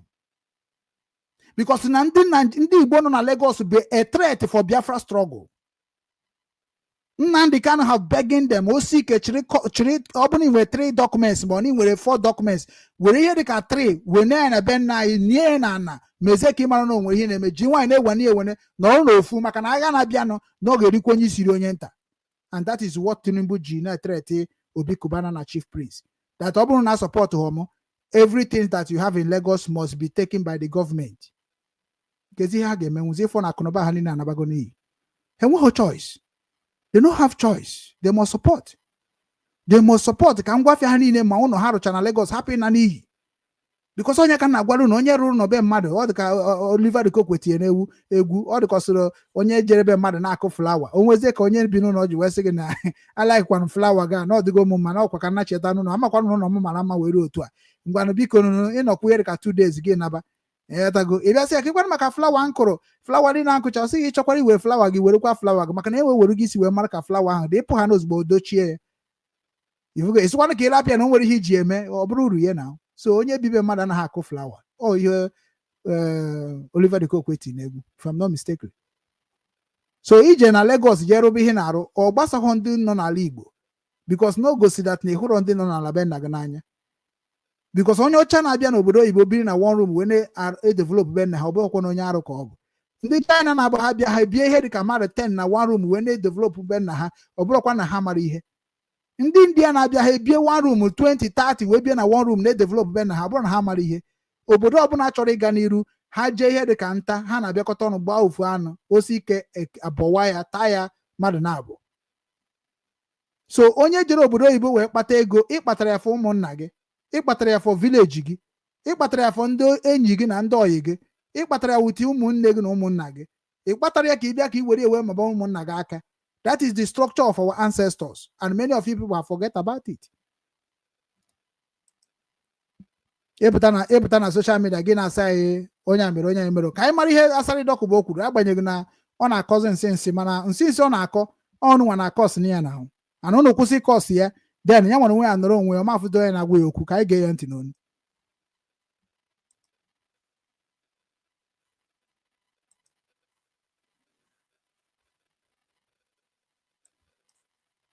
IPOV,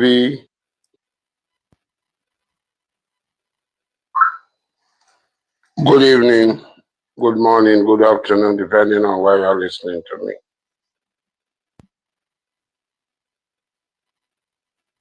IPOV supporters have invaded Rivers State and on our soil had killed, destroyed the properties of Muslim Northerners. Muslim Northerners for a crime committed by a Christian. Mosques 6 were vandalized. One mosque was burnt down, was burned and totally vandalized. When I heard the information yesterday about Muslim being attacked, in fact,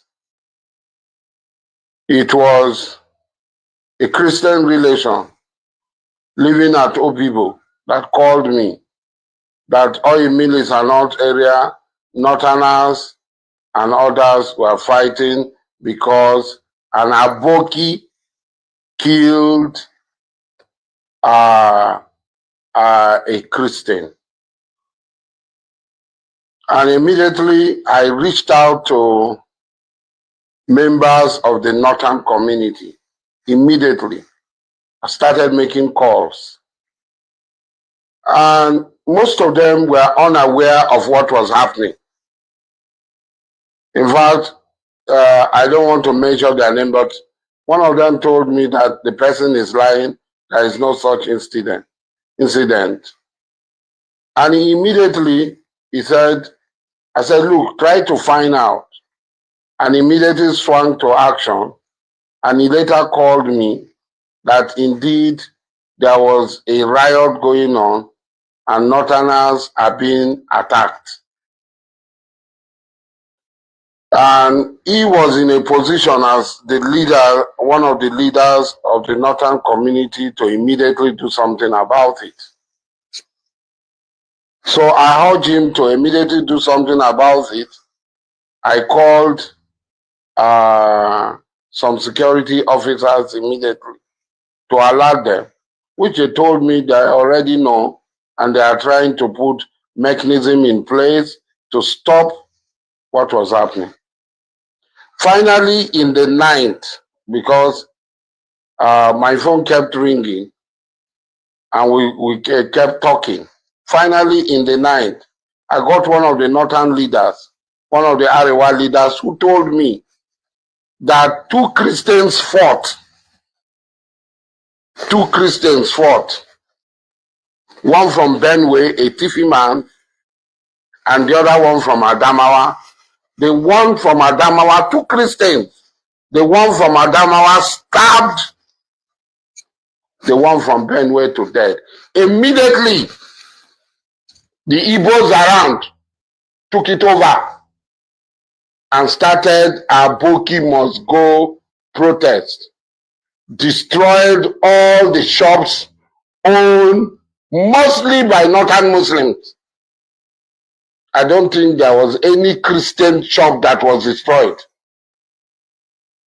An attack mosque, vandalized the Oyemi mosque, attacked the one mosque,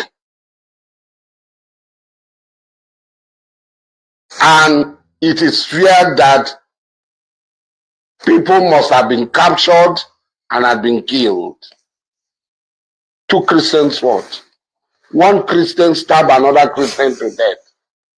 Because they are from the north, immediately it became a fight by Igbo's element. When we will react, they should not turn our state to battlefield.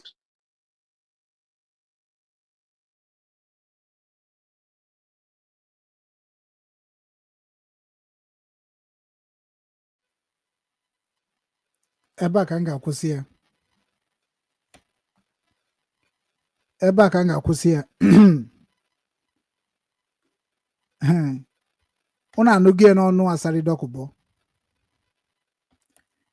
The reason why Asari Dokubo ji na-ekwu ụdị okwu a maka na ha na ndị Igbo na-enwe problem, especially Nnamdi Kanu, Ụwa Zuru Ike, and Simon Ekpa. Ha na-enwe ezigbo serious issue, and that serious issue ha na-enwe enweghị onye Igbo dị care to know. Mana unu pụtakwu na asị na anyị na Asari Dokubo bụ nwanne, ụfọdụ asị na onye amabụ nwanne anyị.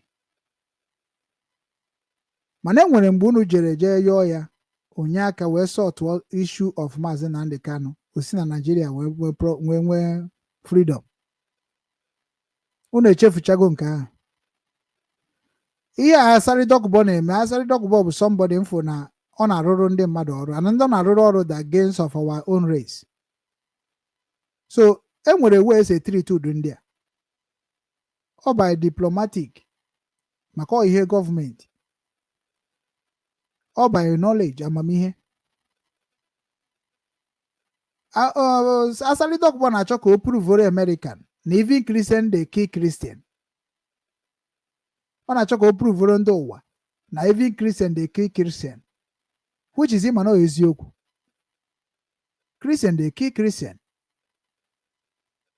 Because ịbịa n'ala Igbo, ndị a na-eme kidnapping, kedu ka ha na-eje? Ndị a na-ezu ori n'obodo, kedu ka ha na-eje? Ọ ebe ị ga-anọ wee mara nke onye na-eje na-eme. Onye ka ji sị na anyị need identification. ejide ga-ajụ gị kedu ụka ị na-eje maka na ụka ị na-eje bụ ihe kwesịrị na-agwa gị na igbu mmadụ dị njọ, imegide mmadụ dị njọ, ịtụrụ ha sị dị njọ dịka katọlik si wee kụziere anyị. So na onye katọlik jere zuo ori ọnọdụ egezi ụkọchukwu ntị n'onu, ọ ihe anyị kwesịrị na-ajụ onwe anyị.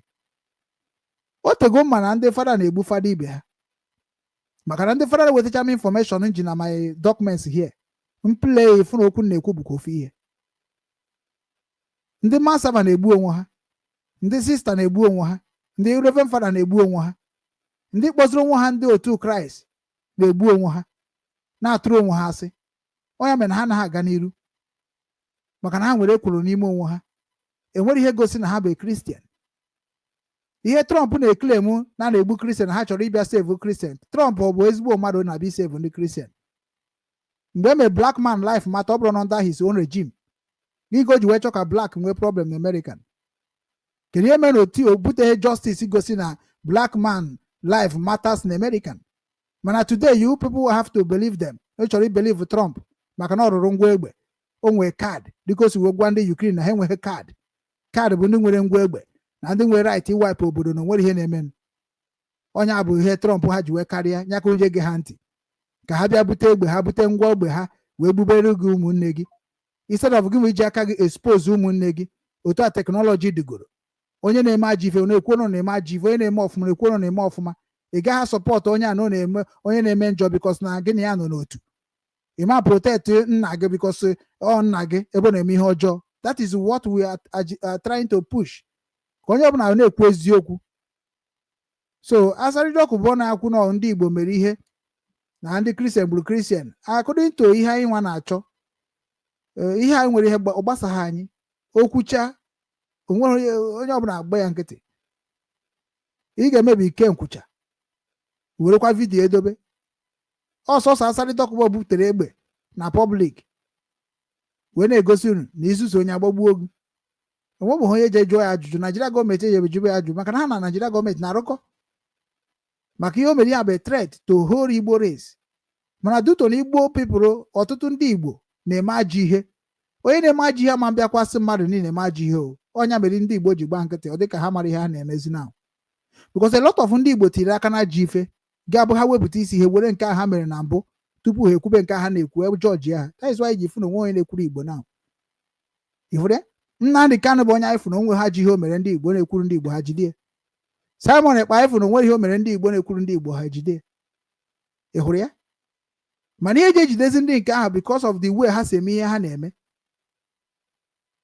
Maka na ọ bụrụ na isi n'ụzọ kwesịrị ime ya, a na-ejidegoro ịfụ na ndị ụwa ga-etinye ọnụ na ya dịka esi tinye n'ọnụ na nke Nnamdi Kanu mgbe ejidere before. Maka na anyị niile bịakọtara ọnụ silence ya ihe ọbụla o mere ndị IPOB na ka o si wee mekwana ihe o mere wefu ya nwe na Nigeria. Anyị silentri, ha chọrọ use ya on him. Onye mere na ndị otu ya na ya mekọrọ ihe ndị dịka Omiomio, Clifford Iruanya, Barisema Mmezu, ndị a niile ya na ya mekọrọ ihe niile ahụ o ji wee mee ka o si wee mee naba Nigeria. Then we silent their voice, we did not promote them, we did not support them. Ka anyị hapụ iji maka nsogbu Nnamdi Kanu cause a lot of things ga-adameji n'ime mba anyị gbagoro na IPOB. That is what Uchemefo did. Ọ ebe a ka nna nye Uchemefo respect dị egwu. Na nna agwa Uchemefo okwu sometimes n'ụzọ na-adịghị mma because kedu ihe o ji wee pụọ na IPOB o so na ya weta afọ. That means na obi ha adịghị n'ihe dị na IPOB before. Maka na o so na onye hibere IPOB, o so na onye mere na IPOB na-ada ụda today. Mana ịfụzie ndị mmadụ ebe ha na-agwa ha okwu, egwa ya okwu, ọ dịzie ka sị na onwere mbọ ọ gbagodoro agba ekwesịrị acknowledge. Ọ dị ka Nnamdi Kanu na-akwado na onwebeghị ebe o mere ihe ọjọọ megide the struggle, na ọ dị ka onwebeghị ihe ọjọọ o mere megide ala Igbo. Una na-eme ọ na-adị tribalistic. Onya mere unu na-enwe enemy today between unu na self, and that enmity ahụ bụ ya ga-eji wee wipe unu, ga-eji wipe onwe na ewe ndị ụwa ma bịa dịnyere unu aka, because onweghị crisis karịrị internal crisis, and that is ihe ga-ebi internal crisis bụ mgbe eziokwu batara n'ime ya. Maka na aka ji ọfọ bụ ndị na-anaghị ekwujọ mmadụ na public, ma ndị anaghị ekwu ikpeazụ nwa bụ aka ji ọfọ. So na asị kịta sị bịa kwuo ihe gbasara Nnamdi Kanu, ihe gbasara Simon Ekpa, ihe gbasara Uchemefo, ihe gbasara Ụwa Zuru Ike, you are going to be saying something na agaghị eme ka Nnamdi Kanu ebe o metere ka ọ bụrụ public. Mana ị ga-ala akịka ikwuo nke Uchemefo, ị ga-ala akịka ikwuo nke Ụwa Zuru Ike, ị ga-ala akịka ikwuo nke Simon Ekpa. What is that in mean? Oh, hypocrisy. What you judge my father, judge it to your father. What you judge me, judge it to yourself. Because we be able to hate speech against us. Propaganda. Onye ọbụla love chara Nnamdi Kanu ma nke ọjọọ ome ma nke ọma. Mana ibezi na ndị nya na ya mere ihe dịka uche mefọ dịka ụwa zuru ike dịka Simon Ekpa unu echuzirizi nke dị njọ na nke ihe ha megasị wee gwaba ha okwu wee rapụzie nke ọma ha mere. Mana unu bịa na nke Nnamdi Kanu unu asị na onweghị ihe ọjọọ Nnamdi Kanu mere at all without knowing what ihe Nnamdi Kanu mere. Ndị ahụ a na-ekwu na ha nwere ya mere ha ichi na ihe ọbụla ọsọ ha mee na onwere ka mmadụ kwuo okwu n'isi Nnamdi Kanu. Ọgụnwa bụ tribalism, ọgụnwa bụ hypocrisy. Ikwube ekwube aba sabotage, ọgụnwa sabotage. Ihe anyị na-ekwu bụ ka ala Igbo dị mma ka ụmụ Igbo mara onwe ha na ọ bụrụ maka Nnamdi Kanu. We talk about Igbo land, we talk about Igbo race, we talk about security in our land. And ndị na-ebute security, ndị na-ebute insecurity n'ala bụkwa ndị obodo. Maka onye mepere ụzọ ya wee jebe njem, ọ bụgo na mmadụ abatara ya, anụmanụ abata n'ime ya. So ị gaghị abịa na social media bịa na-eklemu na Nnamdi Kanu mere nke a na o mere nke ọzọ, mana ndị ya na Nnamdi Kanu wee mee ahụ iji eklemu ihe o ji ekwu maka Nnamdi Kanu. Onye ọbụla bụzi ajọ mmadụ. Ọ bụrụ na nna gị bụrụ ajọ mmadụ ka ezikwu nwa bụ ụmụnna ga-esi wee bụrụ ezigbo mmadụ. Ebe ka na-eme eme n'ụwa. Ya mere nji asụ unu na ọkakwa mma na unu sepụrụ aka ka unu si were Nnamdi Kanu, Simon Ekpa, ụwa zuru ike, uche mefọ divide ya the piece of Igbo land. Because all of you people are the problem of Igbo land, which I have the evidence of why you people become a problem. Onye na-ewepụ n'ime unu niile. Maka ọnụ nwa bụ ekụziere ụmụnna anyị ihe ha amaghị anyị ya, ha werezie ewe na-egbu onwe ha today. Onye mere na onwe onye dịka unu kwuru okwu mpụtakwa nkọndem ya. Because ihe unu na-ekwu bụ ihe ga-ebutekwa another problem. So onye ọbụla na-ekwu ihe gbasara Asari Dokubo enweghị power to Igbo land, onwekwu power to Igbo race, onwekwu power to Biafra struggle. Asari Dokubo dị ka somebody na-enweghị odo future. Ibunye ha ego na-eri ọdọgọrọ onwezikwanụ future, nweghị future. Ọ bụ na obodo dị mma, udo onye a ga na-ayọ nri ayọ. So udo onye a ekwesịrị na-ekwu okwu n'isi this man, because afọ m future n'isi ya. Onwere ihe fụrụ na ebe Asari Dokubo nwere ike iji wee kwuo si na one day na ngarụkọ with Asari Dokubo, ọ possible n'elu ụwa. Because onweghị future. Maka onye nwe future na-ahazi okwu ya ahazi wee gwa ndị ụwa. Ihe ọ na-emezi kịta na aka ke asị na Igbo Muslim na Igbo Christian anụ ọgụ. Then ndị niile abụ ndị Igbo Muslim country ga-support bazie Igbo Muslim. Ndị bụ Christian ụwa niile na support ba ndị Christian. And marakwa ama na Christianity bụ hypocrisy organization. They are pretending that only thing they fight with is Bible. But Muslims fight with weapon. That is why in the dangerous act in a dangerous mission by fighting other religion. Unu ga-lose here. Ndị dị ka anyị mmadụ unu ga-lose here. So na ndị ọbụla na-akọtọ Muslim na social media mana ịbụ onye Igbo, gwaba ha kwụsị ya. Because every country in this world allow every religion to participate in their system. But now with the law, obodo ahụ jibiri ka ha jibiri n'obodo ha. So no nwa mgbe anyị ga-eji wee nọ n'ala Igbo si na ya ma anabata Muslim. Because anyị bi na mba ndị Muslim. Maka na ọgwa the same thing na-abụ ihe na-esere anyị na ndị Igbo nọ na Lagos na ndị Igbo nọ na Abuja. Anyị gwa ha nataba ha sị mba na ha da anata. Na ha mara ihe a na-abịa ime na be anyị, gọọmenti anyị adịrọ mma, ndị yuutu anyị adịrọ mma, na ihe ha bata na ha ji isi ha achụ aja. Na ọ bụ na achọ ka ha bata na ha ga-egosi ife ha ga-eji bata. Then ọ bụ na anyị chọ ka anyị baba ndị nọ na anyị baba ndị North mba, ma ọ babara ndị Hausa mba, baba ndị Fulani mba. Then ụfọdụ n'ime anyị na-ama ọnụ kparịkparị, anyị emebara ndị Fulani mba ma ọ bara ndị Hausa mba, ha je egbube ndị ụmụnne anyị nọ na North. Ọ bụrụ enwe bụ ihe mere iji esave ya thought about them. Then ịchọ ka ịbara ndị Yoruba mba kọtọ ha gwafa ihe ha na-eme with Nigeria system. Then izobe ọ na-ezobe ha emegbusisibe ndị be anyị nọ na Lagos. Ọ bụrụ enwe bụ ihe mere ọ bụ ya bụ ihe kpatara na ha agwa ndị Yoruba njọ ha n'iru. Maka ha settled the structure of Nigeria and plan it very well ọ dabara ha. Mana ndị bịaziri ime ka that plan happy work bụ ndị ahụ niile bụ ndị si na ha chọ separate from Nigeria ahụ.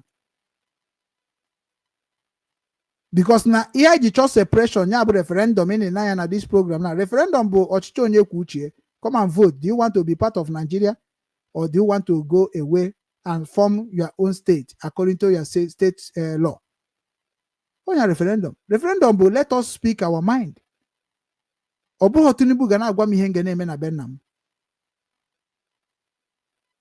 Obuho ndị gọvanọ ga na-agwa m ihe nga na-eme na Benam. Ha enweghị the right. Ọ ndị Benam ka m ga na-agwa na ihe chọrọ ime ha anabata ya. Ana onwere ihe dịka gọvanọ ịgba mgbe ya, or senator ịgba mgbe ya, or president ịgba mgbe ya, of the honors na governance system.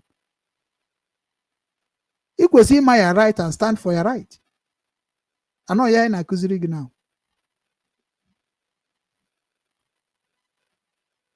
Because na gị nwana nwoke bụ onye na-abịa fight ndị mmadụ na social media.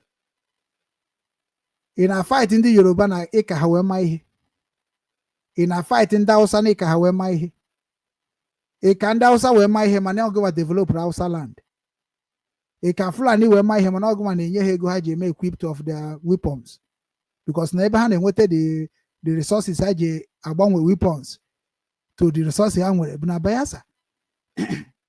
Bayelsa, Ijo, Imo State, Calabari. Ebe ha ka resources ndị ọcha na-ewekọrọ, and that is why ha ji set ebe ha blaze. Because ọ bụrụ na ndị obodo batacha n'obodo ha, ifu ebe se were resources eji egbusisi gị today. Ebe ọ bụ na ndị be anyị na-anụ ọgụ na-asị na ha bụ vigilante, na-anụ ọgụ sị na ha bụ otu nke dị na enwere resources dị na ahụ. Onye ka na-anụ ọgụ ya, mana ha gaghị agwa gị otu ahụ. Ha bịa na-asị gị Nigeria must go, Nigeria must go. Whereby onye na-asị gị Nigeria must go from Biafra land knows who is the agent of Nigeria in the same Biafra land. The reason you did against the structure of security outfit of Simon Ekpa because na enwere mgbe m gwagidere m na ndị otu m gwagidere ofu eje jụọ Simon. And I just say Simon, in case that nature idozi by nature can Nigeria position about, why can't you fight the leader of the Nigerians in our land? The governors, senators, church leaders. Yes, ni amanu sahog. Makageni, onwe reason. Ehuri onye nwe ya na-enye nsogbu. Ihe tinwa onye ọzọ ihe ma report ho n'aka nne ya, ọ dị n'omenala Igbo. So na ndị niile abụ ndị bịara na dobe ahụ na ha chọrọ idozi ala Igbo, mana ha ma ndị na-emebi ala Igbo. Why unu ji emezi like this? A na-ekwu okwu maka nna gị ihe o metere ọ na-ewute gị. Nye wutezi na gị because unu ncha niile ga-anwụ ọnwụ ike. Ana ọnwụ ike a ka anyị na-egbochiri unu ka unu hapụ ịnwụ ya maka unu ka nwere ohere repent wee join ya the movement bụ ndị eziokwu. Because ihe niile ahụ ndị niile unu sochara wee mee ihe ha mere, anyị jicha evidence ya, ndị ọzọ jichakwa karịa anyị nwa. Nya maka anyị ji agwa unu na ya echekigiri na kpee ihe ka ndị omenala si ekpe ikpe wee gwa unu si na ọka mma na anyị bịakọtara ọnụ forget ihe mere eme. Onye gburu mmadụ zi anyị ata ya afụ ka o si gbuo mmadụ. Maka onye ọbụla bụ onye gbugoro mmadụ na dị struggle, anyị na-aga ama mmekọ ihe ka nwanne na nwanne ọzọ n'ụwa a ga-arụpụrụ n'ụlọ n'ọhịa. Maka na ihe ndị Igbo na-asọ nsọ bụ ihe mere na ha ji agbara ọsọ omenala na-akpụsie na traditionalist. Traditionalist bụ ebe a na onye na-eme ka o si masị ya na ha na-eme ka ana si wee dị. Na culture bụ ndị na-eme ka obodo si wee dị. Ọ bụ na ịkụ ogirish ka eke si emekwasị ogirish, ọ bụ na ịkụ ụgụ ka eke si emekwasị ụgụ, ọ bụ na ịchọ ije echute mmiri ka eke si echu mmiri.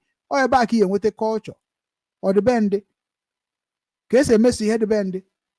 Unu agbakwuo na tradition ka onye si eme na ọ bụrụ ka obodo si eme na ọka isi chi na-eme. Onye ma many people isi ana ini bụ onye omenala na Igbo traditionalist. Hafụba gị ka ndị ahụ ji nke ha kpaa arụ. The same thing isi n'Igbo Christian. Hafụba gị ka ndị nke ahụ ji nke ha kpaa arụ. The same thing isi n'Igbo Muslim. Hafụba gị ka ndị nke ahụ ji nke ha kpaa arụ. The same thing to Jewish. Afụ ikwu na Igbo Jewish. Hafụba gị ka ndị nke ahụ ji nke ha kpaa arụ n'ime organization na-adị iche iche. So ọ bụ na anyị cha niile blame bụ onwe anyị, who we correct ourselves.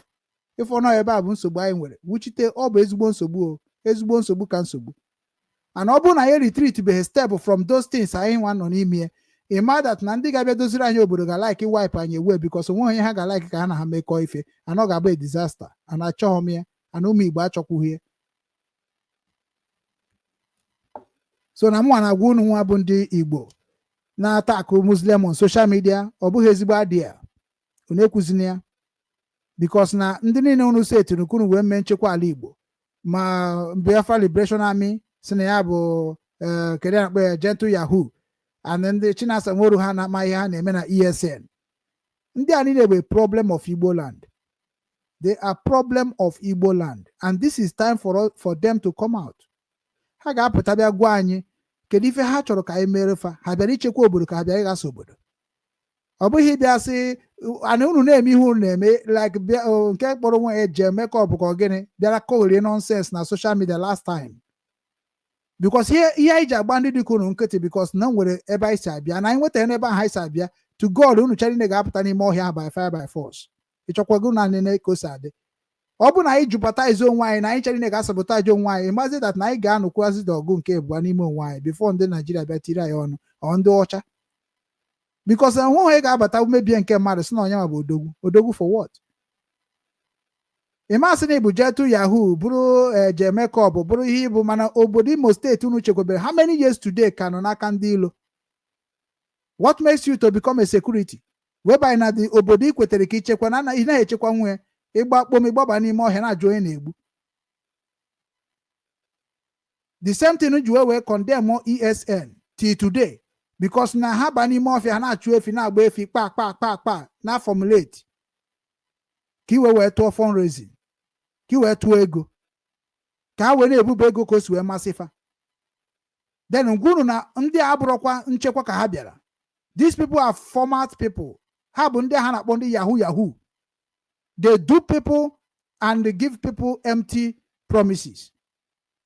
Nke nwa bụ onye na-ekiri m ugbu a ị ga-asị na ọha bụ ihe na-achụpụsị Fulani nọ na be anyị na ọha na-achụfa ọha mere ede kidnap mama anyị onye bụ na ọ bụ na ha emere ya kwesịrị ime n'ala Igbo aka mee nke ọzọ mana mụnwa na-agwa gị na ọ bụ na ha pụtara ala Igbo ama ndị worse than otu ọ dị today ịfụkwara ya na ọ bụ aka nri na aka iche this side chekwa the other side. O nwere vidio na-akparị na Abia steeti a na-ekwu that na somebody ndị Hausa makpudoro ha ma ndị Fulani makpudoro ha before onye ebefe ejeze kpọọ ndị security which na ọ dịkwa ka ọ dịka na vidio m chọrọ itinyekwa ọ dị na vidio m chọrọ mana ọ dịka ọdị ọzọ mmemme ya taa ọ ga-abụkwa echi maka na nga na-abịa na-ewetara onye nwayọ ọ na dis kọmputa nji eme ife at least enidiri m more upgrade of kọmputa because achọrọ m na-etinye ka ọ na-asa ndị ọfụma ka ọ rapụ the gigabyte ya ka ọ dị strong.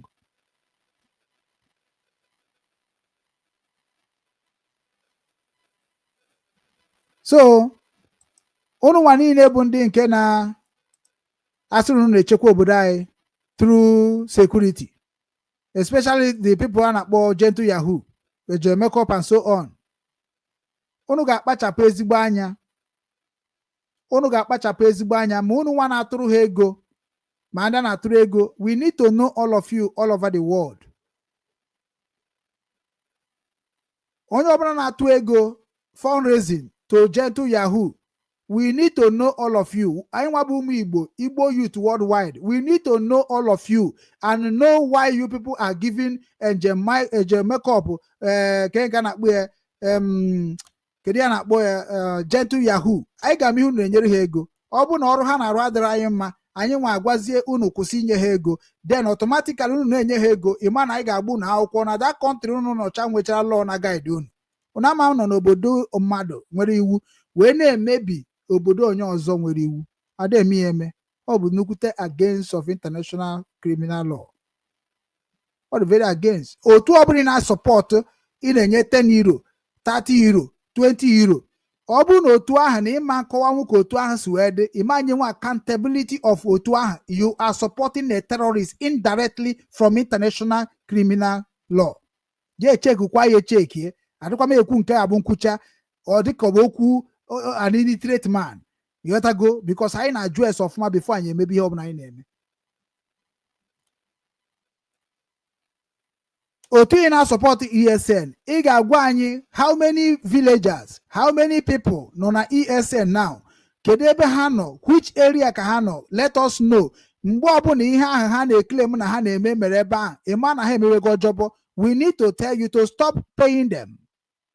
Ebe ndị otu anyị na-apụta Igbo youth worldwide, we are coming in a way that na ọ bụ na ị chọrọ ịrụ ọrụ security baa na akwụ ụgwọ na ya. Anyị nwere ike na-akwụ our security ya dịka 200,000. We can sponsor it.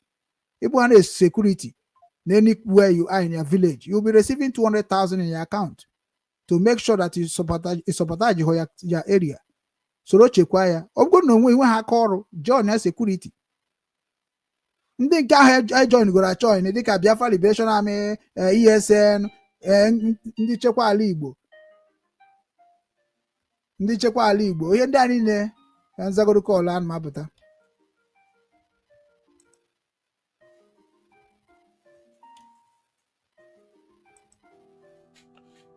I am the managing director of Oge and Obiks Nigerian Limited. For years, I have worked hard to secure a $64 million international contract. A deal that would have changed not just my life, but created opportunities for many Nigerians. The contract was signed and the funds secured by LC were sent through Zenith Bank, Nigerian PLC, after an agreement between my company and Zenith Bank as a paymaster for the guaranteed contract. But shortly after the secured funds arrived, the unexpected happened. The bank began to make new financial demands that were never part of our original agreement. When I refused to grant those demands, everything changed. The contract, which had a strict liability clause, was suddenly terminated by breach of LC confirmation by Zenith Bank after receiving payments which it deducted from the company account. It refused to confirm. And funds belonging to the company, which was entrusted to the bank, suddenly disappeared, unaccounted for. And years of effort collapsed overnight, automatically activating the liability clause of the contract. I have reached out privately for resolution.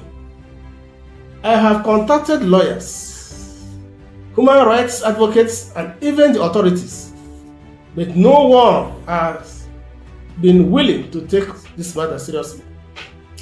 So I am speaking out today, not just for myself, but for every Nigerian who has ever been silenced by a systematic justice system, by powerful institutions, where all they wanted was fairness and justice. I don't seek pity, I seek accountability. I believe that the truth deserves to be heard, and I will continue to speak up until justice is done. In a series of upcoming videos, I will present clear and undeniable evidence of what transpired.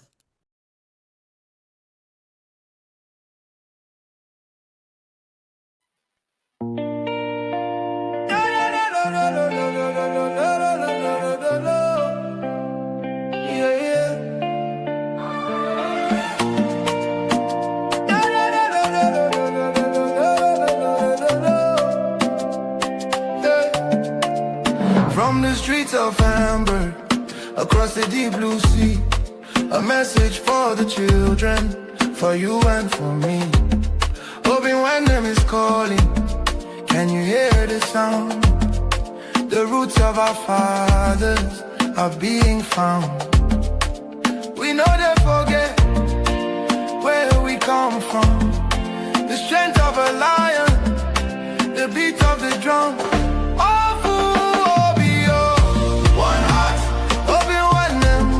Till we achieve restoring the culture, that's what we believe. From the Ordinala to the Azusu we speak, lifting the fallen, helping the weak. Obi-Wan and worldwide, the movement is here. Igbo global, raise your head high. Our Menala will never, ever die.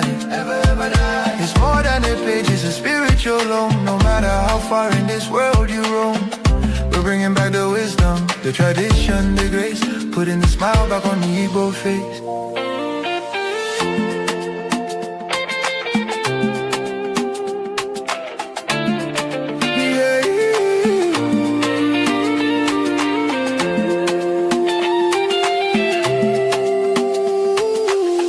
A high energy.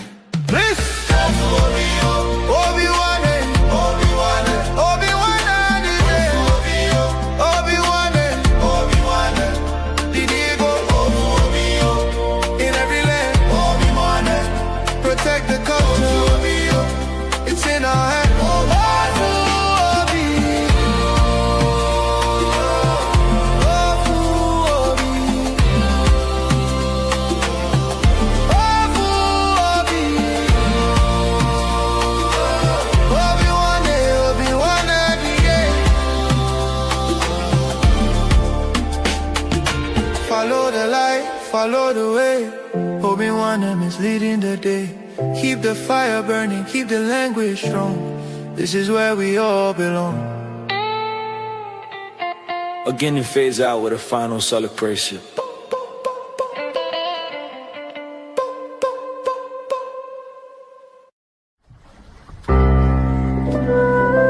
Obi-Wan Global Radio, promoting the culture and traditions of Igbo nation. Ndị Igbo nọ ma na-ege m ntị, ekenekwa m unu ọzọ. O nwere kọl m nwetara, and kọl ahụ m nwetara ekwesịrị m ịza ya. Ịma na ndị be anyị na-like ihe azụ ụlọ, mana agwara m ha sị ya biko unu nwa bụ ụmụ Igbo bụ ndị from na m na-ekwu eziokwu na social media, na-agbakwanụ mbọ ihe dị iche iche ka anyị chịkọọ ndị nna anyị, ikorobịa anyị na ndị ọchịchị anyị ọnụ, ka anyị wee mara ka anyị ga-esi wee na-akwalitekwa ihe dị n'ala be anyị site n'aka ndị ọchịchị anyị, site n'aka ndị nne na nna anyị, site n'aka ndị ikorobịa na agbọghọbịa, ka unu bata ka anyị mee ya ka ọ bụrụ ihe ofu obi.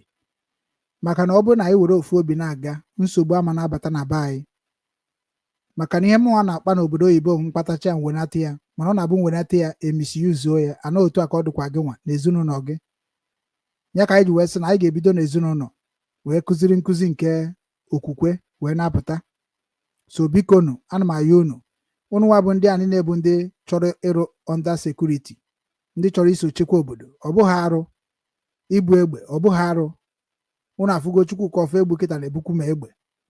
Ọ na-achọ ka o mekwa ihe harịsị mee n'ala Igbo, mana nke ya bụ na ọ na-achọzi iji ndị Igbo wee mee nke ọ na-eme. So ị na-ekwe anya ka o si eme na ihe ọ na-ekwu, o nwekwara ebe ọ na-ekwu ọfụma wee ebe ọ naghị ekwu ọfụma. Mana mgbe m kpọrọ ya mere invite na platform a, ihe ji mee invite ka m try ya kụziere ya na ọ bụrụkwa na otu o si eme ka ọ ga-esi wee dịrị ndị be anyị mma. Mana ya nwere onwe gbara isi akwara na-emekwa ka o si eme. O nwekwa ndị na-akwado ya, onwe ndị na-enye information. Ndị a bụkwa ụmụ Igbo ka ha bụ. Then ha nwa bụ ndị nọ n'Imo steeti na onye Imo steeti ka ọ bụ. Jetu Yahoo bụ onye Imo steeti. Almost ndị nọ na Biafra Liberation Army n'Imo steeti, almost all ndị Imo steeti evuge maọbụ ọ bụrụ ndị Ebonyi. And ife ndị anyị na anyị ga-akwụsị ya. Ebe ha na onye Ebonyi nọ n'Imo steeti, oge erugo mgbe ya na be nna gị jee mee the same security na be nna gị. Ọ na-abịa iche imebi be nna gị, mebie be nna gị. Nothing like machinery. Anyị achọrọ ya n'ala Igbo. O nwere ndị ụmụ Igbo nọ n'obodo oyibo bụ ndị obodo oyibo na-atụ n'ọnụ, ndị na-afụrụ rie. Ha nọ na South Africa, ha juru eju na streeti South Africa na-achọ ife ọjọọ ha ga-eme ka ha wee kpata ego ha ga-eji bịa mara nne na nna ha aka. Otu a ka ha si ju na Malaysia, otu a ka ha si ju na Indonesia, otu a ka ha si ju na China, otu a ka ha si ju na even Europe anyị nọ n'ime ya. Ha nọsasị ebe dị iche iche. So na ọ bụrụ na anyị bido declare aba, onye ọbụla na-enwere ihe ọ na-eme n'obodo ị nọ, natazi ebe nna gị, ọ bụgodu sekuriti na-eme, a na-akwụkwa gị ụgwọ ị ga-eji na-enekwata ezinụlọ gị anya, na-enekwata onwe gị anya, na-agakwara onwe gị freely ka Chineke si kee gị. That is the part of Igbo Youth Movement agenda. So we are going to come together to work and make sure that we rebuild our land safely. Ọ bụrụ nke na-egbu mmadụ, ọ bụrụ nke na-atọ mmadụ. Onye ọbụla chọrọ ichekwa obodo ya wepụta iru ya. Anyị nwere retired soldiers, anyị nwere retired police, anyị nwere ndị nwekwara experience of security. They are the one that are going to handle what we are doing about security outfit in a professionally way, in a way ga-esi bara onye ukwu bara onye nta. So Jetu Yahoo na ndị otu ya, otu ahụ na-abịa sị na unu bịabụrụ before. I think Jamaica, ama m onye nke bịara before, say that na Nnamdi Kanu send her message. See her that how could say her MS now sit at home and force. Or how am could say sit at home and I sit at home akusigo. Oh, here goes in China fake. Oh, nya negosi no China bu ndị Biafra Liberation Army bu fake. Because na yin wa bu ndị gbara Nnamdi Kanu aja n'ukwu no we mara ya na ekwu maka ya today. Mana Nnamdi Kanu kwugoro ụdị ya mana o kwuru forceful. O kwuru no dị ka ọ pụtagodi. Ọ bụ na ihe abịa ga-eme ka udo dị. Ngwa bikonu gwanụ ndị be anyị ha na ọmụ kwuru, which is na anya nwana onwe n'ime obi na ọma na okwu na ndị dịka ya ma nkwe. Maka anyị support ho Nnamdi Kanu because of na okwu ọnụ ya. ya support Nnamdi Kanu because ihe ọ na-agwa ndị Igbo ka ndị Igbo mara. So na gị wepụtakwa bịa sị na ndị Nnamdi Kanu ziri unu ozi wetara unu ozi a na-egekwa m ya na nke adajọra mma ebe ọ na-eplay ihe niile unu na-ekwu. So which is na onye pụtara bụ onye ndị dị ka unu pụtara, that means unu force bụ sit at home before. Ọ bụghị na Nnamdi Kanu hibere sit at home, ọ bụghị na Nnamdi Kanu ga-akwụsị ya bụ nke ahụ anyị bidoro mgbe e mere governorship of Anambra State. Chinasa Nworu declare ya, ndị Anambra State ndị ọchịchị ndị Igbo wee jekwuru ndị DOS ha na ha mee agreement sign ya. Ha bịa sị na ya ha declare na Radio Biafra na ọ dị hosikwa otu ha si wee declare onye ọbụla jebeziere onwe. Anyị wewesị ya kedu ihe kpatara ha ji wee wepụ ya, kedu ihe kpatara ji wepụ sit at home ahụ anyị ji wee na-emezi civil agitation. Ha kọwanwuhie ọnya mere anyị ji wee kpọọ ha ndị ajọ ọchịchị. Ụnụ afụrụ ya? Nnamdi Kanu nwe mgbe o tinye sit at home na mgbe ọ bụla a chọrọ ka a dọọ tension of ndị ọchịchị na ha dachịta ndị citizen ọfụma, ọ sit at home maka anyị ji enye ha the message. So onye ọbụla na-akwụsị sit at home na-asụsụ kwụsị sit at home, mana gị nwa na oge ekwubeghị ya ga-eme ka justice bịara ndị a niile Nigeria gọọmenti gburu na-enwere ife ha mere.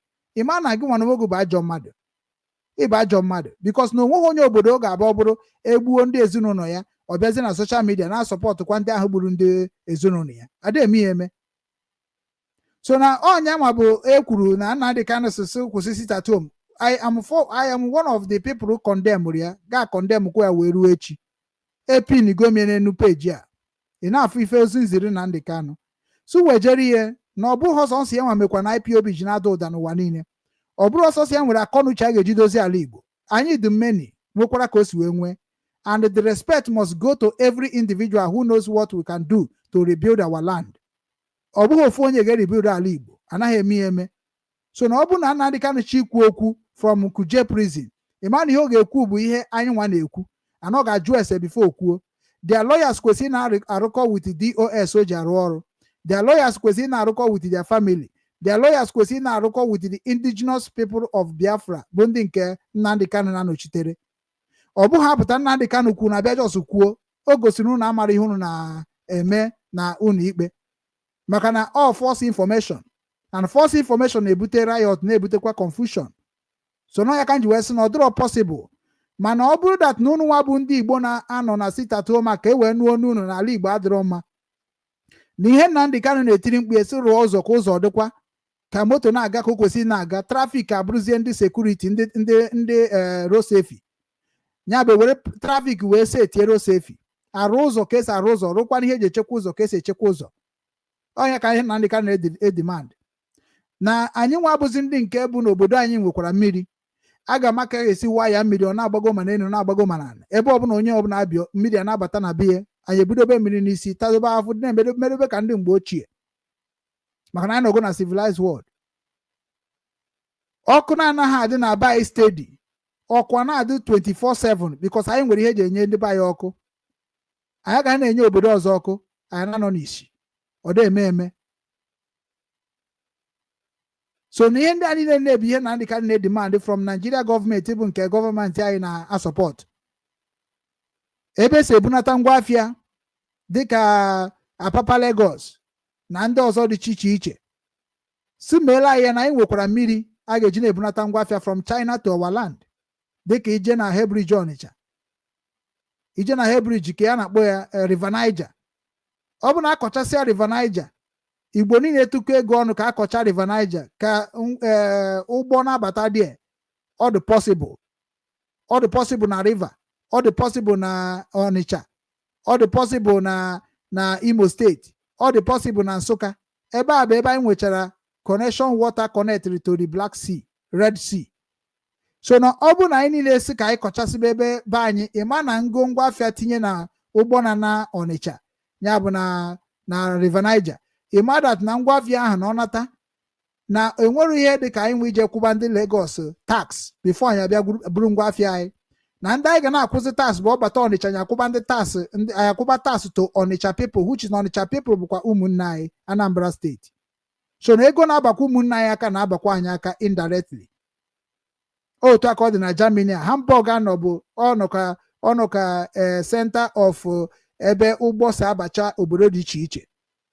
ụgbọ ọbụla na-emove from Europe na ọdịkọ na branch ebe a before or transit here to another area. Otu akwa ka ọ dị n'Ọnịcha, otu aka ọ ga-adị na River. Airport anyị gara eji na-efenata na ọ bụ na anyị chibịa dobekwa nke anyị mụtara dịka Enugu Airport, Anambra Airport, Ebonyi Airport, River Airport, Port Harcourt Airport. That is what we are saying ka ọ bụrụ international. Ego onekwana ka a ga-eji mee ka a rụọ ya ka ọ bụrụ international. Anyị chi ferepụ na Germany na ya efere n'ebe anyị ozugbo ka anyị hapụ na-akwụsị na Lagos ma na-akwụsị na Abuja. Is part of ihe Nnamdi Kanu na-ekwu okwu ya.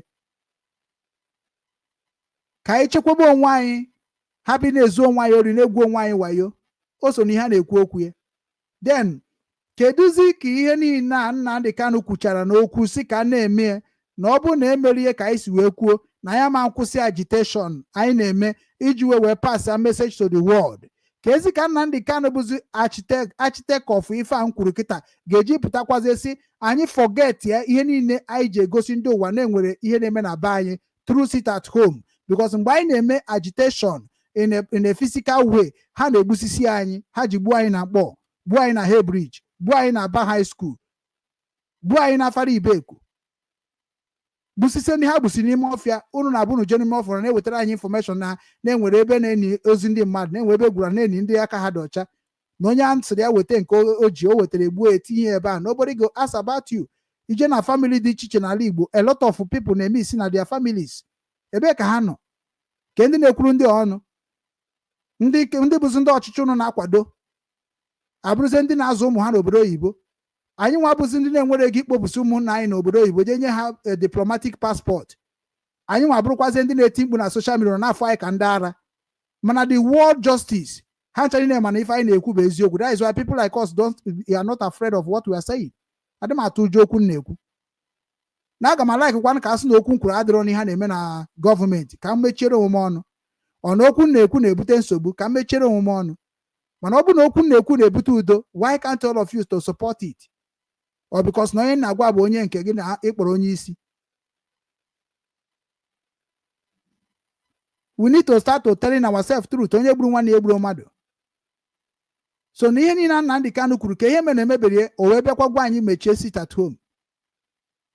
Ama ka esi asa anyị mechie sit at home without inye anyị condition, without ịgwa anyị ihe anyị ga-eji kwụsị sit at home.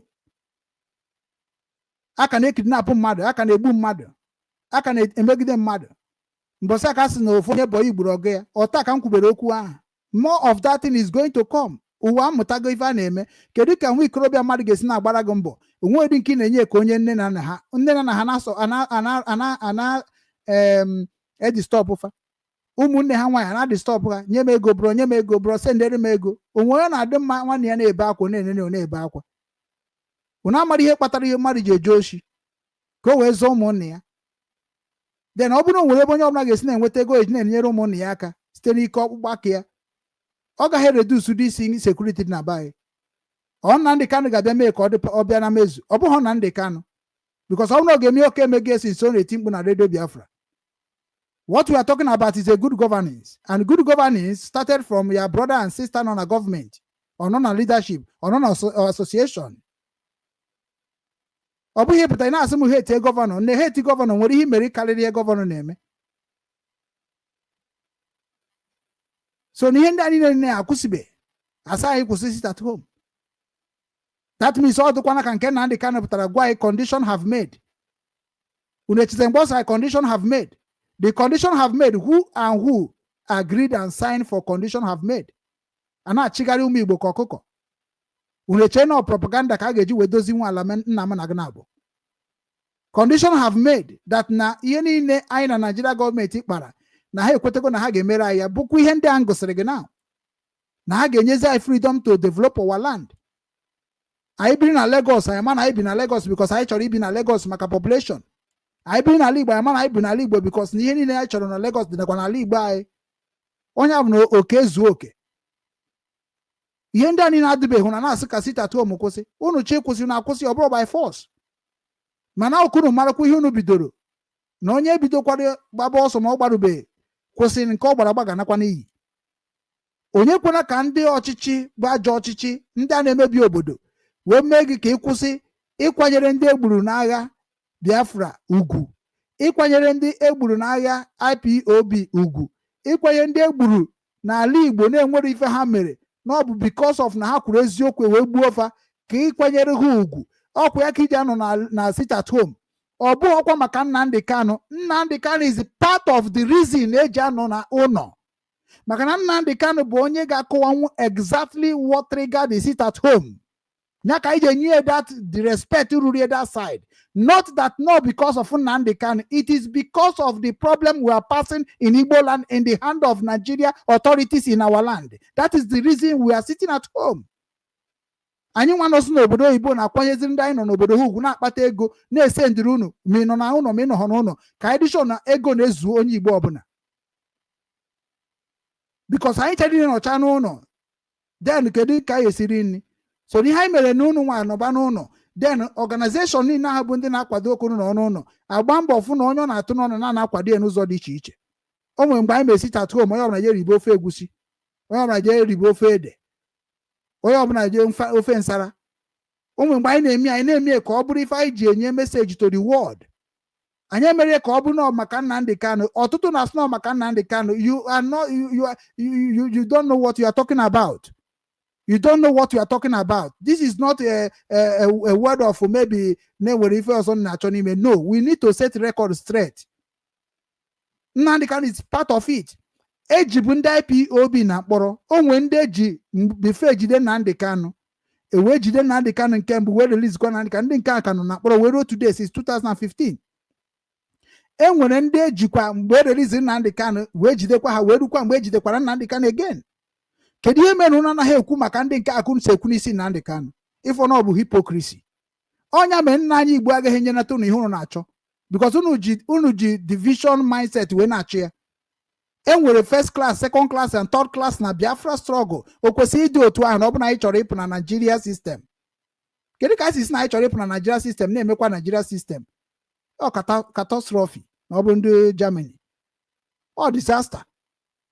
Because I see na chọrọzi na Nigeria system, then automatically we have to go and find a system that we are going to use. Naga had this similar like Nigeria system. Onya na emeri nwa ọgụ a. Ọ bụghị ọnọgọdị were lawyer na-ebeli nwe Nnamdi Kanu, lawyer na-stand nwe Nnamdi Kanu. Gịnị ka ndị dị ka anyị ji dị against Ejiofor, alọya Ifeanyi Ejiofor? Kedu ihe mere anyị ji wee dị against of Ozokonu San? Ndị dị ka anyị dị against them because ha na ha arụziri anyị ha kwesịrị na-arụ asị San. Ọ na-abụ hafụ nke ga-emetụta Nigeria ha ekwuo ya n'okwu. Okwu ọnụ ka a ga-eji release Nnamdi Kanu. The reason eji release Nnamdi Kanu because we was agitating all over the world. We was disturbing embassies. We was disturbing a lot of foreign offices. We was disturbing every organization they create. Onwe ha na-ehe ka cultural rally anyị ga-eje represent ndị Biafra and see otu a pass a message anyị. That is what we was doing on afeto n'ụwa niile. Na-eyi akwa IPOB, akwa Biafra. Na-eyi isi Nnamdi Kanu. Na-eyi our flag. Na-agitate, na-promote ourselves. That is when the whole world understand and say, let us talk about these people. British government na-ekwu maka Nnamdi Kanu, na-ekwu maka IPOB in parliament because of the way we run it. Kedu ife mere ihe ndị anyị na-eji wee nwụọ? Na ọ bụ na anyị nwere ezigbote ndị ndu. You forgot what you have done, the whole world acknowledge it. Ikpọ Nnamdi Kanu, iche na ikpọ Nnamdi Kanu na ndị dị ka anyị ga-ege ntị. Nnamdi Kanu learn from us and we learn from Nnamdi Kanu. Nothing more than that. Ọ machaghị ihe niile, anyị machara ihe niile. That is why just ka anyị kwa mmiri ọnụ ka ọ gbaa ofu. We need to tell ourselves truth and stop using Nnamdi Kanu to defraud ndị Igbo. Anyị abụrụzi illiterate. Onye ka Simon Ekpa gwara unu. The caliber of Biafrans in this world right now, Makachukwu, Africa niile cannot stand their heat. So onye ka mmadụ bụ ịbịa sị na onye nwa be na control these people. Before mmadụ asị na ya bụ ọga aga, mmadụ na-enye gị nri ụtụtụ, na-enye gị nri ehihie, na-enye gị nri abalị. The same thing called a leader. A leader who cannot find you a square meal of a day is not a leader. Onye nkuzi ka ọ bụ. Ihe eji akpọ ha ndị nkuzi bụ akụzichere gị werezi ihe akụzi gị jee mepụta ife ga-abara gị uru. A leader bụ onye na-take responsibility of your life.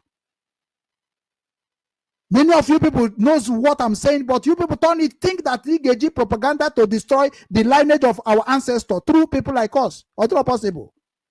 You will try, but you can never survive. Makane wende baranke timanoku juru hono. And we had okwu okwu bobu okwu ka aka. And okwu aka anyị na-achọ ka ọ kazie aka. Ka ndị ọbụla je kwaire onwe ya ugwu. So sit at home anyị na-ekwu okwu bụ part of the way anyị si agwa ndị ụwa na ihe a ndị a na-eme anyị na ya like ya. Let the government change their system. No na-eme anyị affect both global. That is the part of the sit at home. That na Nigeria ji anyị ụgwọ ndị niile ha gbusisiri ji placard ji flag wee na-ekwu ka amara ya ga-eme ka ọchịchị dị mma n'obodo ha. That is the reason you are sitting at home. You are sitting at home because Ojukwu rise with their father money to let the whole world know that British structure is destroying their own structure of their fathers.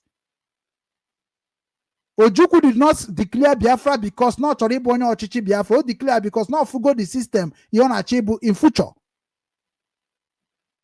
If any now Ojukwu kuru now we may a lot of 3.5 million when more than that no nke record nke BBC record onya kine ekwu today nke adịghị na record ha tinye na social media. How are you going to know about that one?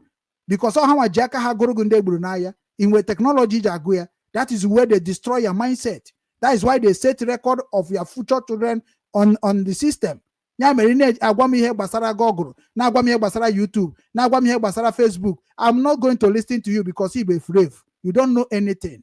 You are illiterate according to how you people refer people like us that not accomplish our school because of intimidation from Nigeria government. Because other countries give free education for the peoples of the land so that they can acquire their knowledge and bring their talent to the system.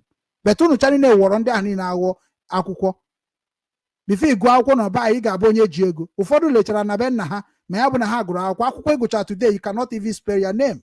Akwụkwọ ịgụrụ today you cannot even be proud of your course or your profession. If you're not educated, you're not you on social media.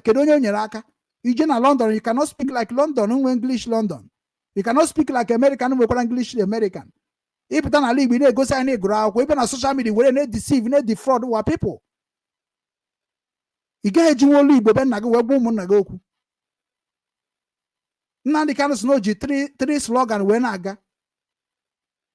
No get you language of Nkendi na iga water. Ndi na agụrụ akwụkwọ na gbogbo. Oge ji language of ndị Africa na water. We ji language of ndị ụwa na water. Na boga ba na nke ndị ụwa na gachi ya achọ. Mana ọ ka ndị bayi mara na achọbe na ihe na achọrọ ya. Ya ka many of you people na-enye solidarity. Which is not the ezigbote mkpa inye solidarity, but in enye solidarity, try to be also trying to actualize the dreams and the message in the reality. Maka na ihe ndị ụwa ga-eji kwete na eziokwu na onye akpara ike bụ ọnọ ka mmadụ gbachara mmadụ boy asị na onye a na-eme ọfụma na ọkwa ọgị ya dị ihe a. Ọ bụrụ na ọgị enyere ego ji eme ọfụma ka ya na-akpụ ya recommendation ga na-agakwara ọgị ya. Maka na ọ bụrụ na ọgị ya akpọgote ihe ọma mma ihe ahụ ma wee na-eme ihe ahụ na-eme na oke ya ọkwụrụ na-akọrọ ya karịrị ya na eji agwa gị ya bikos na ọ bụrụ na ọkwụrụ karịba gị egbutuo ya egbutuo n'otoka maka aka ga amarụ na ọkwụrụ ahụ na iwobe ya. So na o nwechara ihe eji atụ inu ọbụla na-atụ na onye mara ihe bụ onye na-agwọta inu.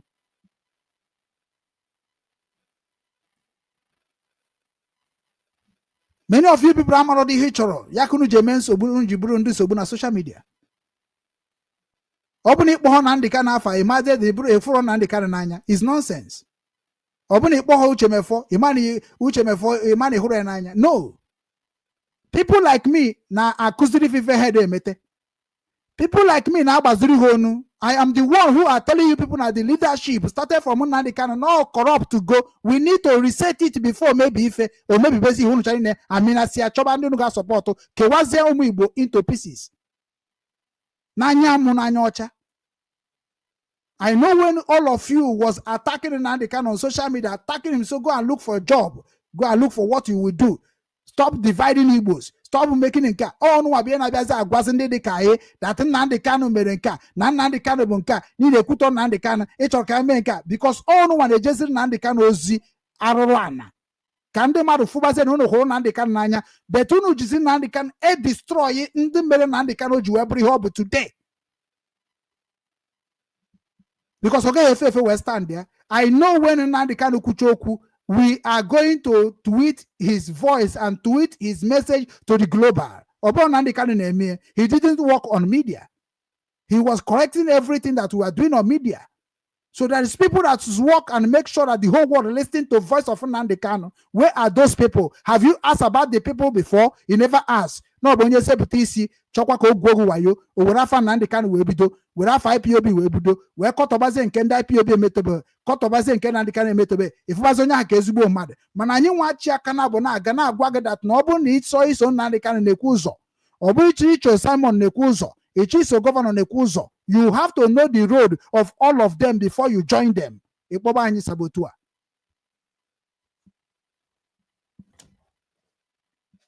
Mana today, kedu onye bụ sabotua na among of all of us? Kedu onye bụ sabotua now? Only people have blocked my YouTube. Kwụsị họkwa. Onwe na yego. Ọ na akwado obi nwanne kemgbe ndị obi nwanne investors gbara ọsọ. Because ya kogasịrị about me too much. Onye pụta ọsị na Okechukwu ugwu abụrụgo sabotua na Nigeria gọọmenti akwụgo ya ụgwọ. Just like that. Ndị niile batara n'obi nwanne ka anyị wee mara ife a ga-eme ka obodo anyị dị mma ha chọrọ na mesisi ya because ha chọrọ personal gain. Onye si n'obi nwanne pụọ sị na Okechukwu gwa na-abaka onye ka ọ bụ Chukwu nke ọzọ mana enwere ihe obi nwanne dobere ege na-eso bụ iwu obodo bụ iwu obi nwanne una na-esokwu ya. IPOB nwere iwu ha dobere una na-esokwu ya. Simon pụtakwa krete nke nwe iwu o dobere una na-esokwu ya.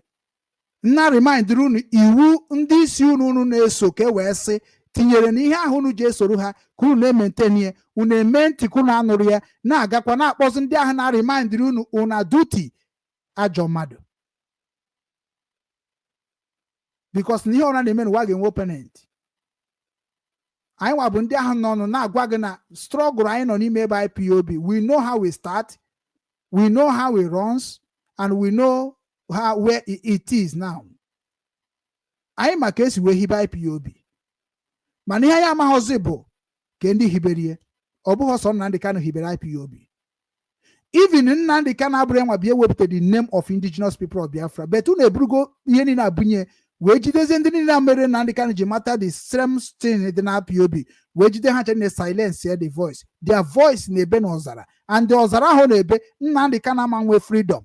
Gị nwa ama nwe freedom. Ihe niile ahụ na-agba kunu nwete without these people or man walk until ihe niile ahụ a review nya ka Nnamdi Kanu ji wegwa kwuru n'oge si na history repeat himself. Onye ọbụla mere nke ajọ ihe onye ọbụla mere ihe ọma ị ga-afụ ya na lineage of restructure or reconciliation because ihe Biafra struggle ga-eme bụ reconciliation because everybody amaghị ihe Biafra chọrọ, everybody amaghị ihe Nnamdi Kanu mere.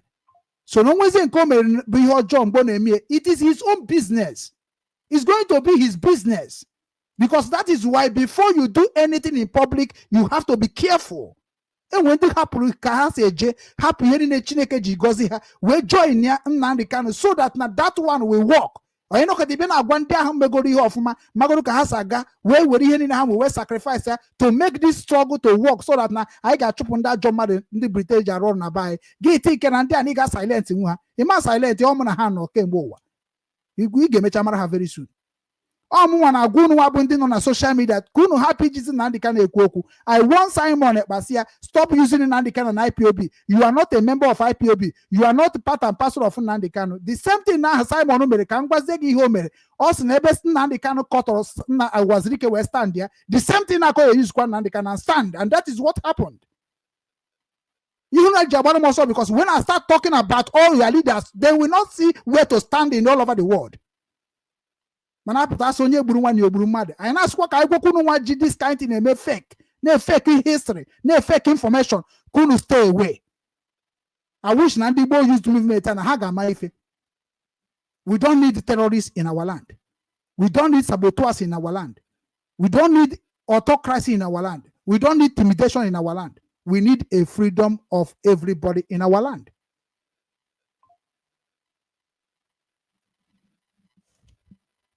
Ndị ahụ na Nnamdi Kanu hibere IPOB na jụgo kwesị ha one day ndị oke amamihe dịka lọlọ ndeka ha kwuru side nke ọzọ ichi ma ihe dị na IPOB. I wrote you, call me, I wrote you ide agụ ya message na TikTok ide agụ ya. I wrote you I am a former zonal coordinator of IPOB Ukraine. That is message for you.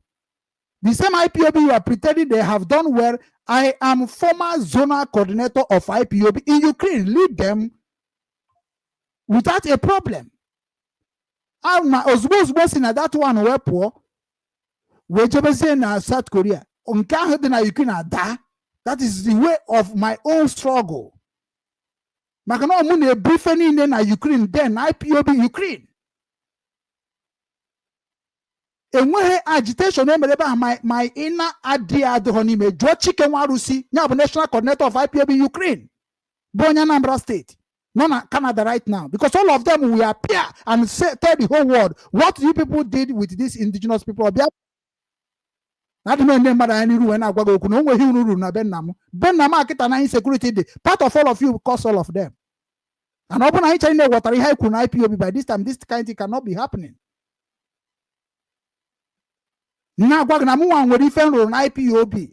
Namuan kaji the history of IPOB. Jiseyike manke mara nandikana manke nke eji ekwoku maka nandikana manke nandikana eji ekwoku ejim all of them, and I will never leave anybody to say a wrong statement or a wrong information about indigenous people of Biafra worldwide. You know, go fit try amo.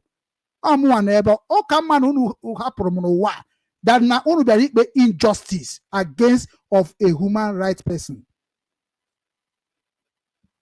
Makebe ne do no man ne do of man and merigonum when only ka ekwu. He cannot talk again. When him and IPOB ne ekwu IPOB, you don't know anything. You don't know anything. You're not supposed to be talking about IPOB. You don't know anything there. You are blackmailing them. You made you ekwu maka the Biafra government in SI because I'm not here structure there with Simon Eba. But engage the activity how we can go on side and on a metete kwa IPOB. Side on a metete kwa Igbo. That is where they find me like enemy of Simon Eba, who waiting consign Agbo with overload. We will know the end of the story now. I am Ugo Mabago Mumboro. He got to Mumboro. You come against me. Muabonye mepere heni mepe makande ajochichi.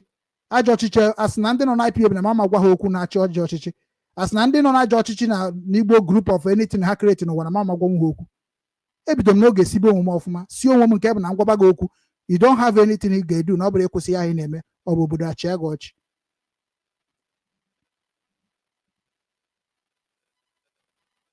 Onya buto were ihe nwanne ya mere we na aza odogwu. Kedu ebe o si dị mma unu chọrọ ka anyị chegharịa? Unu chọrọ obodo dị mma.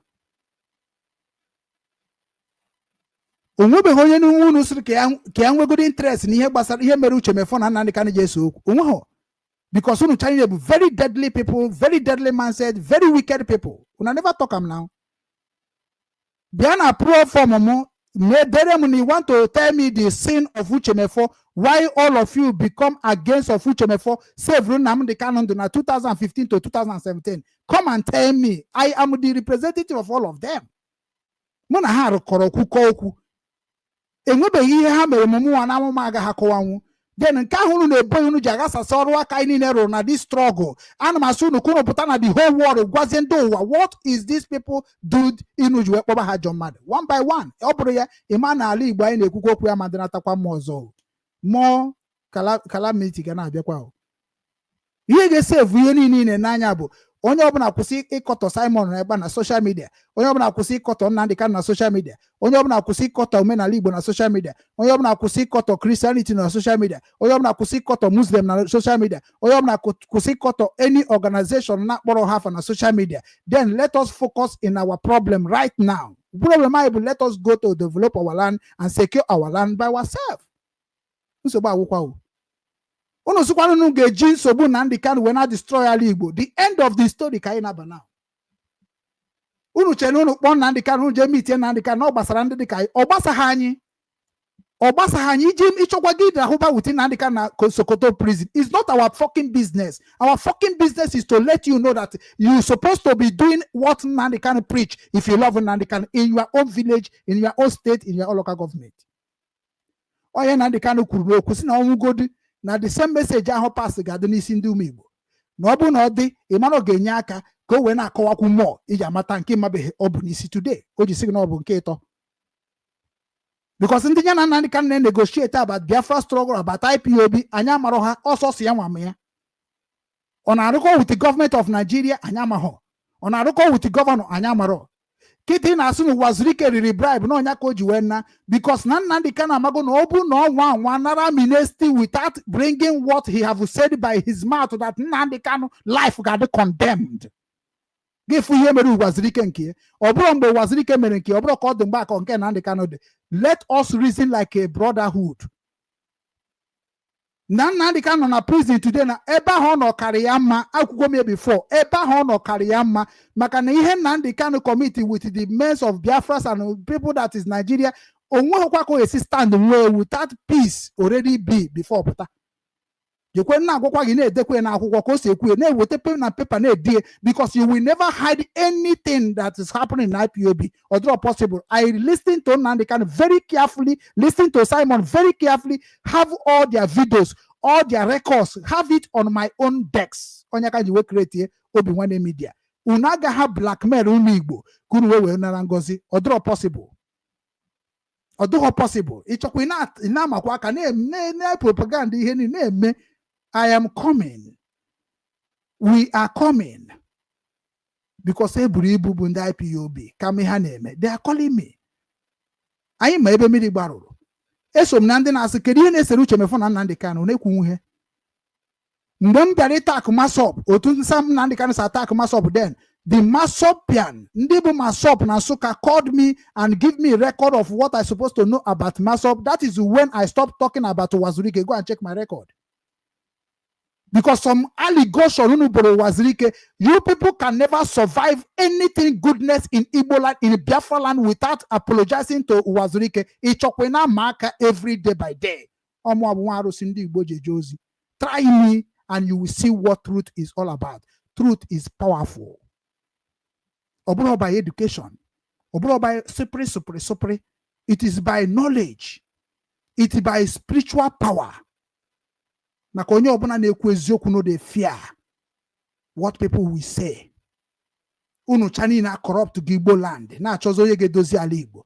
Anọ m here 24/7 na agwa unu na inye m completed 1 year ntụkwasị ka ohe Nsụka pịagbo m ga-eji aka m kwụ ụdọ niile nchọrọ ịkwụ n'ụwa. Ọ bụ na ala Igbo ejughị oyi investment proposal ọ bụ na investment and development abata ala Igbo under 1 year ọkwa na-acha die ịma na ọ bụ m Okechukwu ịma na ga-enye dai na mmiri osimiri obodo a Red Sea. Ọ maka unu chani na-ebu ndị ori. Nya ka m gwagide unu ndị ori na-agbara m ọsọ na my page. Unu bụ ndị ori ije n'obodo oyibo na-eme 419. Rụọ ọrụ ka ibe gị sa arụ ọrụ ịma arụ ọrụ. Default cha ndị obodo oyibo ha nweta gị na ndị default gị gbala ala Igbo werezie ego ori zutere ndị ọcha wee na-eme ọkanga. Onye juzie eke isi kpata ego ịfụbazi na onye ha chọpụtago ije yiri akwa ndị Hausa wee gbagbuo as na Fulani. This is what you people have been doing in a blessed holy land and think that otu akọ ga-adịgide were ole mgbe ihe ọjọọ anaghị last. That is why you need to be repent right now. Oge kadịrị gị ịchọkwa na-ekiri Okechukwu ugwu.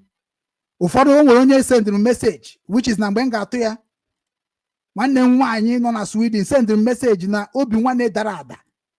Unu jizi amok unu na-efili that na page m adago na nwezo na-eso m nobody is following me. That is na page gị dara ada ka ị na-achọ ka ndị IYM kwado. Ọmụnwa ga-agwa ndị IYN ebe ha ga-anọ ha megharị arụ ebupụtezie m nke m ga-eji wee nwa ọbara ikpeazụ wee naba. Maka na nwebeghị ihe mere n'ala Igbo m create any force m create I shut it down. Maka na ije n'otu nkwa Ọnịcha jụọ ya na Oke Jakota. I run with the politicians, I work with the politicians, and I have done a lot of things with the business partners. Mana mụnwa just nazo because I was thinking that Biafra is coming with a good news to the Igbo people. Onya kanji wemana, almost all of you are criminal and you people need to be jailed and arrested in ebe ọbụla ino. Mana ọbụla m ka na-eme na onye bụ retire kiru na veteran. Biafra veteran in America, it is rubbish to my ear. If you know that you want to represent something to Igbo people, you must be honest and transparent, or else you get a problem. You get a problem. Igbo chọrọ ịgwa gị that na eziokwu ahụ na iji wee ka anyị ya ka anyị na-eso. Onwere kwa ọzọ. Abịa na were that thing egotara n'obodo oyibo wee deceive ndị be. We don't like it. Anyị nọ n'obodo oyibo. Mgbe nọ na Ukraine na asị na ebe ka na ohia nọ na Ukraine agụ na agụ. Nje South Korea, una amarozi unu kwuru, natakwa na Germany. Ejere m Denmark. Ejem Holland nyabụ ebe unu na-akpọ Holland, nyabụ Netherlands, ejem Poland. And maybe I didn't watch before. I went there already and I saw how the country look like.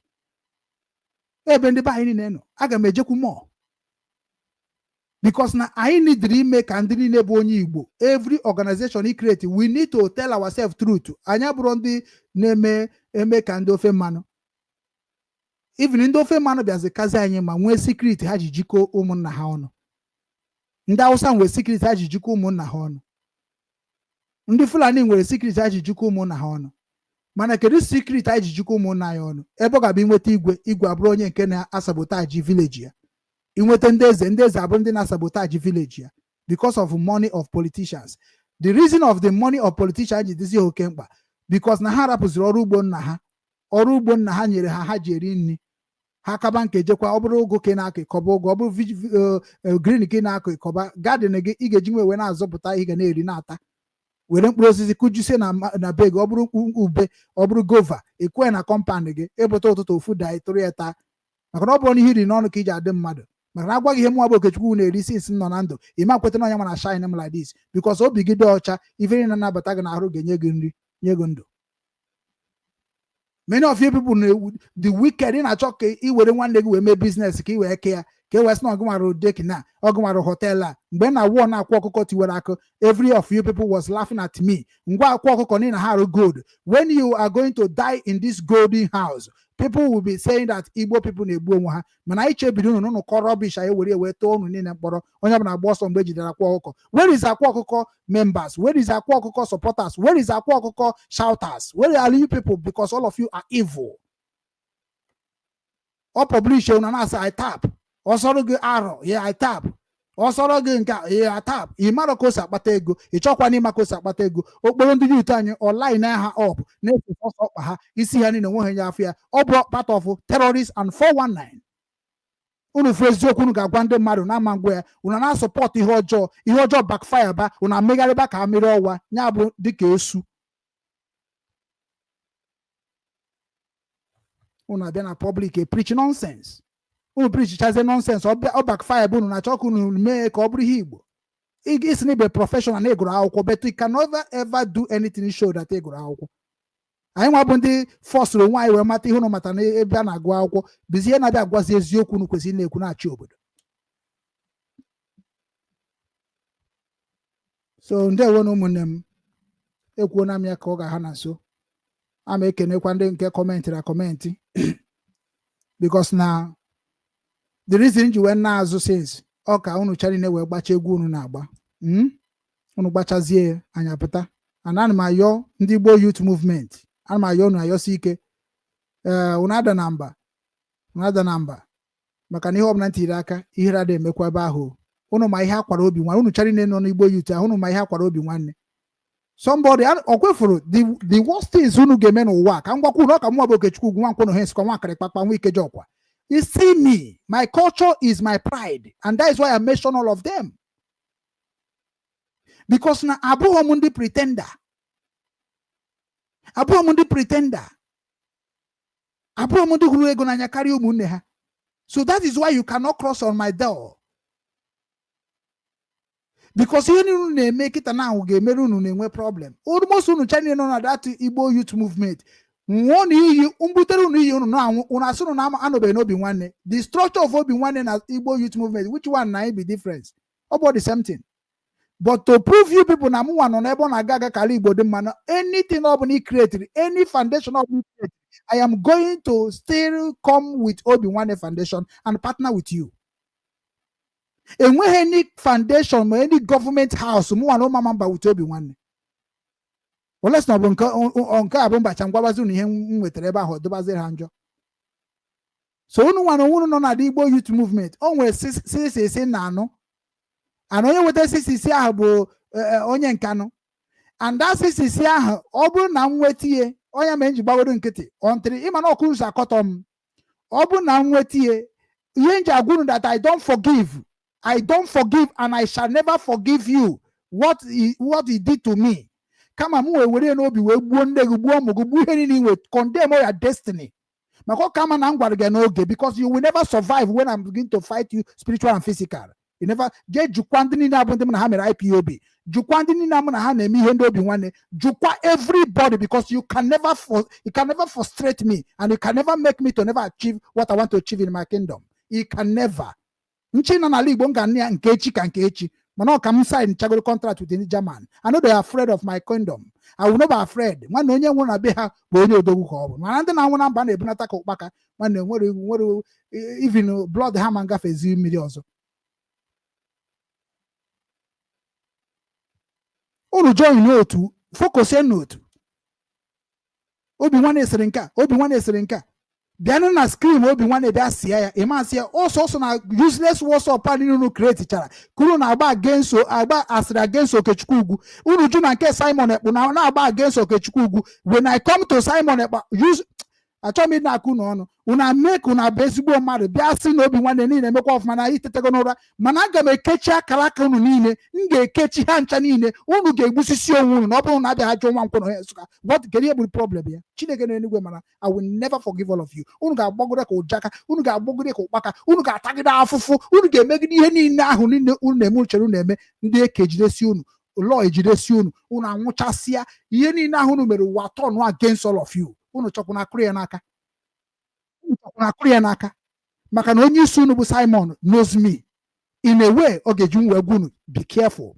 Nnamdi Okwu Kanu knows me. Ogeji gwa unu, be careful. Even DOS ga-agwakwa unu, this guy no nwekwara ihe dị n'ime, you can never break it away. And the ebe ọbụla izolo, I will find you. Maka na mgbe Nnamdi Kanu gwa gị that na we prepared. We born for what we are doing. That language is like a joke for all of you.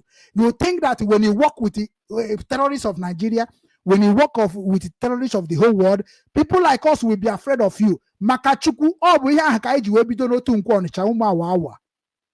Makachukwu obu ife ka eji we me aye na Lagos State. Onya obu ihe ndị omole ji eme ihe a na-eme na Lagos State.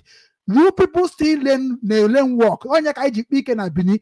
All of you still they learn work. I don't want to be like a van. I don't want to be like ndị anyị na-ebuche ego na Igbo.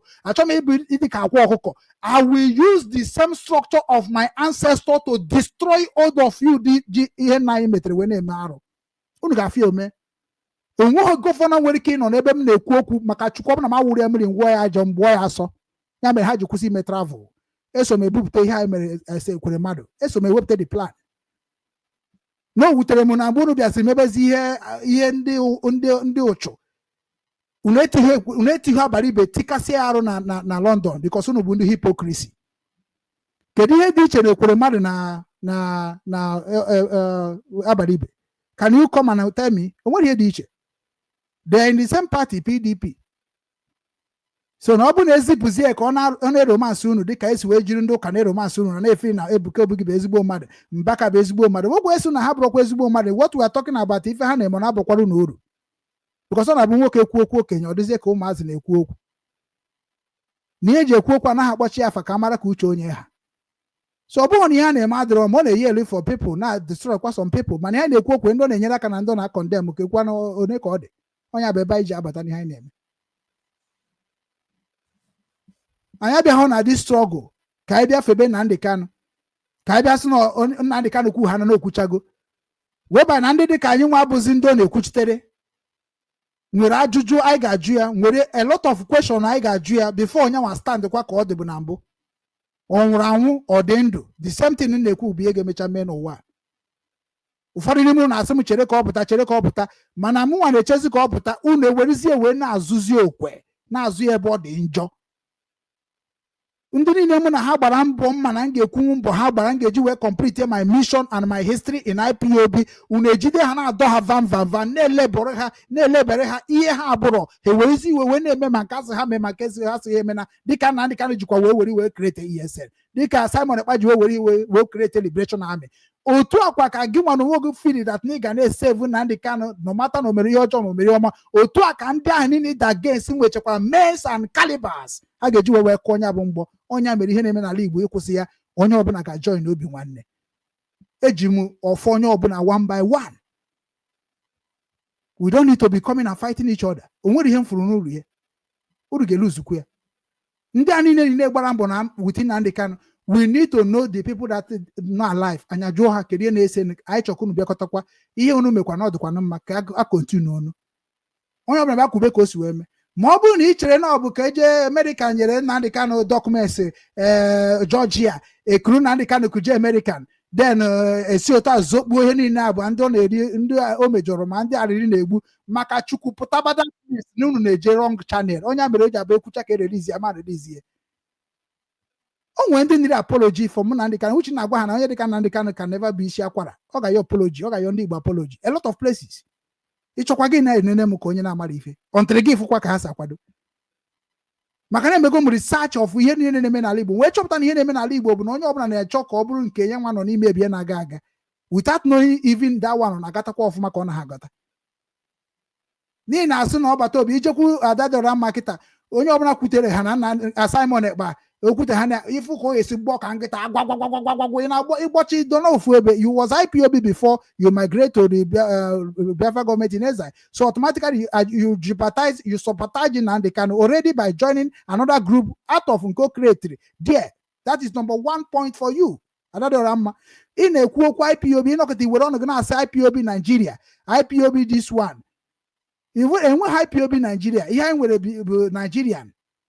Enwekwa ndị na-asọpọtụ Nigeria image na IPOB iminid bụ point am ka ịfụ ha anya marakwa n'ihe iji appoint ifa maka na ọ bụ na ịbịakwa gwabụ unu kunu sa gwa IPOB, somebody like me that already suffer and struggle in IPOB label what Simon Ekpa ji wee bụrụ ihe ọ bụ today. Unu fụkwazi ebe m na-ekwu okwu na-eche na onwere ihe nwere ike imenwu Simon Ekpa bụ menwe Nnamdi Kanu. That is why unu cha nwụọ ọnwụ ike now. That is why unu enwe ezigbo serious problem, because you can never change what your father have drop in your house ma ọ bụ ihe papa gị hibere ma ọ bụ n'ime ihe papa gị mere wee dobie.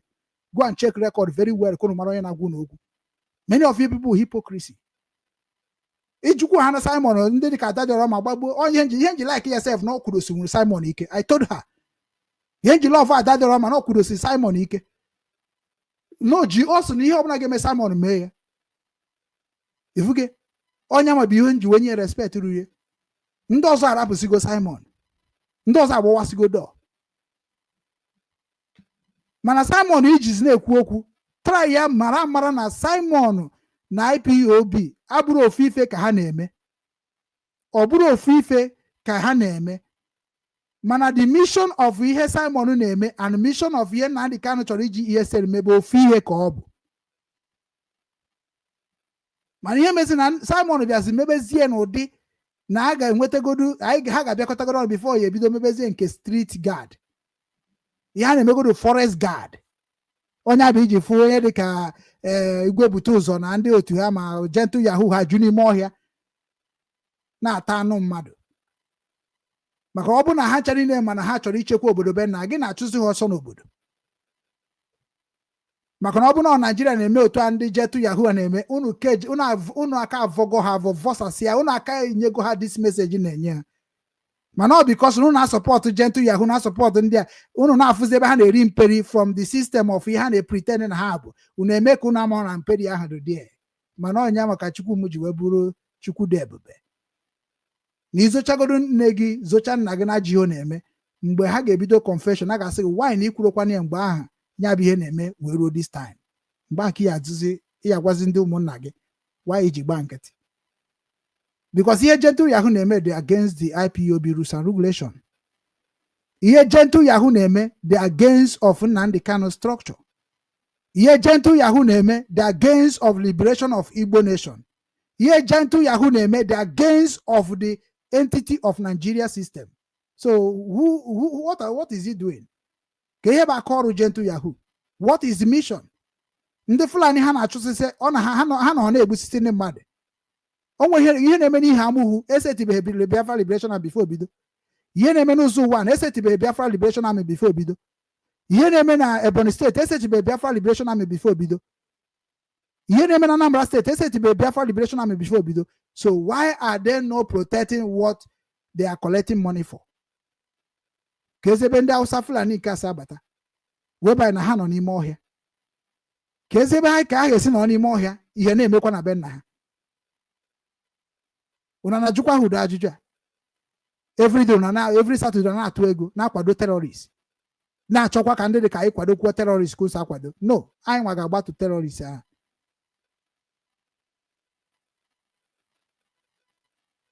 Nnamdi Kanu gwara sị na ọ bụ na ị bụrụ a security man, do not come on live video to talk nonsense. Ọ dị na structure ọ gwara na Radio Biafra.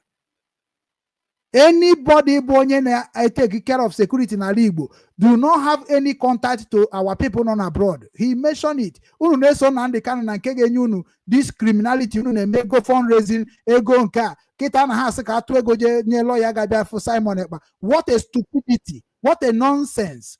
Sometimes unu amaro that na ihe unu na-eme ga-backfire unu na originated of who you are.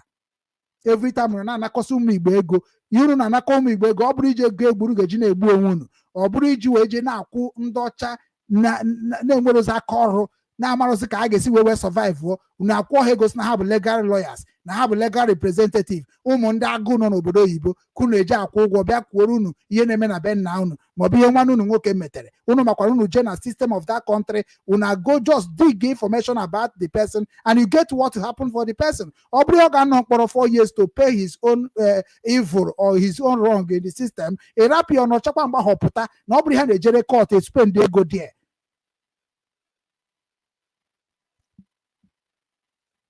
Unu maka unu ga-esi kwado nke unu, mana unu ga-amaka unu ga-esi kwatuo nke onye ọzọ. Everybody si na ya bụ Biafra Liberation Army. Kedu ya na ọbụna ọbụla si na ya bụ kedu na akpụ ya Biafra gọọmenti in exile ma ọ bụ USB nke a Ngozi Orobeze na-eji emegheri ihe ọ na-emegheri. Then ọ bụrụ na unu chani na-esi n'otu akụ n'ụlọ, unu ga-eme unu concentrate in the ideology of this structure, or unu concentrate on the terms and condition of that structure, or na concentrate in the budget of that structure, because every organization with a structure. Maka na ọ bụrụ na ukube ihe unu na-eme na aka ọrụ unu na-emepụta na ihe unu na-arọpụta ndị unu amafudo ụzọ ebe unu na-agbasaga. Mana because all of you enweghị mission na the same struggle unu na-claim unu nwere karịa ndị dị ka anyị, ya mere unu ji akọ unu ọnụ were taa unu ga-eji na-enyere ụmụ unu aka were na-agba war.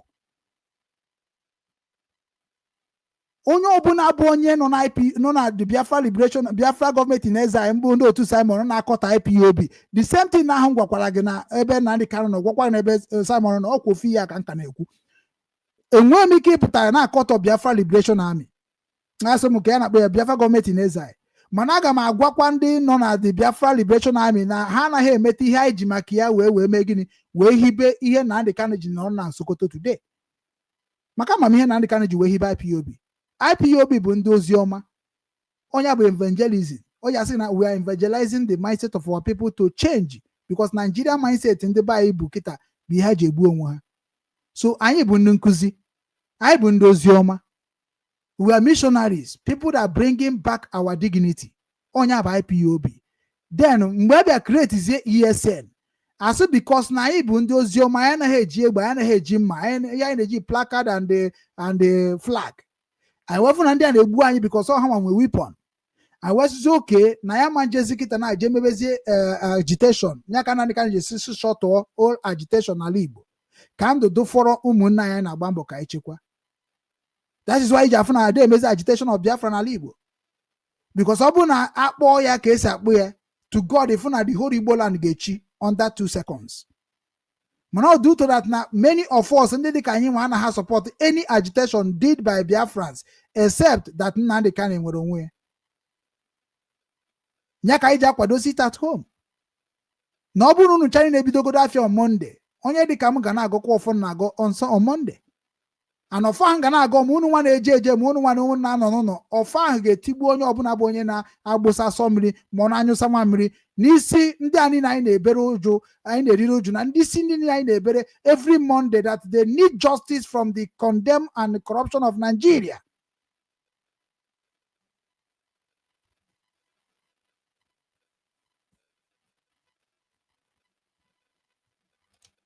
Unu nọ mgbe ha nwụrụ, mana onwe onye nọ n'ime unu na-ekwu okwu.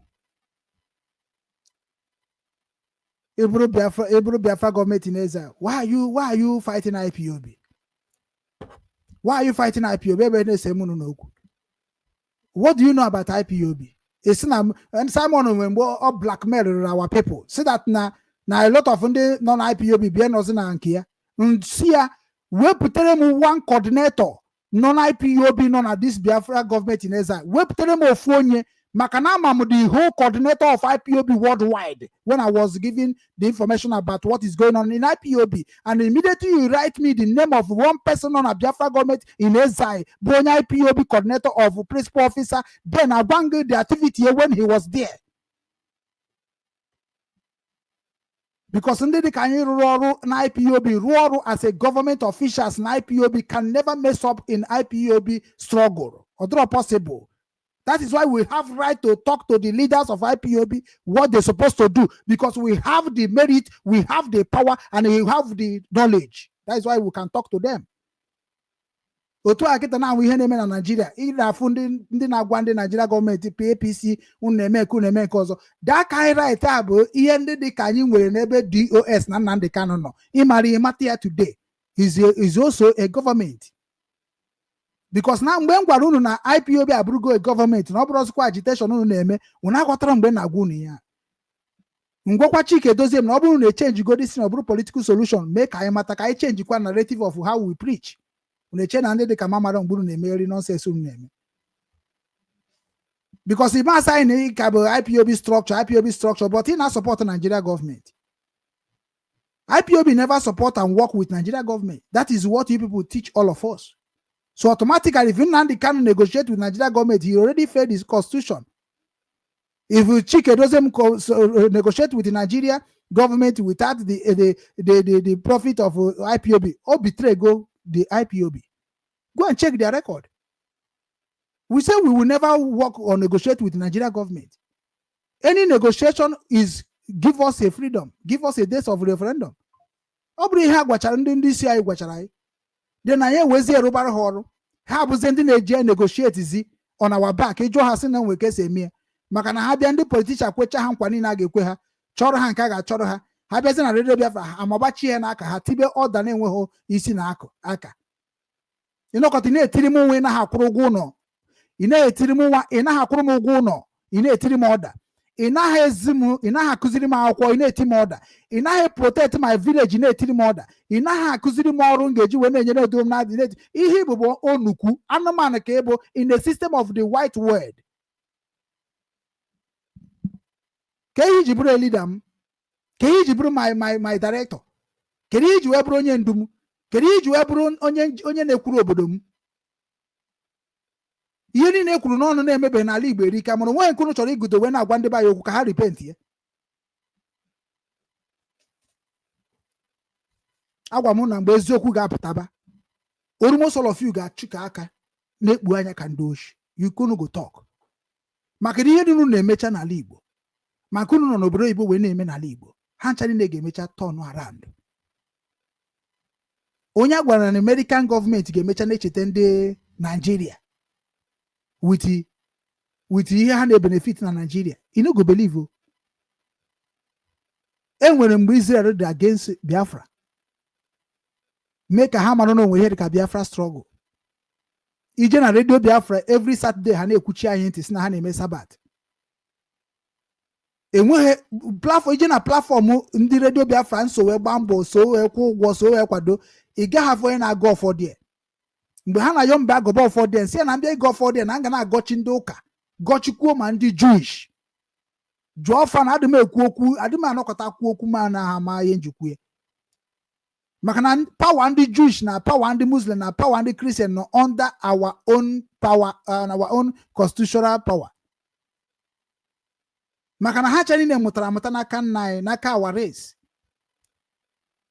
Onye mere ụfọdụ n'ime unu na-asị na Jewish na-emekwa omenala ka esi eme ya bụ akụkọ ndị mgbu, akụkọ ndị na-achọ patronizing ka e patronize ya gị maka na ịbụ Jewish ka anyị wee sịkwa na gị na-aga na Jewish bụ ofu ihe. Onye mere Nnamdi Kanu mgbe a na-eje court ha nchani na-atọnụzie to ndị na-ekpu okpu ka ya na-akpụ okpu a na-atụkwasị n'isi ha nchani na-atụkwasị ya wee na-abịa n'ụdị ka Israel cheta ha. Ụdị ka Israel ma na ha na-ata afụ ka abịa chetefa. Israel nwere ike ịbịa n'ala mmadụ without knowing what is going on. Onweghị na-eyizi akwa ndị Igbo eje dị. a na-akwara ha akwa ndị Israel, na-akwara ha akwa ndị Jewish, na-akwara ha akwa ihe ndị a niile, onwe ha na-eyi nke Igbo eje afọbidie nke Igbo. Mgbe anyị megidere esi ka Nnamdi ka yibe nke Igbo afọbidie si na ọ bụ findi ka ọ ga na-eyi.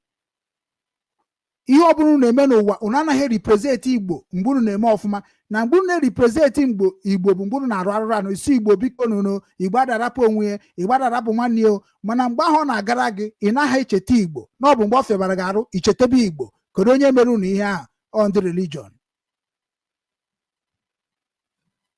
Ha echenjigo mindset gị ana ya ka anyị na-reset now. Ịchọkwa gị try ya m onwe ike lukom gị small n'anya, but papa gị na mama gị na onye isi gị can never break my weakness. They can never ever break my stand. I am the last person who nwere ike destroy you onye ọbụla na-ewepụta isi ka ha were iwe ghọrịa ndị Igbo. I am the last person. Ebe m chọpụtagoro na right mmadụ nwere ike inwe n'obodo oyibo bụ a partner with that government. Mgbe m chọpụtara ya enweghị onye na-abara m uru, enweghị onye na-afụ mfu ya ka mmadụ. Mgbe m rejistara obi nwanne na Ukraine, m bịara jekwuru gọọmenti jụcha m why m ji erejista datin wee signature agreement with them. Mgbe a ka m nwere ya na-akpọ power upon power maka m na ha partner go indirectly.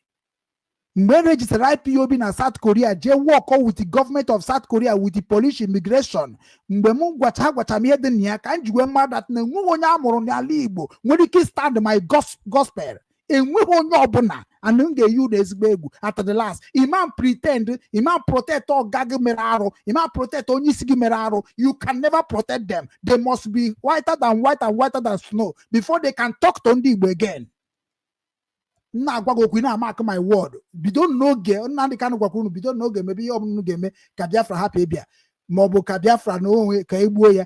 The same thing ka na-agwa unu ịmara ihe ọbụla ị ga-eme ka the story of Biafra ma ọ bụ IPOB hapụ ikwu n'iru ndị Igbo niile ma ọ village niile bido kịta mebe because ma nke Nnamdi Kanu mere ma nke Ụwazirike mere ma nke Simon mere must be arranged and talk about before any peace abịa n'ala Igbo.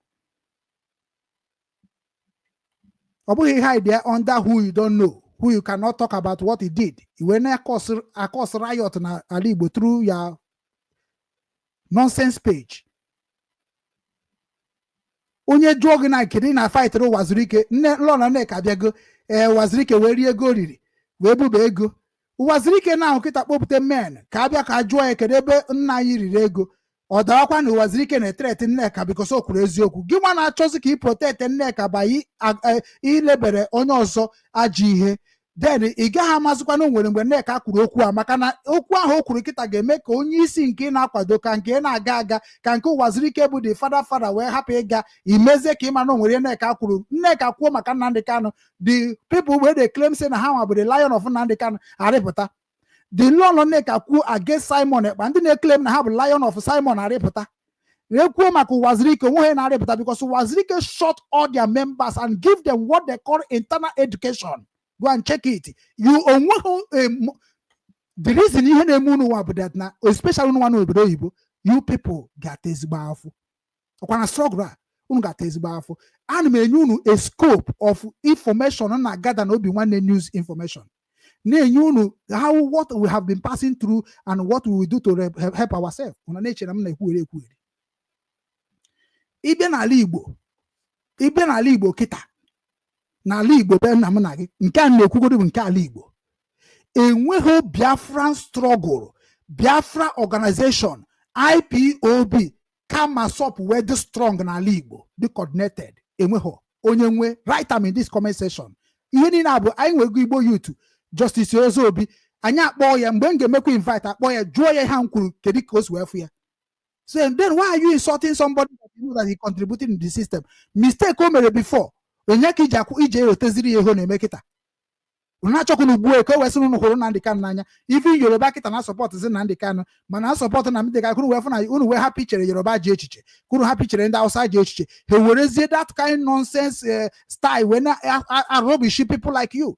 Onye Hausa kwuo nke unu atụsa ya n'ụwa niile, onye Yoruba kwuo unu atụsa ya n'ụwa niile. Ọ bụ na o nwetacha ndị dị ka unu na page ya o wee nyezi unu ihe ahụ o ji maka ya wee kwuo okwu a unu na-abịa na-ekwugheri. mana ndị ka anyị nwa bụ ụmụ Igbo bụkwa ndị nwe the right of Biafra, nwe the right of IPOB, nwe the right of Masof, nwe the right of Igbo land na-ekwu okwu maka be anyị. Unu na-achara anyị na report our page chee that no mmadụ ndị agụ unu na-emere. Unu na-eme onwe unu one by one. Unu na-eme onwe unu one by one. Ị na-report my page is not my business. My business bụ na mgbe ị ga-anwe nwere onwe gị na-agbago m mbọ kwuo okwu m kwuru.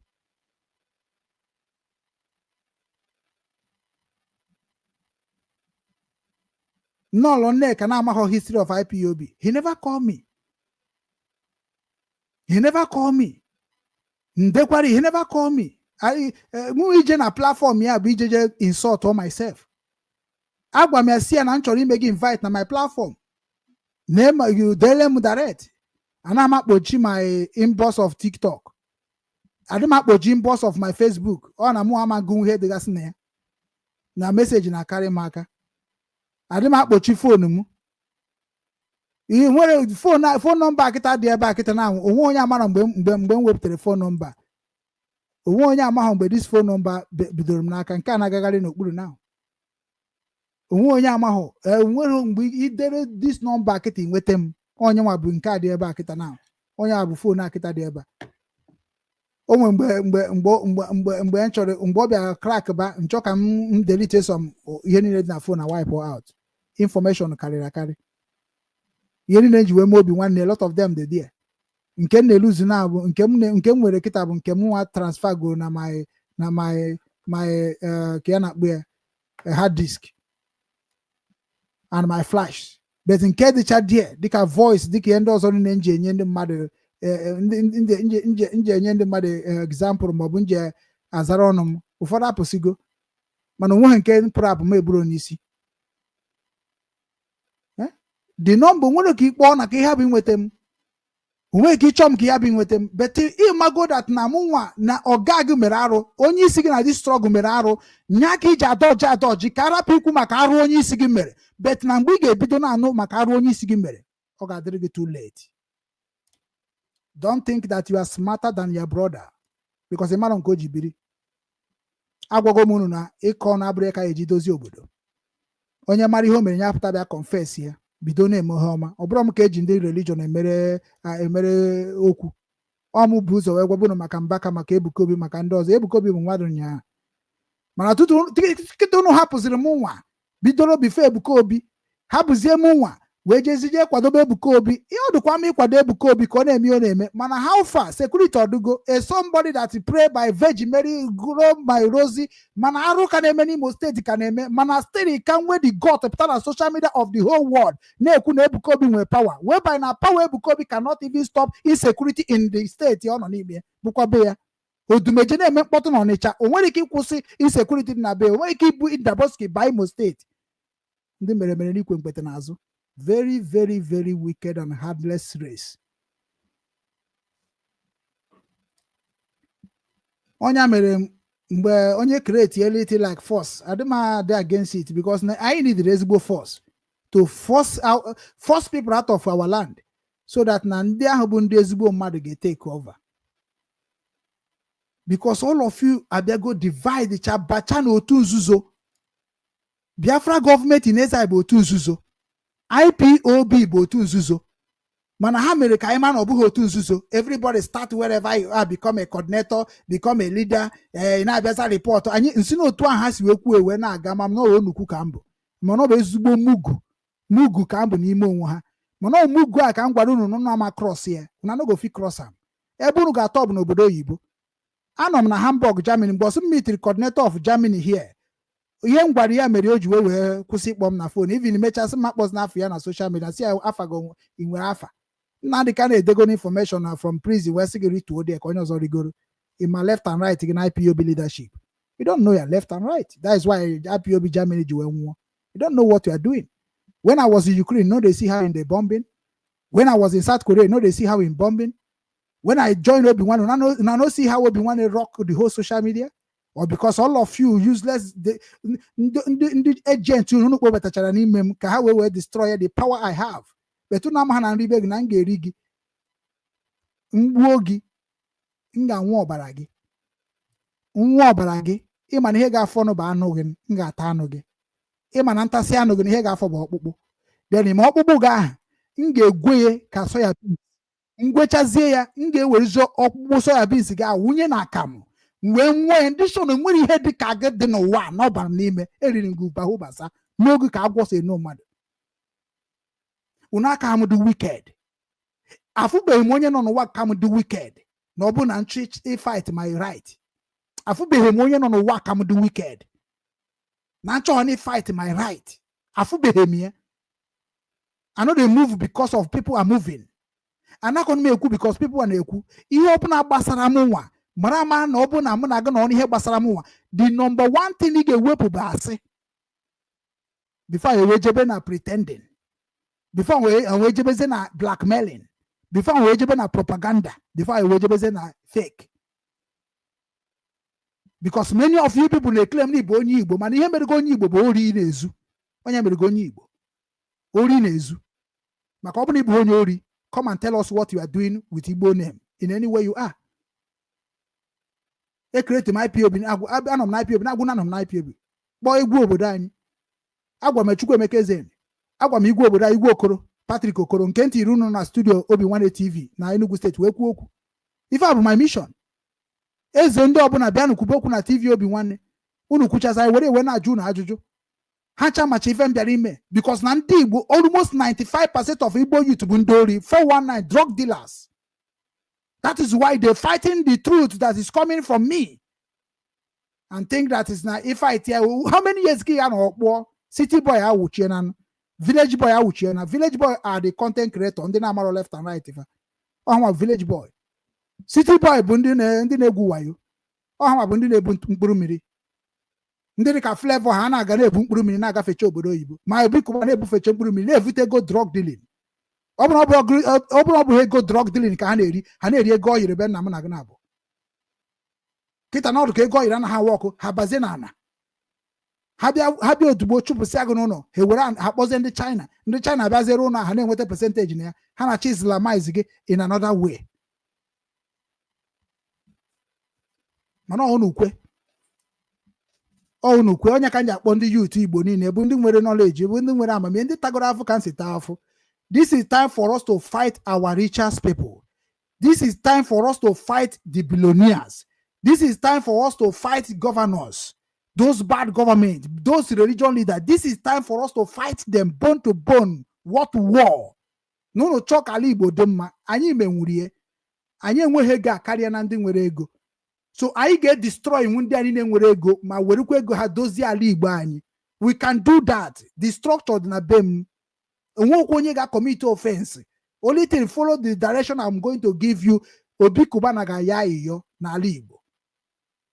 Yiri na abụrụkwa ọgụ na agba. Yiri na ka mgbuo gị. No. Otu akịta Obi Kubana bịa na Asaba ka ogoro ana. Nwanne ndị ahụ bụ ndị nwa na onye na-elebe Obi Kubana na eze obodo gị. Ozo obodo gị ga-agwa Obi Kubana na one plot oge ego bụ $17 million.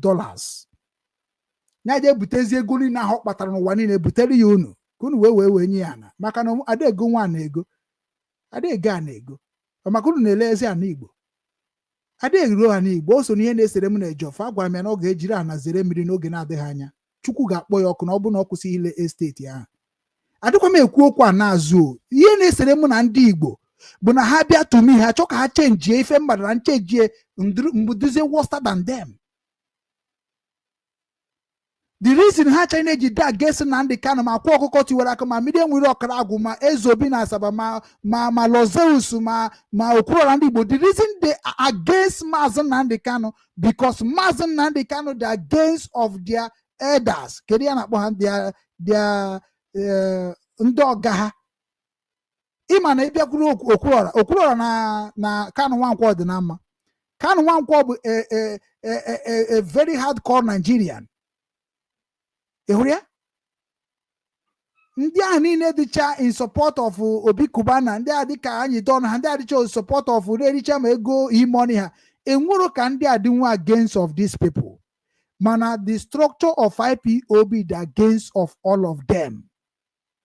So na onye bịa ha n'ozugbo chọka okwu then the next thing bụ ndị ahụ bụ ndị na-ezu ego ụmụnna gị na-egwu wayo n'obodo oyibo ga-asịsị gị bịazie ka ị na-emere ha agite emere ha promotion of anabe nna gị, ka ndị Fulani bịa na-egoro anabe nna gị, ka ndị Hausa na-abịa na-egoro anabe nna gị, ka ndị niile abụkwa ndị ajọ mmadụ mere ihe ajọ ihe ka ha bịa goro anabe nna gị, bịa biri be nna gị, ọtọmatikali mara na onye goro ana obodo gị nwanne ọ ga-enyekwa gị kọndishọn ị ga-eji nabata na ya.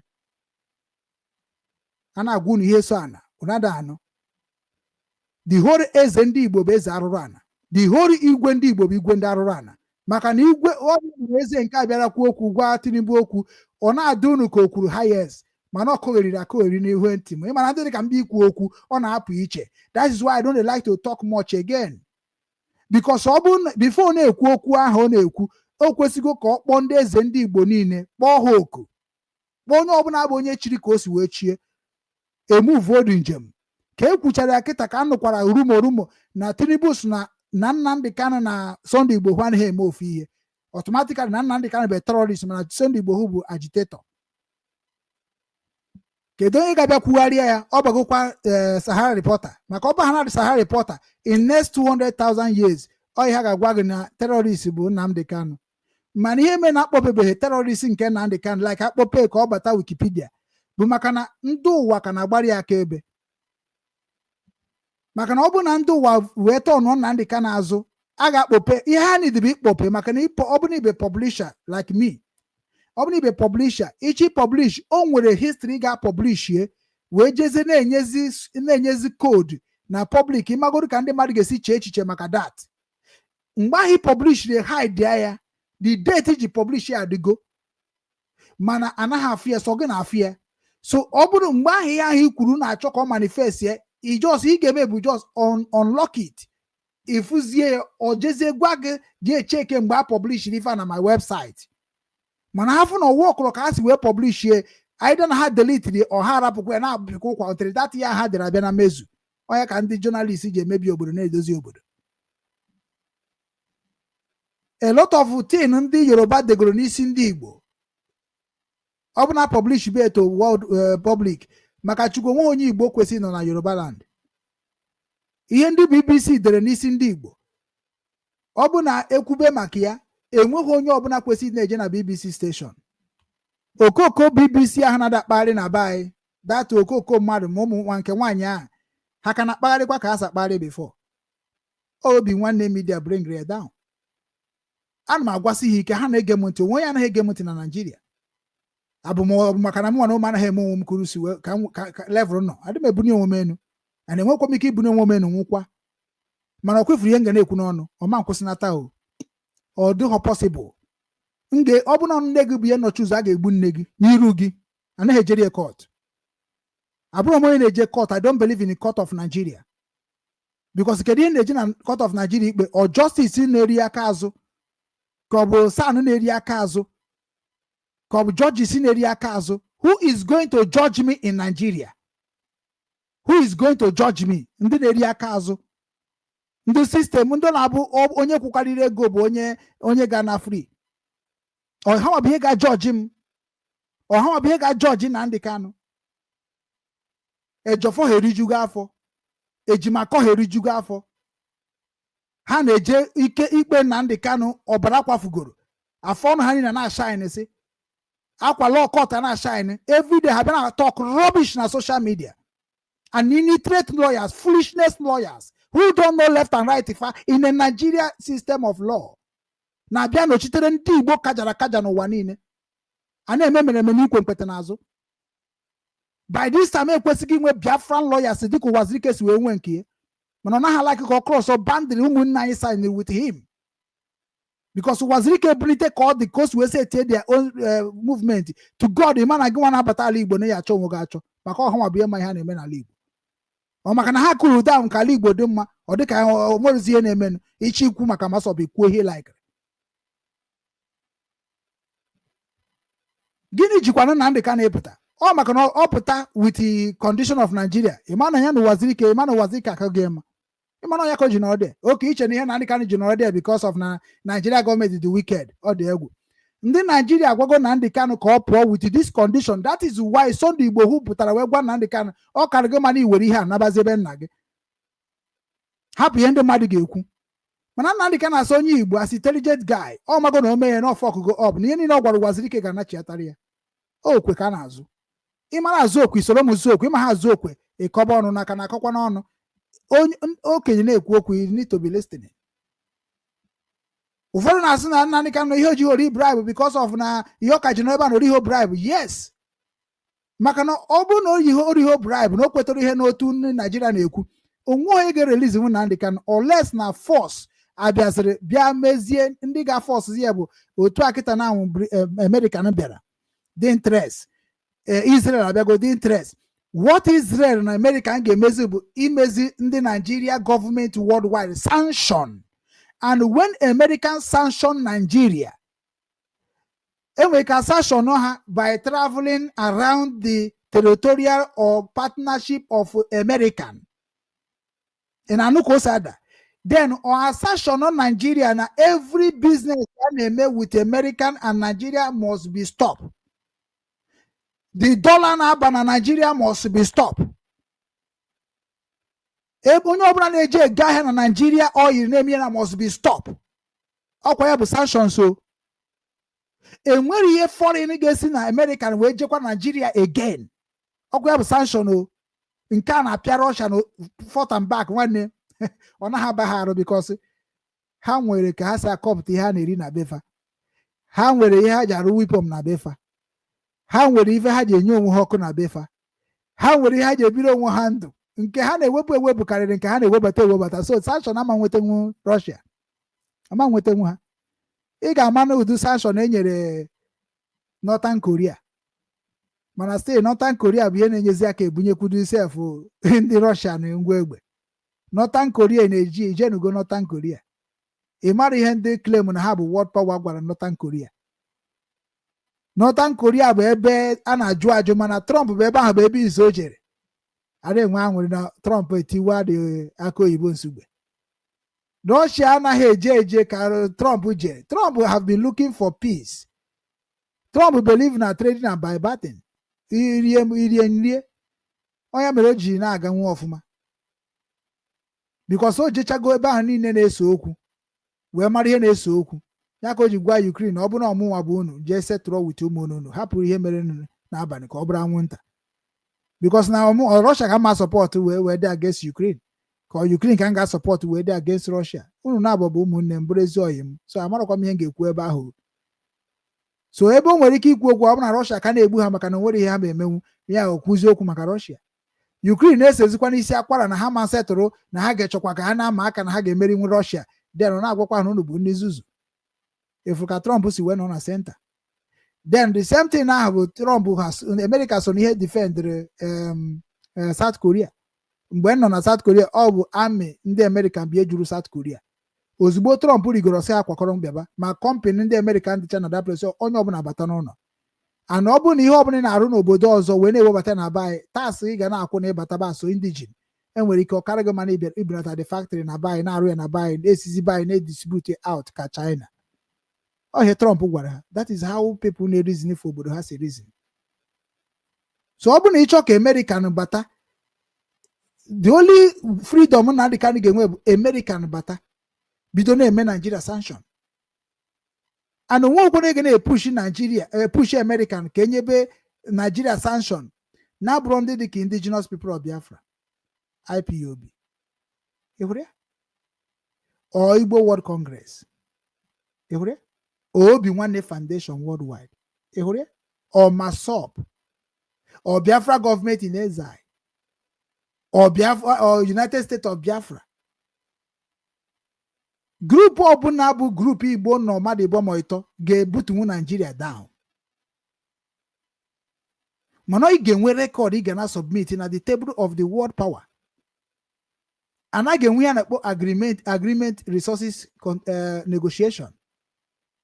Because ọ bụ na m abịa nyere gị aka wee zọpụta gị n'aka agụ m ga-ejide ihe m ga-eji gbuo agụ ana ya m ga-eji gbuo agụ amarugo m na ọ bụ na m were wee zọọ gị ka ekwanụ nke m ga-eji zọọ onwe m na ọ bụ na agụ bịaba be m o nwere ihe bụ free n'ụwa.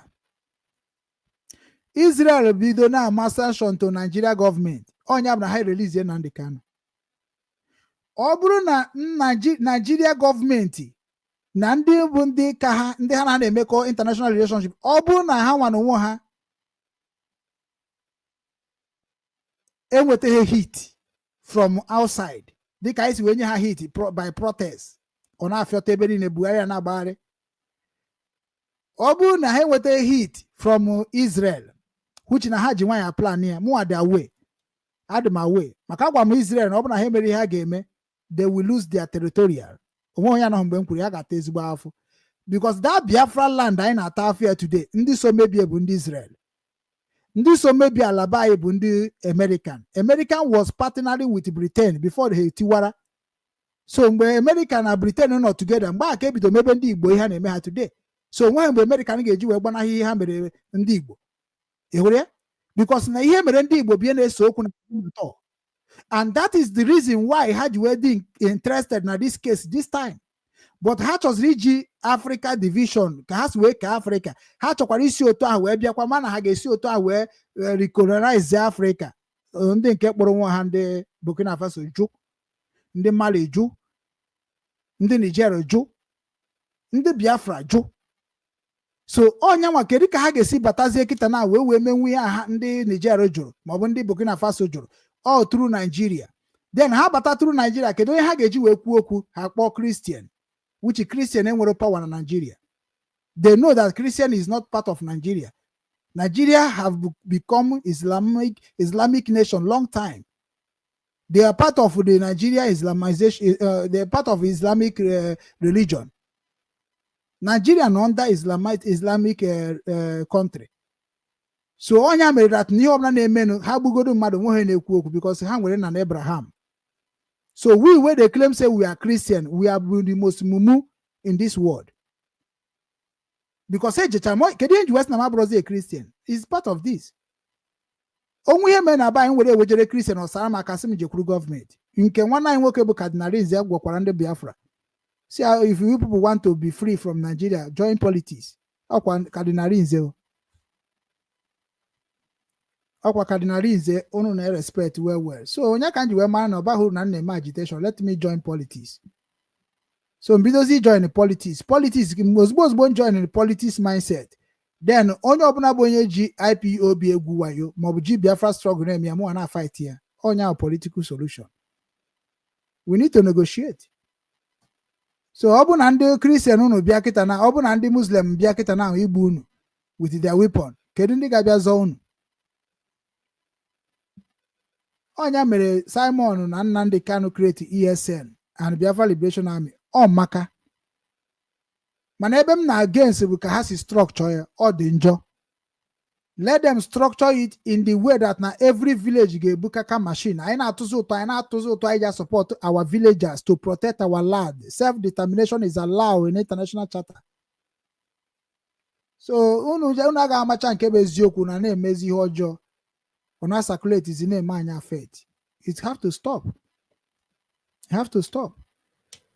So they jenu umunem, they jenu. Dalu no umunem. Unu wabu ndị comment ndị nke na-ekpu anya ka onye oshi bijisi ike na-ekpu anya ka onye oshi, we're going to fail their life.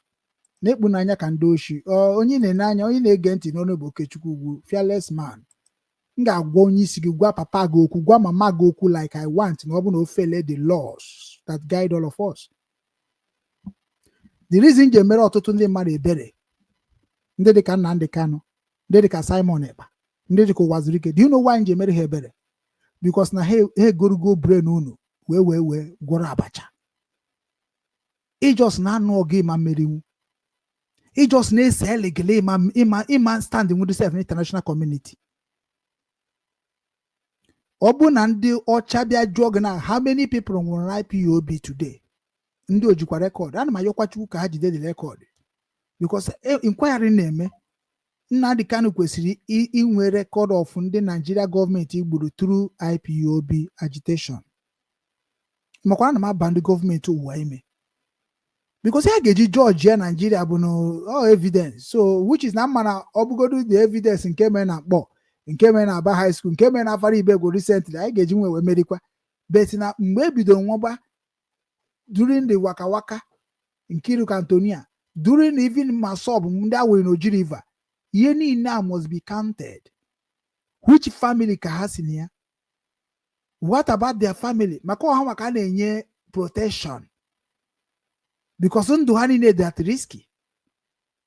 Ekwesịrị inwe a family IPOB na take care of because na lion in their family died in the process. Mana ha na-eme. That is arụ ha na-eme. That is the reason the gods of Igbo land can never give DOS a right to control Igbo land anymore. Ebe ha nwere ike ime exist bụ n'obodo Igbo, which is in obodo Igbo, anybody can create a foundation and be running it with office, doing what they like. As far as ha na-edobe iwu obodo, is not a priority. I can open Obi-Wan office anywhere I want. I can call in everybody to come the office, can I discuss so a same year photo tinye. Obri abri na control your people. Ya abu amansi ka obu. And obu hogu. Because here regu ugu ha. Ha chere ndị karịrị ha wee ma ihe na-akpọ ọchịchị. The reason DOS ji wee na-efe elu because of na ha mara ihe bụ ọchịchị. Ha mere ọchịchị ọ dịka ọ bụ ihe family, dịka ọ bụ ihe struggle, dịka ọ bụ ihe business, dịka ọ bụ ihe charity, dịka ọ bụ ihe ọgụ na mgba. So they complicated everything. Ya mere ha stand for one single question a na-ajụ ha n'ụwa. Ịjụọ ha akọgheri ya sị gị bata na IPOB na ije na IPOB na a ga-akọwara gị through coordinator ọ maka nwere ya ma ha ga-akọwara gị. Nnamdi Kanu bụzi onye dị smart enough. Ejuzie Nnamdi Kanu nke ọbụla afịa dị arụ or sị gị join IPOB ma go and ask any nearest coordinator for you. He will explain you more. That is how they chase you away. You cannot know more. I know ya mere many of Igbo people abatara na this struggle. Because ndị na-anọ anaghị ekwe akọwa ihe ha nọ eme. Anaghị ekwe. Eso m nọ n'ime. Ọ na-esere mụ na ha okwu. Ọ bụ na ịbata late na IPOB ajụba ka ebe ị nọ sinsi. Ị na-asọpọt bụ Fulani. Nke ị na-eme sinsi. Ndị dị udo otu bịa kwesịrị ịnwụ the wicked. Instead of ime nwanne gị embrace welcome. Maka na njụọgụ mgbe ebe ị nọ mgbe ụwaziri ike na-eme nke enwe ike maka akọtara akụkọ ị na-akọrọ onye nka. Njụọgụ na ebe ka ị nọ mgbe Ojukwu na-eme nke enwe ike maka akọtara akụkọ. So mgbe ịfụrụ nwanne gị na-efu ụzọ, embrace the nwanne gị a, nye ya good kiss, nye ya welcoming speech, nye ya oche. Ọ bụrụ ya ga-asa arụ saa na ya alụ. Ọ bụrụ ya ga-eyibe ezigbo akwa yipụnye akwa nke oyibi ezigbo akwa. Maka onye efu nwanne ọ na-achọ eri oge. Kedu ị ga-abịa gị n'obi nke izizi? Ọ hug, mmakụ. Ụmụnne gị bịazie ka ha join IPOB si ya ịnọ na Germany asinsi chọghị join IPOB. Kedu ebe ị nọ? Kedu ị na ọnụ nwa na-emebisi ala Igbo anyị na-eme akụsọpọtụ politishan. Akụkọ ị na-aka adịghị necessary. Mgbe ị nwere ike ikwu okwu abụọ bụ na onye ahụ bata n'ihe a na-eme werezie the same mentality of Nigeria bịakwa iprove na ọka gị wee mara ya ihe na-eme. Then gị gwazie gịnị mere ọ naghị eme ya sinsi ọka gị wee mara ya. Ị gaghị just judge ba mmadụ ma efubeghị anything ị ga-eji judge ya. Ọ dị njọ. Ọ dị njọ. Ịbịa were a message wejere ndị dị ka ndị IPOB si ha na-ekwe na ihe ndị isi unu na-eme. Ha nwa na onwe ha agbakọ aka ọnụ ka ebutuo oge. Onye kwuru ji ata afọ. So we are going to be talking about referendum. We are going to be talking about restructuring. We are going to be talking about Constitution of Nigeria. We are going to be talking about Omenala Igbo na Ọdịnala Igbo. Nyabu Igbo nation, every affairs of Igbo nation. We are going to be talking about that. As m can we opportunity we pụtakwa wee zi unu oziọma wee mee ka unu mara that na anyị na-akwadokwa ka anyị ga-esi wee bịa n'ezi oziọma nke Chukwu. Onye ọbụla zaa afa nna ya, ọ ihe anyị nọ n'ime. Do not use afa nna mmadụ wee na-ekwu okwu na social media. Ị nwere afa nna, gwa ya afa nna gị. That is where we are migrating. So ọ bụrụ na ihe anyị na-eme dị gị mma very soon ma WhatsApp ebe ị ga-anọ wee nweta ụmụnna gị ma link ebe ị ga-esi nweta ndị obodo gị ma nọmba ị ga-eji nweta ndị obodo gị I'm going to be promoting it. Mana ihe ji wee gwacha unu okwu a ngwara unu taa bụ na this is the strategy nji apụtazi nke ikpeazụ a. Ị na-aghọta? So ọ bụrụ na ihe niile m kwuru taa na ọ dị gị mana o nwere ihe mụtara na ya nwanne nke a ekwubeghị ekwu karịrị nke ekwuru ekwu. So you need to make what to come and onye ọbụla na-join n'obi nwanne mara ama na enwere ihe mere ka nkwụsị ikwu maka Biafra because Biafra so n'ihe mebiri Igbo gbusisie ndị Igbo. Biafra so n'ihe gburu ndị Igbo. Biafra so n'ihe mebiri Igbo and Biafra ka na-emebi Igbo were ruo today. So ma kwụsịnata ya isi m kwụsị ya ọ kara m mma na mụ na gị hapụrụ ime ihe anyị chọrọ ime because na afụrụ m arụrụ a na ndị a ji Biafra wee na-arụ n'ala Igbo ọ gbara m anya mmiri and the government of Nigeria, after me the government of Nigeria we cannot pretend that good is bad or bad is good. If we want our land to be holy again, to be sacrilege, to become a land that nature can be reacting and going messages like before, a man must be truthful, honest, and transparency. Monyuku monyenta onye gbanarịrị eziokwu maka onwe isi afro wee ti iwu.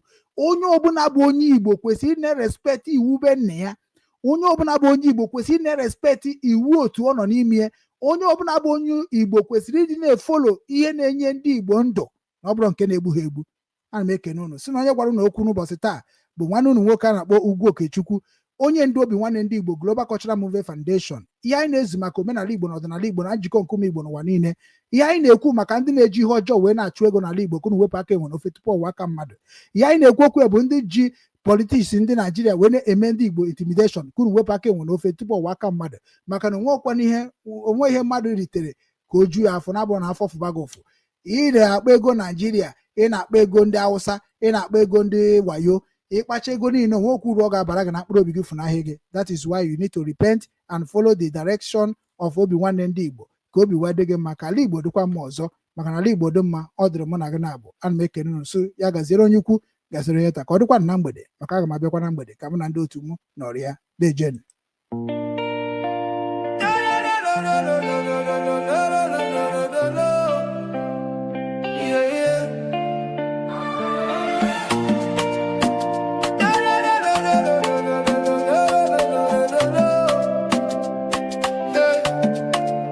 From the streets of Hamburg, across the deep blue sea, a message for the children, for you and for me.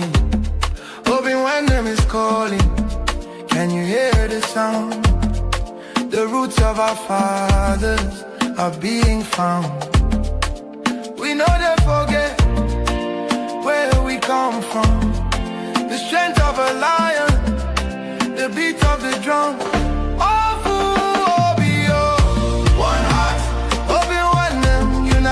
We achieve restoring the culture, that's what we believe. From the Ordinala to the Azusu we speak, lifting the fallen, helping the weak. Obi-Wan and worldwide, the movement is Igbo Global. Raise your head high. Our menala will never, ever die. It's more than a page, it's a spiritual loan. No matter how far in this world you roam, we're bringing back the wisdom, the tradition, the grace, putting the smile back on the Igbo face.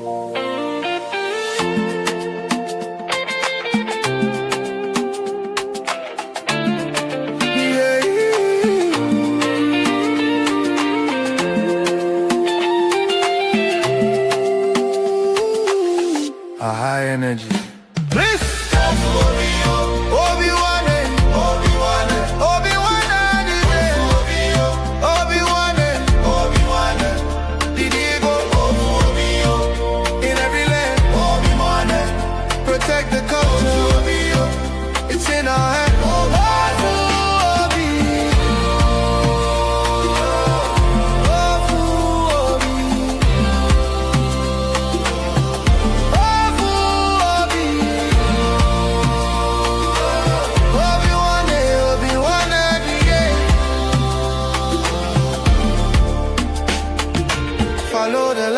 Follow the way, Obi-Wan is leading the day. Keep the fire burning, keep the language strong. This is where we all belong. Again, you phase out with a final celebration.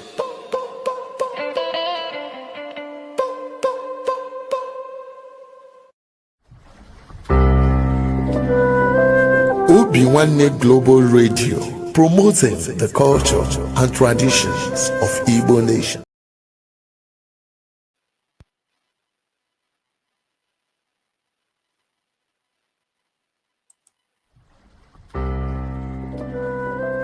Obi-Wan Global Radio, promoting the culture and traditions of Igbo nation. Obi-Wan Global Radio, the unity of culture of Igbo nation.